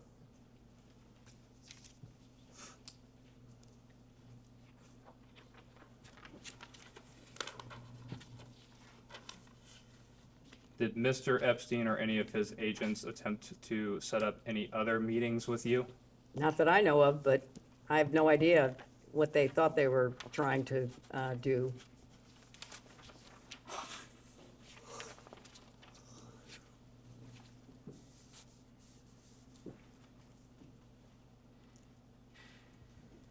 Secretary Clinton, We've touched on this a little bit, but just to make sure the record is totally clear here, you have said that you've never been to Mr. Epstein's island, is that correct? You You've know never what? been. I am so tired of answering that question. If you have one scintilla of evidence to the contrary, put it forward. I have never been on his island, period. I've never been in his homes, his offices, his anything. So I don't know how many times you have to say the same thing over and over and over again. And I just am struggling with the relevance of all of this. But no, I had never have been. And based off that response, that would include you've never been to Mr. Epstein's Manhattan townhome, I have not. his New Mexico ranch, No, I have not. his Palm Beach residence, No, I have not. his Paris apartment. Didn't know he had one. Haven't been there.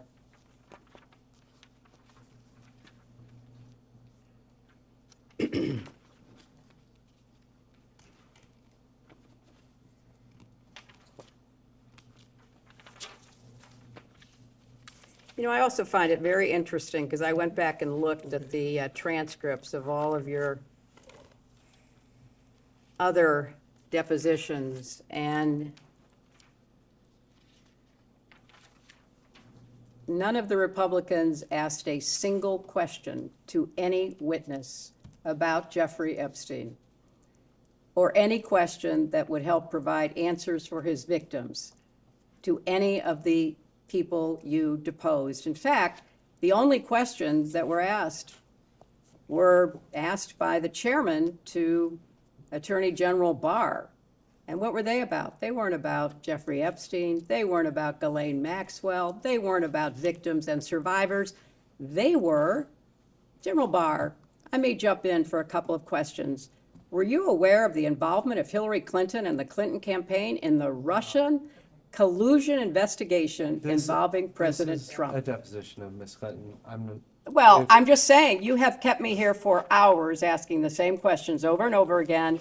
I've given the same answers over and over again. Not a single Republican at any of your depositions has asked a question about Epstein or Maxwell. And it does seem to me that if the members were truly interested in getting to the truth, you would have asked Barr, Acosta, Wexner, you didn't even show up at. Madam Secretary, I believe we are very close to finishing. Madam Secretary, did Jeffrey Epstein ever request any meetings with your State Department officials? Not that I'm aware of. That's been asked and answered, Counsel. She said she's never talked to him. She said that repeatedly. Well, I guess they have to hear it over and over again for it to, But I think you can rely on your previous yeah, answer. whatever.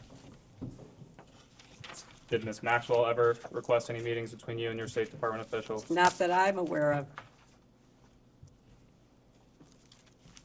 Are you aware of any communication between your State Department staff and Mr. Epstein or Ms. Maxwell? I am not. Do you? Yeah, third and final round.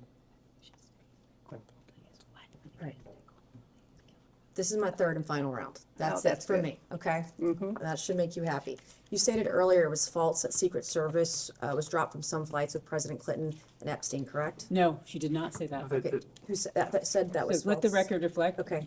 So just for clarification, her husband has never signed off of Secret Service. That means anytime he is traveling or anytime he has gone anywhere, he has not signed off from Secret Service coverage, which means the Secret Service was with them. Okay, did you know the Secret Service was FOIA'd by FoxNews.com in 2016 and asking for this information, and Secret Service refused to provide it?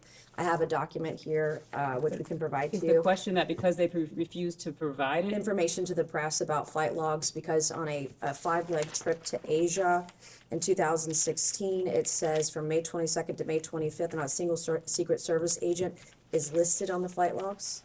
And every other flight that he was on, they were listed on the flight logs. I had So this is your printed out. question for the This is Secret an- Service, or is your question for the Secretary?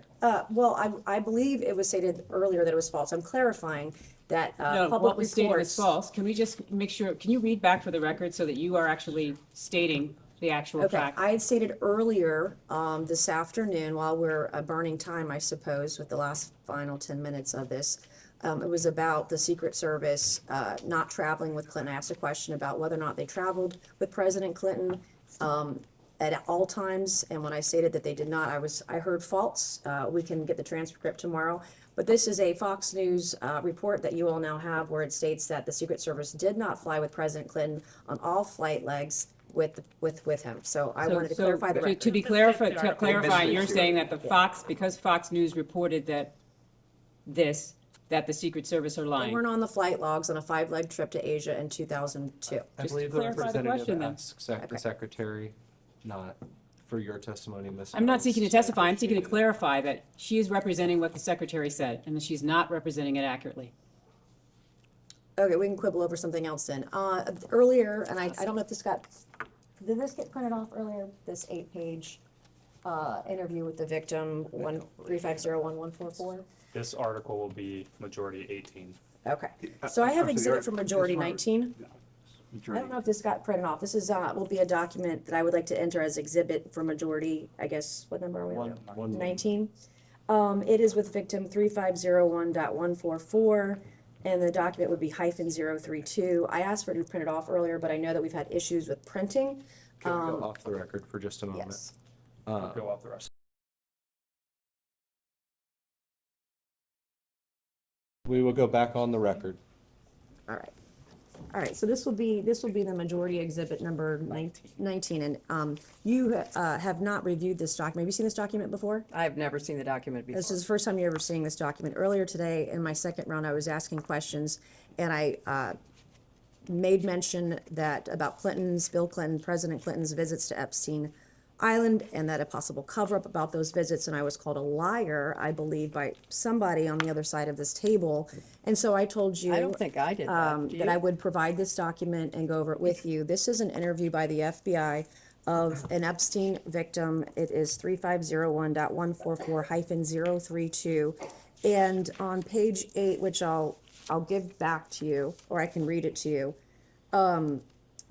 I'll give it this back. If you can read the last You can read, sentence. then. Would you please read? I'm not interested in reading something. I have no idea what it is. If you want to read it, go right ahead. Okay, I'll read it. I was called a liar over this. So this particular victim stated on the record in an interview with the FBI, Epstein wanted blank, the name of victim number 1, to say that blank, victim number 2, was a liar and that President Bill Clinton was never on Epstein Island. So I stated earlier for the record that Epstein directed victims to lie about your husband's visits to Epstein Island. I was called a liar. This is the Excuse me, you were document. called, that is not accurate. The record will reflect, and the court reporter can read it back with respect to whether or not President Clinton had ever been on Epstein Island. If somebody had represented that would not be accurate. So I said that was nobody Jeffrey made a Epstein statement about directed you. that Jeffrey Epstein directed this victim to state a lie about Bill Clinton never visiting the island. Now on page 7, for the record, which I know you've never seen, there's a fully redacted paragraph, and that fully redacted paragraph in the unredacted files of the DOJ reveal that President Clinton, it redacts his name, and it also discusses notepads that the victim wrote down in phone calls with Jeffrey Epstein because she was told to lie about another victim and lie about Bill Clinton's visits to Epstein Island. I don't know why this information is redacted. And also the attachments in this file, by the way, there were notes. You cannot see those at the DOJ. They are still redacted, which is the reason we're here today. We want to get to the bottom of this and get the truth. My next question is... Excuse me, was there a question? I'm making a statement. I want to know if she's ever seen this document before, and she was aware. I was called a liar earlier. This victim was told by Jeffrey Epstein to lie about Bill Clinton's visits to... She answered that question. Okay. Congressman. I just was answering the question for the attorney. I have majority exhibit number 20 that I would like to enter into the record. And this is page 88 of a federal case between Virginia Giuffre and Ghislaine Maxwell. On page 88... Can you hold 1 second? Oh, that's different. That's going to be 20? Yes, sir. Could you hold for 1 second, please? No, this is something else coming here. That's 20, I think. That's 20, right? He has in his hand 20. You're in your hand is The other redacted page that we handed out was the cover page. A printout we got from the other document to hand to you guys, the exhibit 19 she was talking about earlier. So we should be looking at exhibit 8 right now. Is that right? Correct. And not anything related to the other document. For the record, it is labeled Exhibit 20. but the actual exhibit, the actual document states Exhibit 8 on the front. That is That correct. was just the cover page. I had Yes. printed off just, because these documents Full are hundreds of clarity. pages. I'm not an attorney. No, forgot. And just to be clear, it's a single page of some exhibit to a court filing, and That's hundreds of pages long. There are 2 pages. could you please represent for the record what court filing this is and what the title of the document is? This would be the Virginia Gouffre v. Maxwell federal lawsuit. It's case 115 CB 07433-LAP, filed on the 1st of January 2024, and it's page 88 of that What's documentation. the title of the filing? It's the lawsuit. Well, there are many. I don't have pleadings the in a cover lawsuit. Is it page. I don't have the complaint? cover Is it page discovery? for- Is it interrogatory? in that document. We don't know what this is? Okay. Can we take a minute to read this, please? Thanks. It's the first shaded paragraph I'm going to ask about.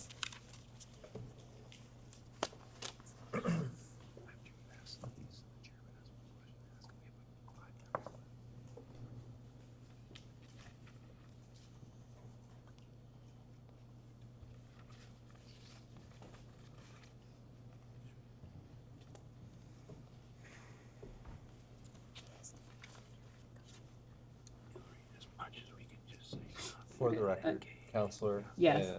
And Counselor, Just because- the document is a case in the Southern United States District Court for the Southern District of New York, in Virginia Gouffre v. Ghislaine Maxwell. And I believe the Congresswoman has already stated the case number that is listed at the top of the document. Got Thank that. you for I was that. just asking what pleading it was. Is it the complaint? Is it discovery? We This don't would- seem to have the title of the document. This would be the defendant submission regarding search terms and notice of compliance with court order concerning forensic examination of devices. Thank you.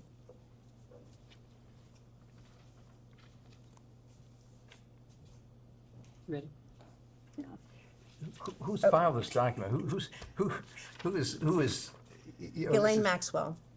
Maxwell filed the document, and it was was a request. objecting to a search, to a discovery request? I don't understand what, Could you help us by providing some clarification there?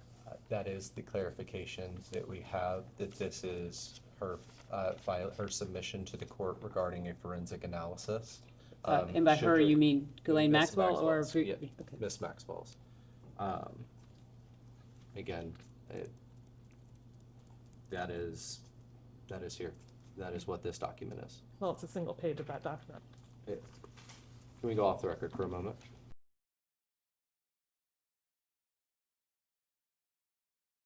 We will go back on the record. That's my question. Okay, so court filings, in this particular court filing, it lists you among 13 specific witnesses for whom Virginia Gouffre was seeking all communications. There are no allegations against you, but why do you believe you were included on this list with people like Prince Andrew, Alan Dershowitz, Amy Taylor, the Dubins, Jean-Luc Brunel, Bill Clinton, and yourself? objection. This calls for speculation. It's a partial document. The witness may answer if she can, but it's a list of names in a search term description. I have no idea. Do you know? Did you know at any point that your communications were sought after in this lawsuit? I know nothing about this. So you were never made aware that your name was mentioned in this lawsuit? This is the first time I'm seeing this. No one's ever spoken to you about your name in a lawsuit? Not that I recall. Do you think In if this lawsuit, someone's... excuse me. Yes. A lawsuit or this lawsuit? This lawsuit. Okay, sorry. This lawsuit. So do you think your staff would tell you if you were named in a lawsuit? Would they brief you on it if you were being named in a public filing or in a lawsuit? I don't know what this means. I have no idea. Your communications were sought by Virginia Gouffre Roberts Well, in her suit against Ghislaine Maxwell. No lawyers that I'm aware of ever contacted me. No one ever told you? No. You're never made aware of that? Not that I recall. Did you ever vet the wedding guests of your daughter's wedding? Did you know Ghislaine Maxwell was coming? She came as Ted Waite's guest. But you were a former First Lady, former Senator, former Secretary of State. You didn't vet individuals at events for your daughter. This was filed when? So it would have been 2024? Yeah, well, the wedding was 2010. I moved on to another question about the wedding, but I know that the chairman wants to ask some questions, so. He's got a few more, then I'll ask the last question. Secretary Clinton, thank you again for being here today. I have one final question for you, and then I will turn it over to the chairman. Would you say that being associated with powerful or influential individuals would give someone credibility? And in this case, Mr. Epstein used that as credibility around the world.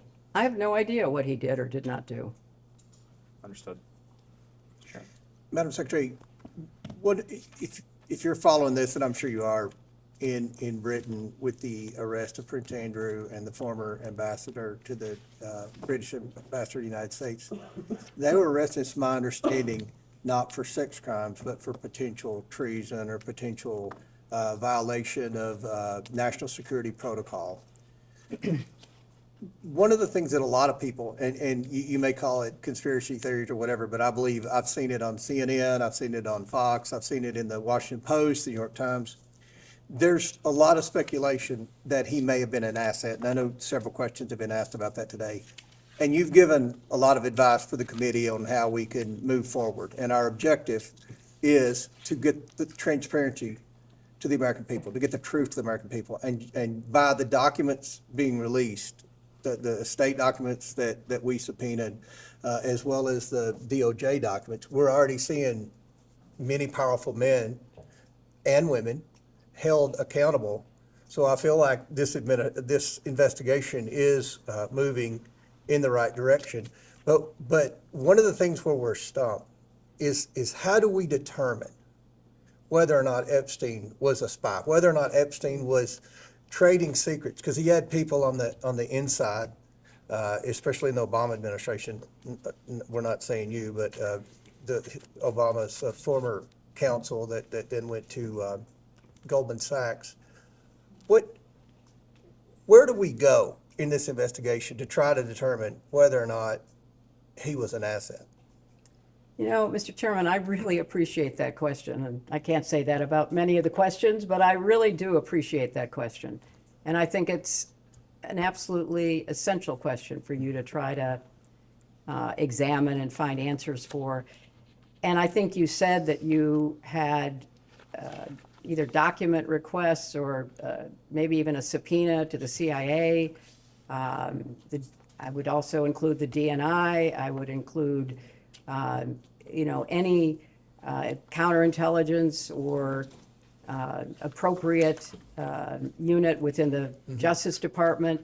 I think you have to cast a wide net. And now that, as you describe, the government in the UK is investigating both Andrew Mountbatten and Peter Mendelsohn, maybe they would cooperate with you in their investigation. And maybe, you could reach out to the intelligence agencies of other countries that you're looking at. Israel has been mentioned. Perhaps that is one to be. I don't think Iran is going to cooperate, but I think, or Russia, but I think you could, certainly go to the UK and go to Israel and see if they would be at all helpful to you. In your experience as Secretary of State, and I know you were First Lady, but you were more active, in my opinion, than most First Ladies in the President Clinton's administration. Does he exhibit characteristics? Is there a pattern that would lead you and your expertise to believe that he was an asset? Well, there certainly is in the files, and I do commend you for getting as much released as you can. I hope you can get it all released. Hints of relationships with powerful foreign leaders, pictures, emails, meetings. He was clearly somebody who traded off of information. Exactly.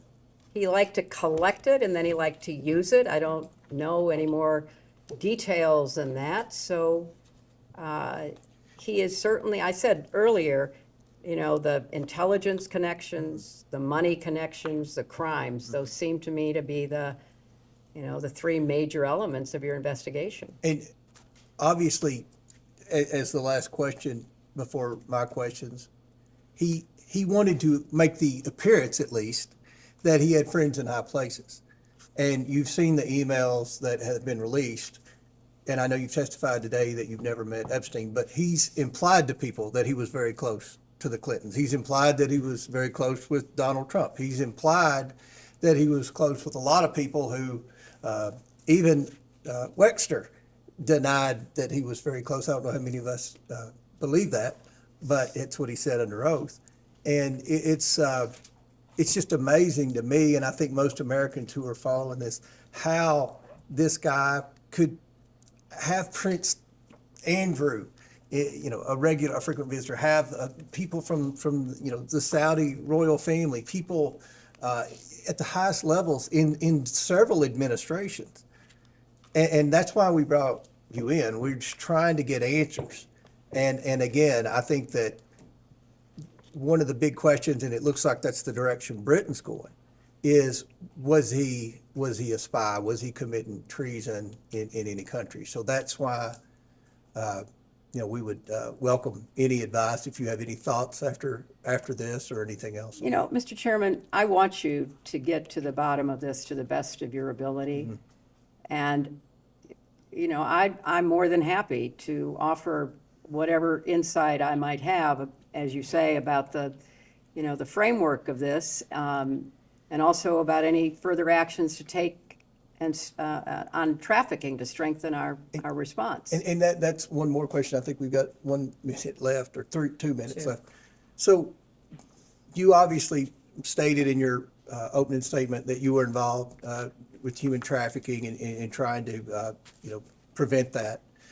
With what you've seen in the files, what Epstein was doing with those girls, recruiting other girls to come in, does that meet the legal definition of human trafficking, or is it more of prostitution? Because one of the things that we want to do at the end of this investigation, and I think Ms. Mace will play a big role in that, and Ms. Luna and Ms. Simon and all the members in both parties, hopefully, is trying to strengthen the human trafficking laws. And some people have suggested that based on what they've seen, maybe some of that wouldn't have, the government could have prosecuted him on human trafficking because it didn't meet the definition. Do you have anything to add? Well, I don't know all the specifics that you have at your disposal, but I've also read in some of the press that he was importing women from other countries. Mm-hmm. So I do think there's a distinction probably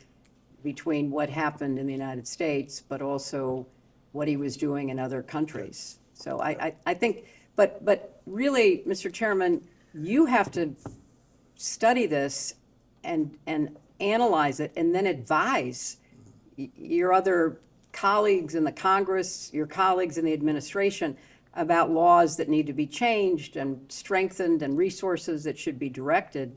Because at the end of the day, girls and women were abused, whether they were abused through solicitation of prostitution and the lies and the promises that were made to these, young women. And that in itself is just despicable. But then a system that, got close to customs agents, got close to local prosecutors. I mean, this man was a master manipulator, a con artist of the nth degree. Mm-hmm. And so anything you can do to try to understand the way he operated and how he really misled and duped so many people into thinking that, he was intelligent and he was, interesting and everything they say about him in their in the emails that have come out. So that would be a great public service to try to really understand this and to break it down into the different categories that you're looking at. Hopefully we can do that in a bipartisan manner. I believe. Thank you. We'll go off the record. Thank you.